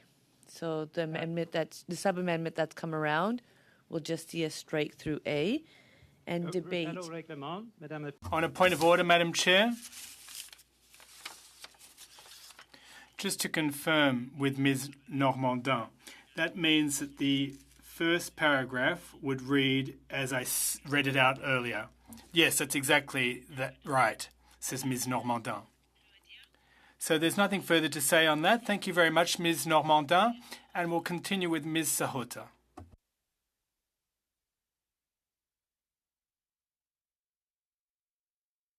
There. Thank you. I'm just looking over this new amendment now. It's a sub-amendment. Okay, sorry. Sub-amendment. That's removing the first part. Well, it's the first part that I mostly have issues with. So, Madam Chair, who is next on the speakers list? Because it really is the first part that I was speaking to, and I didn't foresee Madame Normandin moving this sub-amendment at this point. And so I wanted to know what the speakers list looks like. Thank you, Mrs. Sahota. Thank you for that comment. Mr. Gerritsen. Thank you, Madam Chair. Okay, so Mr. Julian asked a really important question. And that was, why are Conservatives only interested in 2019 and 2021? And I would direct everybody's attention back to another Globe and Mail report from February 28th, just a couple days ago, where in that they said, the source said that the Canadian Security Intelligence Service captured a conversation in 2014 between an unnamed commercial attaché at one of China's consulates in Canada and billionaire Zhang Bin, a political advisor to the government in Beijing and a senior official in China's network of state promoters around the world. They discussed the federal election that was expected to take place in 2015 and the possibility that the Liberals would defeat Stephen Harper's Conservatives and form the next government. The source said that the diplomat instructed Mr. Zhang to donate $1 million to the Trudeau Foundation and told him the Chinese government would reimburse him the entire amount. So in other words, Madam Speaker, while Stephen Harper was the Prime Minister, the Chinese government attempted to influence the leader of a national political party in a year before the election. The first time that the information that CSIS was tracking this donation came to light was 2 days ago. So it begs the question, did Harper keep quiet for political reasons? Either because of an upcoming election or because his efforts to sign the secret Foreign Investment Promotion and Protection Agreement? Conservatives make it sound like their work of the committee has forced a response on this issue, but they were in power when the alleged incident took place. So, to Mr. Julian's question and to the bigger issue of nonpartisanship as it relates to trying to do this very important work, I mean, if we're supposed to take this report from one news outlet that is basically the foundation for everything that we're doing here today and everything that Mr. Cooper has been railing on about for the last little while, if we're supposed to take that, then why aren't we taking this other one from 2014? Why aren't we getting to the bottom of what Stephen Harper knew and what Conservatives knew at the time? That could be the only reason to explain why Mr. Cooper is not interested in looking into the details of 2014. That can be the only reason why Mr. Cooper would want to insist that we focus just on 2019 and 2021. I can't see any other reason. And so to Mr. Julian's point, and to the point that I've been trying to make the whole time, is that this is just all politics for the Conservatives. They don't care about the report. They don't care about, by the way, this commission or this public inquiry would take 2 to 4 years to complete. Another election will have likely taken place, especially if you go longer in the 4 years. They don't care about that. All the Conservatives are focused on is getting the little gotcha soundbite moments that happen to come along in the process of the inquiry, trying to pick at one thing or another. That's all that they're interested in. And so, in my opinion, if you really want to do this genuinely and in a nonpartisan way, you would listen to the experts. And so I guess, although I agree with a lot of what Mr. Julian said, I guess we part ways in the venue by which this should be taking place. I don't believe that the appropriate venue is in the public forum for the reasons that were outlined by just about every expert that came before this committee already. A public inquiry is not going to have access to any more information than this committee would have access to. This committee is going to be limited based on the security classifications of the various different documents. Now, of course, that makes a great optic for the leader of the opposition when he strolls out into a hallway and waves around documents that have been redacted, because then he'll say the Liberals are trying to keep secrets from us. The Liberals went behind their party office doors and blacked out all the information in here like they usually do. That's just their game. That's the game. So nobody here at this table, no Canadian should actually think that the motivation of the Conservative Party of Canada right now is to actually deal with foreign interference. Whereas I don't feel that's the same situation coming from the NDP. I don't feel that's the same situation coming from the Bloc. I feel as though they genuinely think that they're coming from a good place to have the public inquiry, because of course, public inquiry, getting things out in the open, sunshine and transparency, as Mr. Cooper said repeatedly in this meeting. Yes, these are the best ways to expose information to the public. But sometimes information is so sensitive and so classified that you just can't do that. I asked the last panel that came here, there's a lot of information you can't share with us. And they agreed with that. I said, can you share that at NSICOP? And the response that they gave was, yes, we can. That's where the proper classifications are in place. So I don't need to go on and on. I think Mr. Cooper and his colleagues want to talk about this more at great length, and they're entitled to do so, and happy to sit here and listen to it. But at the end of the day, this just comes down to whether or not we believe that this is about genuinely protecting our democracy, or if this is just taking cheap shots at the Prime Minister and taking cheap shots and trying to get your gotcha moment. I don't blame the Conservatives for wanting to do that. It's what their leader does repeatedly. That's all he cares about. It's very disingenuous, but it's the reality of the situation. So here we are. And I want to get to the bottom. I want to understand this more. If foreign interference goes on in many different parts of the world, especially where democracies are alive, and by nature of a democracy, as we heard today from a witness, by nature of democracies, they're open and they become much more subject to foreign interference. Foreign interference is not a new thing. We've been talking about studying this since this committee was formed over a year ago. We've been talking about doing it. It's not new. Suddenly, it's become the sensationalized issue for the Conservatives, so they're running around town trying to tout, the importance of, or trying to tout the fact that the Prime Minister was like covering something up or one thing or another. It's so disingenuous when members of Parliament would actually think that we would allow knowingly anybody, as much as I disagree with Conservatives, there is not one Conservative that sits on the other side of the aisle that I actually believe would go along with something as knowingly allowing foreign interference to occur. And I hope that the same would be reciprocated onto the other side. Like, who would ever actually allow that? And then we have Mr. Calkins, who, by the way, I believe it was yesterday, said, I will sit here as long as it takes to make sure that my position is defended, and hasn't been here since 2 hours into yesterday's meeting. Called a member of Parliament an agent of China.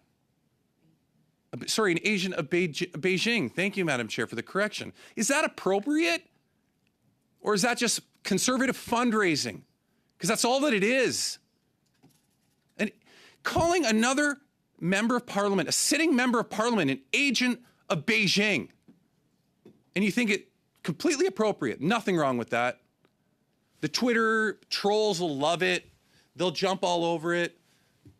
Conservatives will raise a little bit more money. Don't worry about what it does to the foundations of our democracy in the process. Yet here we are, once again, just debating endlessly in circles about how Conservatives can get their gotcha moment on the Prime Minister. It's not serving any purpose. And if you really want to serve a purpose, let's listen to the experts and let's do what they say to do, which is to allow the people who have the clearances to view this stuff, who are charged by the House of Commons to be the oversight. Let them do the work that they're supposed to do, which is to safeguard any kind of foreign interference and to monitor any kind of foreign or actors that are trying to get into our democracy in one way or the other. Thank you, Madam Chair. Thank you. Mr. Fergus? Well, that was a very powerful statement. I am pleased to see the sub-amendment to remove the overly restrictive aspects of limiting Mr.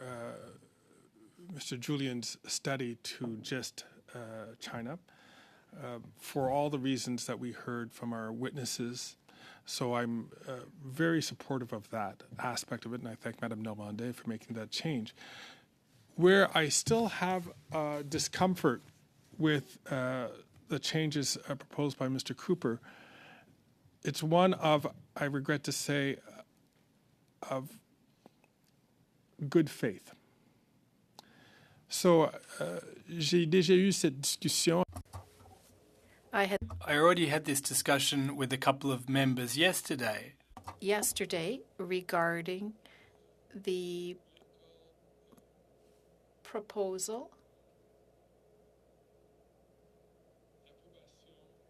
or the approval, rather, the proposal to obtain the approval of all parties in the House of Commons.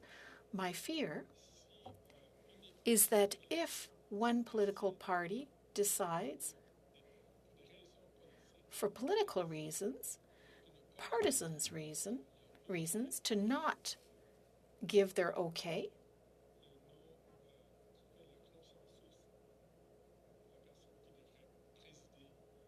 then to the name suggested for the eventual commissioner, that means that the commission will never be created.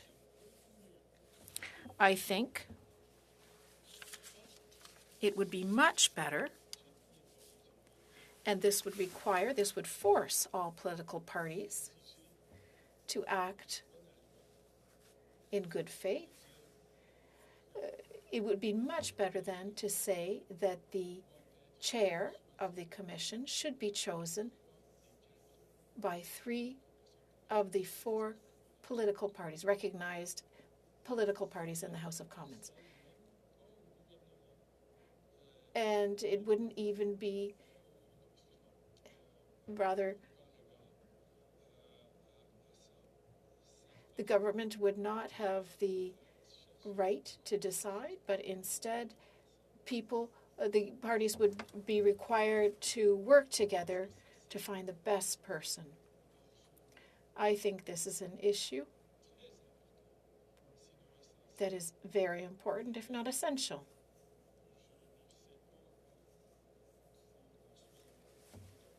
There's a sub-amendment before us.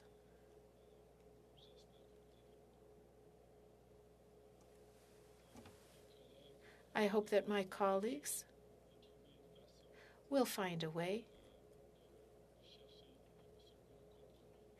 to find the right compromise.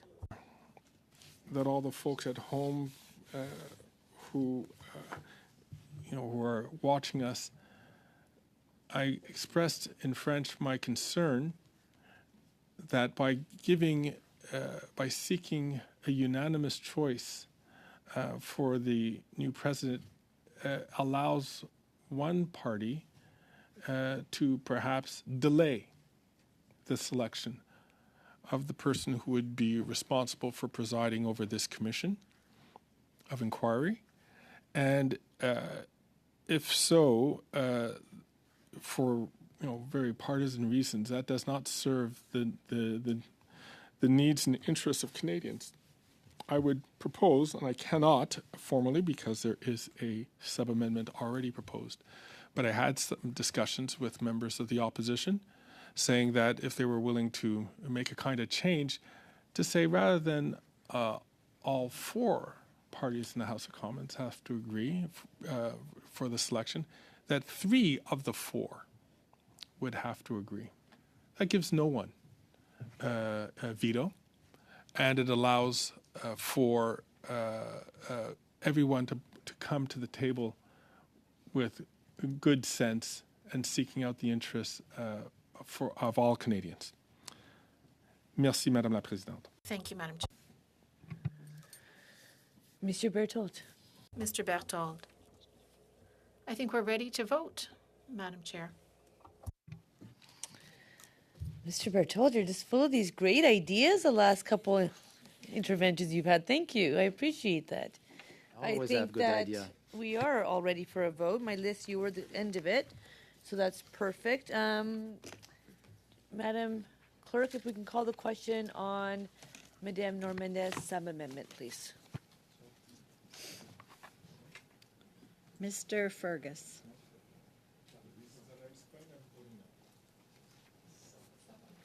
Sub-amendment. Can we have 2 minutes just to talk about this?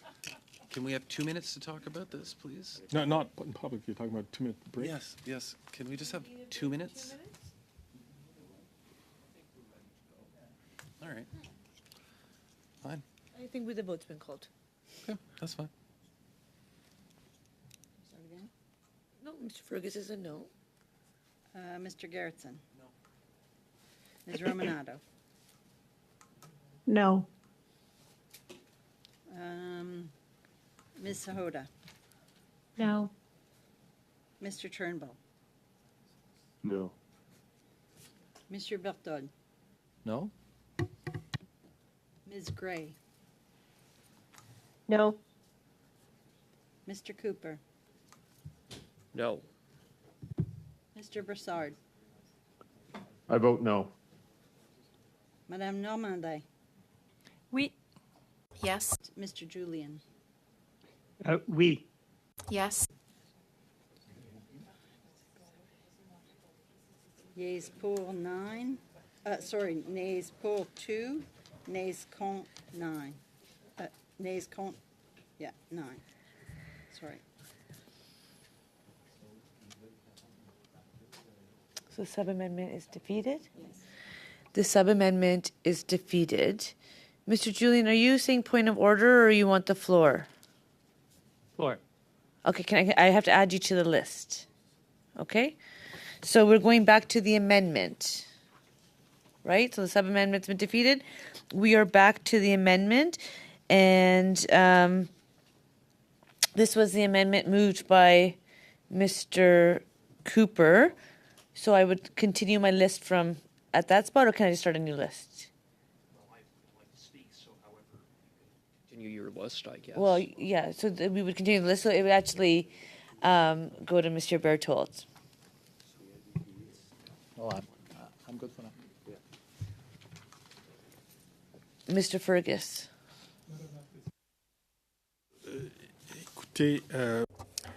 Listen. Without the amendment, or without amendments, Mr. Cooper's motion is completely unacceptable for reasons already named.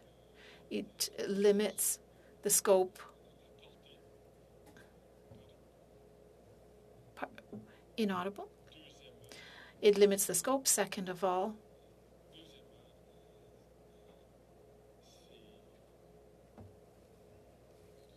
One moment, please. Let me just see the motion.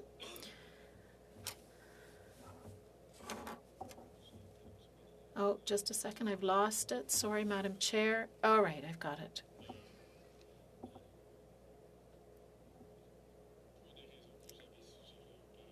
For reasons I suggested before, that unanimous agreement is not a good idea, that I proposed only 3 of the 4 originalists officially recognized parties, and for these reasons I cannot vote in favor of Mr. Cooper's amendment. Thank you. Ms. Romanado. Madam, you could take me off the list. Brilliant, thank you. Mr. Julian.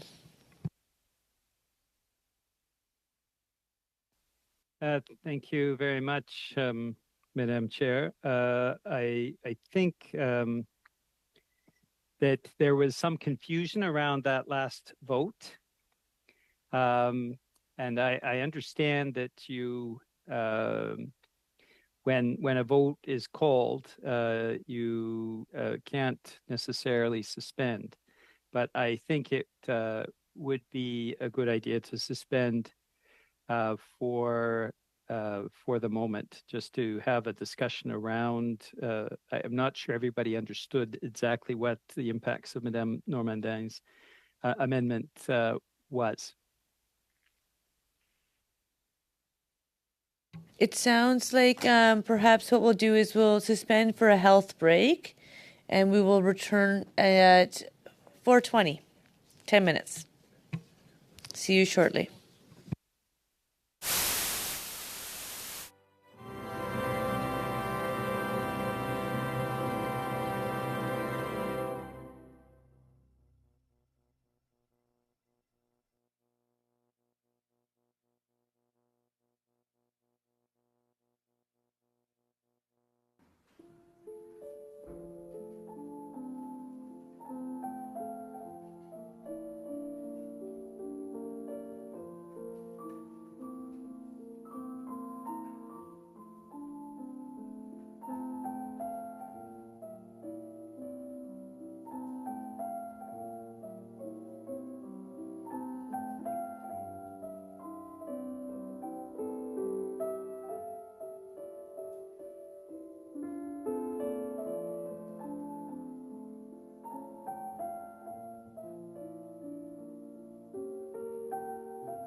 Oh, Mr. Julian.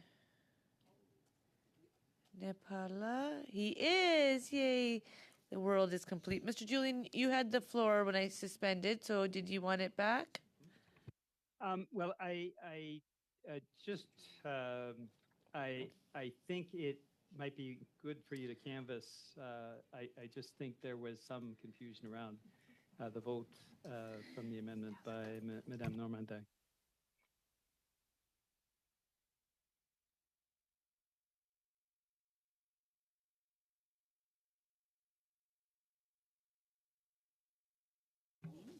Sorry, Mr. Julian, are you suggesting on the amendment, or what are you suggesting? Would you like me to bump you to the bottom of the list, Mr. Julian? No. I think he wants There's to only move one that we person after you reconsider right that now, last so it's vote. just Mr. Berthold, and I can come back to you if you'd like. Certainly. I think that's all right, right? So why don't I do that? Let's go to Mr. Berthold, and then I see Mr. Gerritsen got here, so then I'll go to Mr. Julian and then Gerritsen.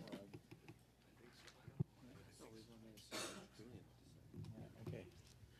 We just really curious about what Mr. Julian has to say.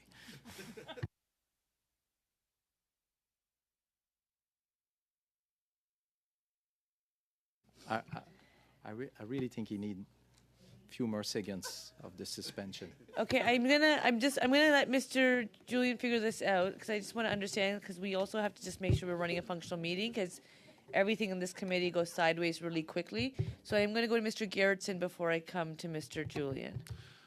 So, to Mr. Julian's point, Madam Chair, what I would like to do is to reconsider the previous vote. I ask for you and through you to the clerk for guidance on how the best way to do that is. Can I move like a motion to reconsider it? Can I move it separately on its own, or how does that happen? So, Mr. Gerritsen, yesterday the conversation that kind of took place was really in regards to when the committee has made a decision on something, it cannot be retaken unless there's unanimous consent. So if we would like to see it repeated, if I see some heads nodded, would we like to see that, would we like to see the sub-amendment re-voted on? Then I'll ask for reconsideration of that. if Unanimous there's consent to unanimous reconsider for it? Do we have agreement for that? Yes. So just to be clear, we're now back on Madame Normandin's sub-amendment. Is that suitable? Can I just get some head nods on the screen, up and down, left and right? Mr. Julian? Yes, I support that, Madam Chair. Could you just reread it so that everybody understands what the amendment does, the sub-amendment does? The sub-amendment will be removing the changes in the amendment to A, meaning the original paragraph as per your motion would stand, and then the other changes would remain that are in Mr. Cooper's amendment. Are we all on the same page? So we have agreement to redo the vote on the sub-amendment. You have unanimous consent to redo the vote on the sub-amendment. Madam Clerk, I am calling the question on the sub-amendment, Madame Normandin's sub-amendment. Thank you, Madam Chair. Mr. Fergus? Je vais voter oui. Mr. Gerritsen? Yes. Ms. Romanado? Yes. Ms. Sahodet? Oh, Ms. Khalid? Yes. Mr. Turnbull? Yes. Mr. Berthold? No. Ms. Gray? No. Mr. Cooper? No. Mr. Brock? No. Madame Normandin? Oui. Mr. Julian? Oui.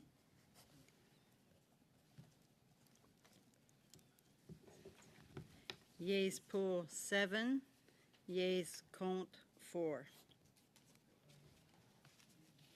Carries. That's confusing. do I go back to my original list or this list? You can start a new list. Okay.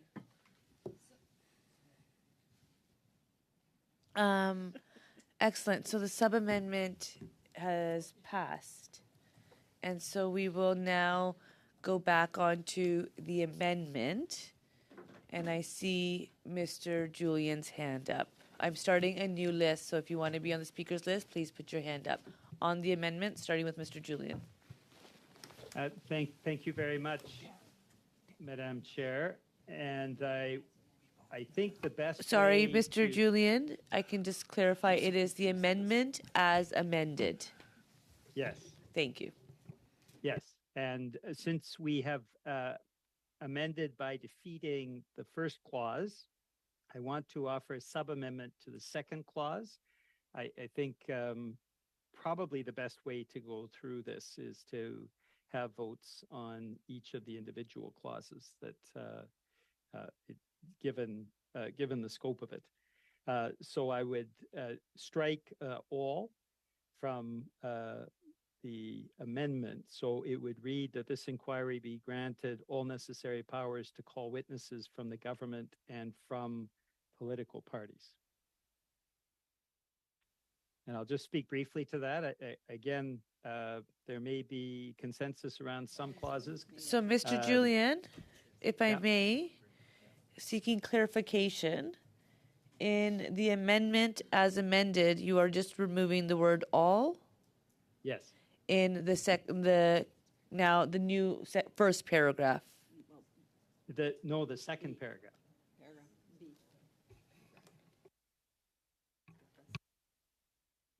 All right, so is everyone okay? So we all get it? He's just removing the word all in the amendment as amended. Okay, so we understand that. Go ahead, Mr. Julian. So again, I think it's good to be treating each of these clauses separately as we work through. Hopefully, we've resolved clause 1. Hopefully, we have consensus around clause 2. The amendment that was offered takes away the specific references that I had put in my motion, but at the same time, I think there has been indication from a number of quarters around the table that they don't necessarily like the specific mentions. In any event, the inquiry can call witnesses from the government and from political parties. And I would support the sub-amendment and then the amendment that is ultimately stripping away the specific references that were in my motion.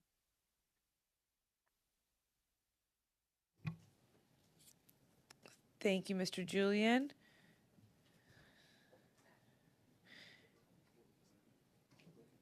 Mr. Turnbull's hand is up, and I'm going to take names. Mr. Turnbull?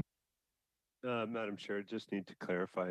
I'm utterly baffled as to where we're at. Could someone maybe just cover and restate what's going on now? I realize that we went back to, with unanimous consent, to Ms. Normandin's sub-amendment. We voted in favor of that, or that did pass. And now I'm not quite understanding what Mr. Julian is proposing. So maybe he can restate and clarify for the committee. Mr. Julian is removing the word all from the amendment as a sub-amendment.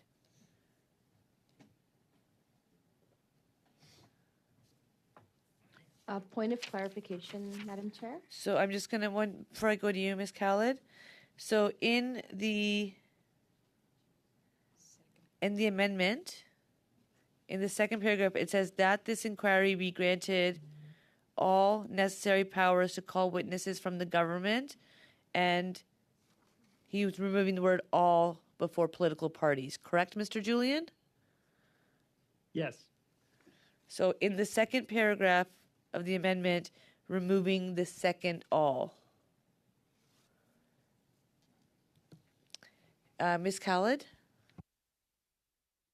Thanks, Madam Chair. I'm just wondering what the implications of removing that all would be in just the context of this motion. So I think that's part of the debate. If you would like my understanding, it would be instead of being all political parties, it could then thereby be some, it could be one, it could just not be all. What are all of them? That's a good question too. I'm going to go to, I have Mr. Berthold, suivi par Monsieur Fergus. Merci. Merci, Madame. Thank you, Madam Chairperson. I just want to say that we agree with Mr. Julian's proposal. Thank you, Mr. Berthold. Mr. Fergus. Madam Clerk, could the clerk please distribute Mr. Julian's motion, please, so that we can see it in black and white, i.e. his full motion?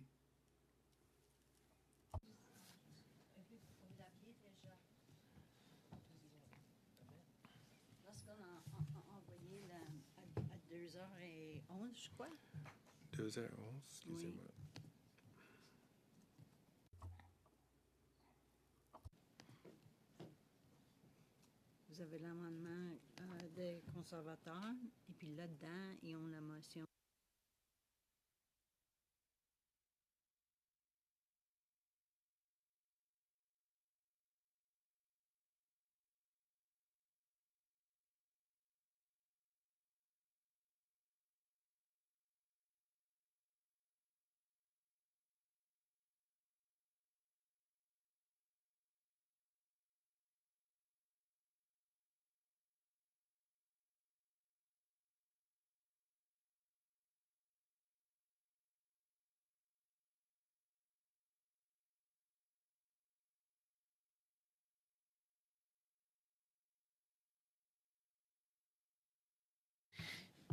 Mr. Julian, just while the committee's on pause, are you, I'm assuming just with the pace of the conversation that you want to go clause by clause, so you're going to be moving multiple sub-amendments? Can I just ask your intention? If you don't want to share, you don't have to, but if it's this complicated for removing one word, I just figure maybe there's some way that people can all be on the same page.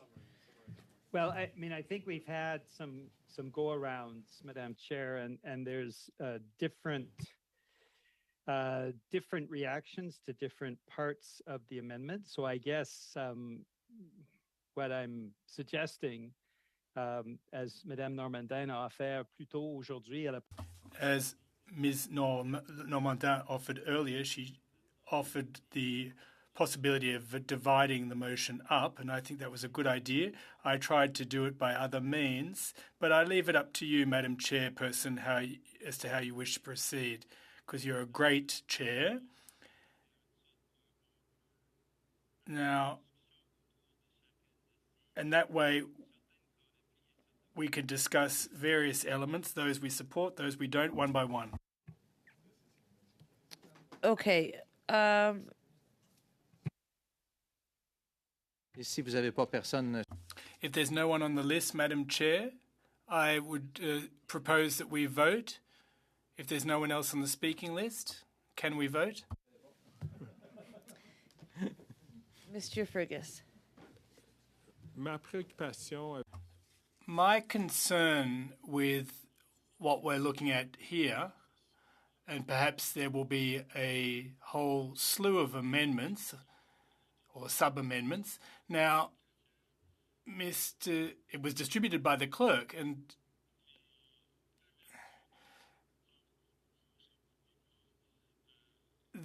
I'm referring to the version with the red and the black ink. Now, we started with Ms. Normandin and deleted Part A, and now what we have before us is the original text of Mr. Julian's, and he's now amending Mr. Cooper's amendment by striking out one single word, the word all, or tout in French. But once again, perhaps it would be better were Mr. Julian to present all his amendments at the same time so that we can have a better overall picture. Hold on, I understand what his problem is here. He's wanting to get consensus item by item, line by line. I see. I get it. It's a bit confusing, but I get it.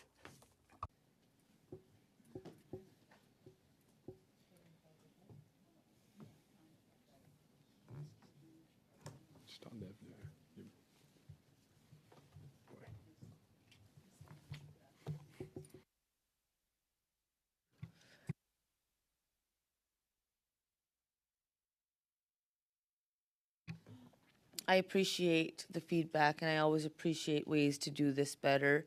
And I think this also reflects upon discussions and where we stand or hear things, is that everybody hears them differently, we interpret them differently. Our idea of what is easier is very different as well. Since I have nobody on my speaking list, I am calling the question on the sub-amendment as proposed by Mr. Julian. And Sophia is going to call her first vote, everyone. Ooh. Madam Clerk, question, please. Okay. Mr. Fergus? Je vais voter en faveur de cet amendement. I'll vote in favour of this amendment. Mr. Fragiskatos?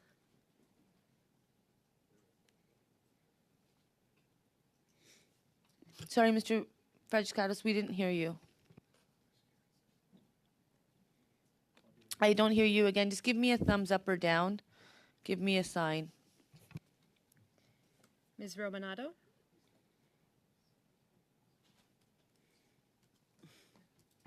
In favor? Ms. Khalid? In favor. Mr. Turnbull? Yes. Monsieur Berthold? Oui. Ms. Gray? Yes. Mr. Cooper? Yes. Mr. Brock? Yes. Madame Normandin? Oui. Mr. Julian? Oui. You might need to call the vote more often. Yeah. Yeas pour 11, nays contre 0. Excellent. Thank you. Congratulations. You should call the vote, I think, more often. That was great. That was the sub-amendment as proposed by Mr. Julian passes. We are now back to the amendment. The amendment as amended. I don't even know. So on the amendment, we are back to a conversation, or are we okay to vote? We call the vote on the amendment as amended. Madam Clerk. Oh, Mr. Turnbull? I kind of called the question already. Okay, I just wanted to clarify what we're voting on because what you said wasn't clear to me. The amendment as amended. So amended by Madame Normandin, followed by amended by Mr. Julian, Mr. Cooper's amendment.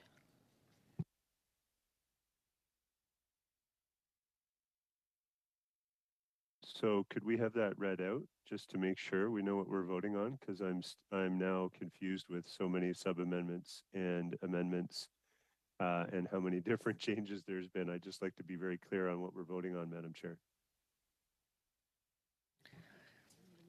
So A has been removed. Okay, perfect. Sophia is going to read it all to you. Ready? As amended twice. Mr. Sophia, go ahead, please. That the motion be amended, B, in the second paragraph by replacing all the words after the words the government with the following, and from political parties. C, by adding the following after the second paragraph, that the inquiry investigates abuse of diaspora groups by hostile foreign governments.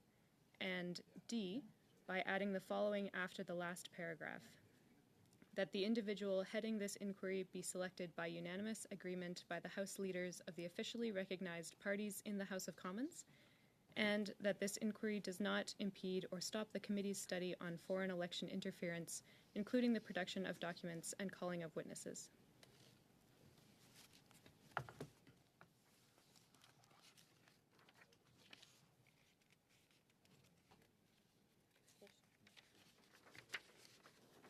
Mr. Fergus. Mr. Fragiscatos. Against. Ms. Romanado. Called. Ms. Khaled.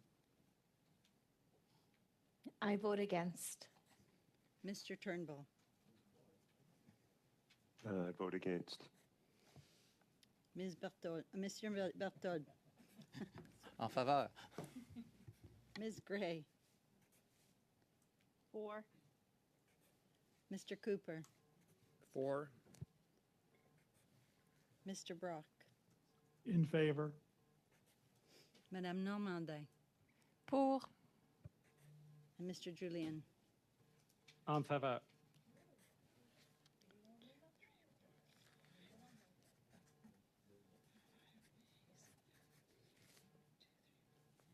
Yeas pour 6, nays contre 5.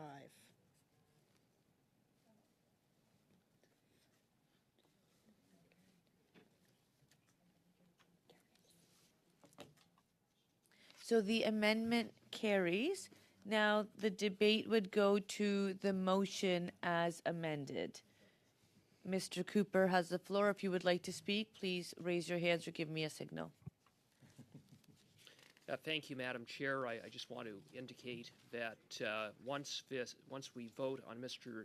Julian's motion, that you do not have the implied consent of the official opposition to adjourn the meeting, as we expect to take up the unfinished business from yesterday.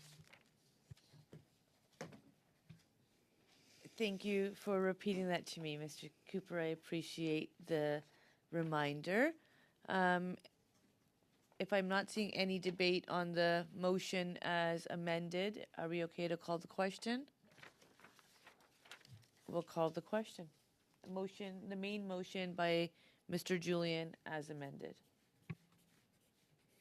Mr. Fergus.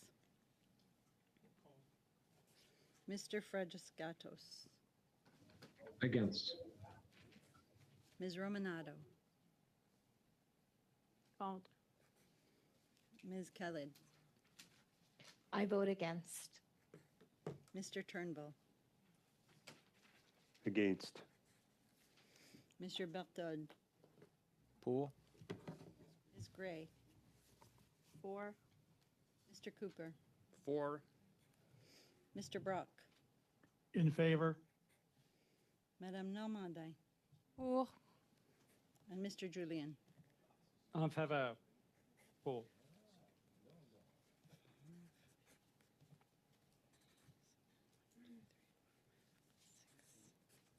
Yeas pour 6, nays contre 5, 5.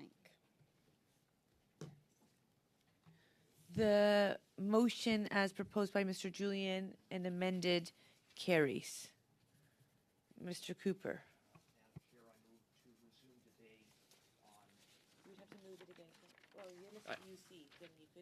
I move to resume debate on the sub-amendment. And it's not a debatable. Yeah, where we left off. Okay, that's not debatable? No. What does that mean? It means you go straight to a vote. So there's, the clerk has informed me that that is absolutely suitable, and that means we are now voting on the sub-amendment where we left off yesterday. Oh, sorry, I got that wrong. We vote to resume debate, because that is what Mr. Cooper has asked for. Mr. Julian, point of clarification or point of order? Well, he's asked to resume debate, and your ruling is that that's not debatable? The clerk is telling me that we would vote on that. I'd call it to a vote. Immediately. Yeah, I mean, I made my point yesterday. I thought the sub-amendment was ridiculous and unhelpful.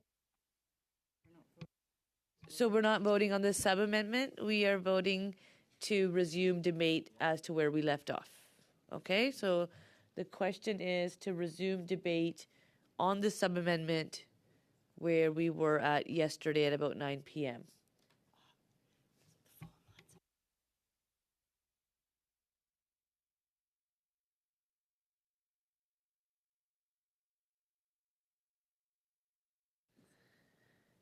So welcome to the House of Commons and Technology. We've been informed that the phone lines have timed out, so we just need to reboot the system and come back. So I'm going to suspend for 5 minutes and then be ready to vote. Thank you.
Zoom from yesterday. Madam Chair, I just want to clarify exactly what we're voting. We are voting on resuming debate from the sub where we left off, so on the sub amendment.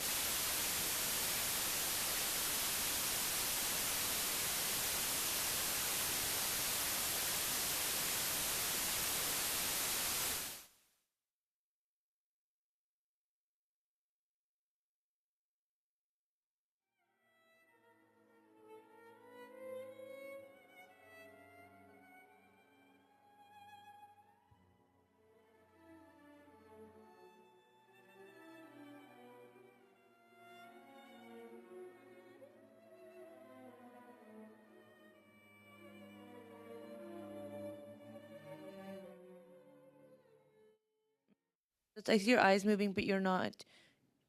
How are you voting? I see Mr. Fragiscatos right above my head. Yes. Yep. Against.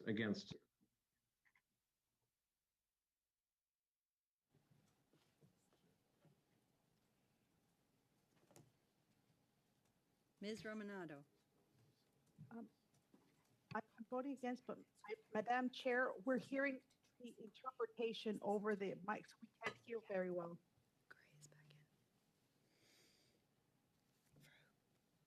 I'm just sorry. Can you hear me now? The people online, you hear me in English and French at the same time? D'accord. Si je parle en français, est-ce que vous... If I speak in French, can you hear me in English and in French, or just in French?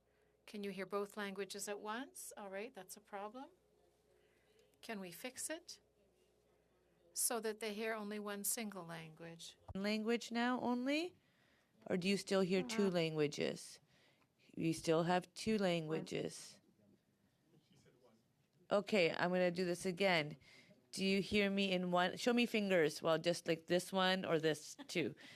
Do you hear me in one language or do you hear me in two languages? Just show me. There's two languages. There's a lot of peace on earth. Just going to pause for a second and we'll continue on our vote.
So we had Mr. Fergus, we had Mr. Fragiscados, and we had Mrs. Romanado next.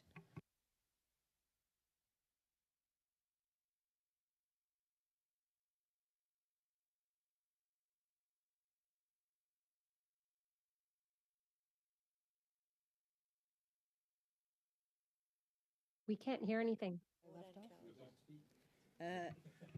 Ms. Sahota No. and Mr. Turnbull. No. Monsieur Berthold. Oui.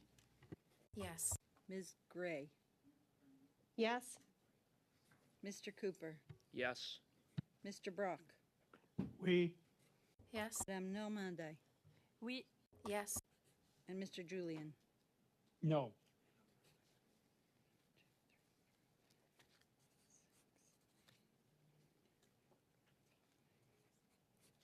Yeas pour 5, nays contre 6. The motion is defeated. Mr. Turnbull, I will come to you next. I see Mr. Turnbull's hand up. Mr. Cooper, I'm running a meeting. Chair. Everybody gets a turn. All members are equal. Mr. Turnbull, Yes, Madam Chair, I move that the meeting now be adjourned.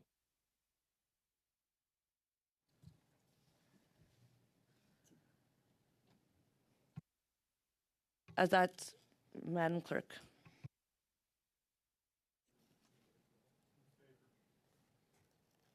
Madame Khalid.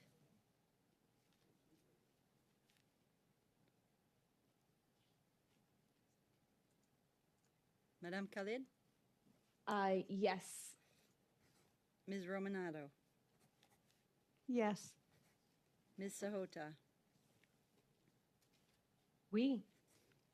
Yes. Yes. Mr. Berthold. No. No. Ms. Gray. No. Mr. Cooper. No. Mr. Brock. No. Madame Normandie. No. No. And Mr. Julian. Oui. Yes. Yeas pour 6, nays contre 5.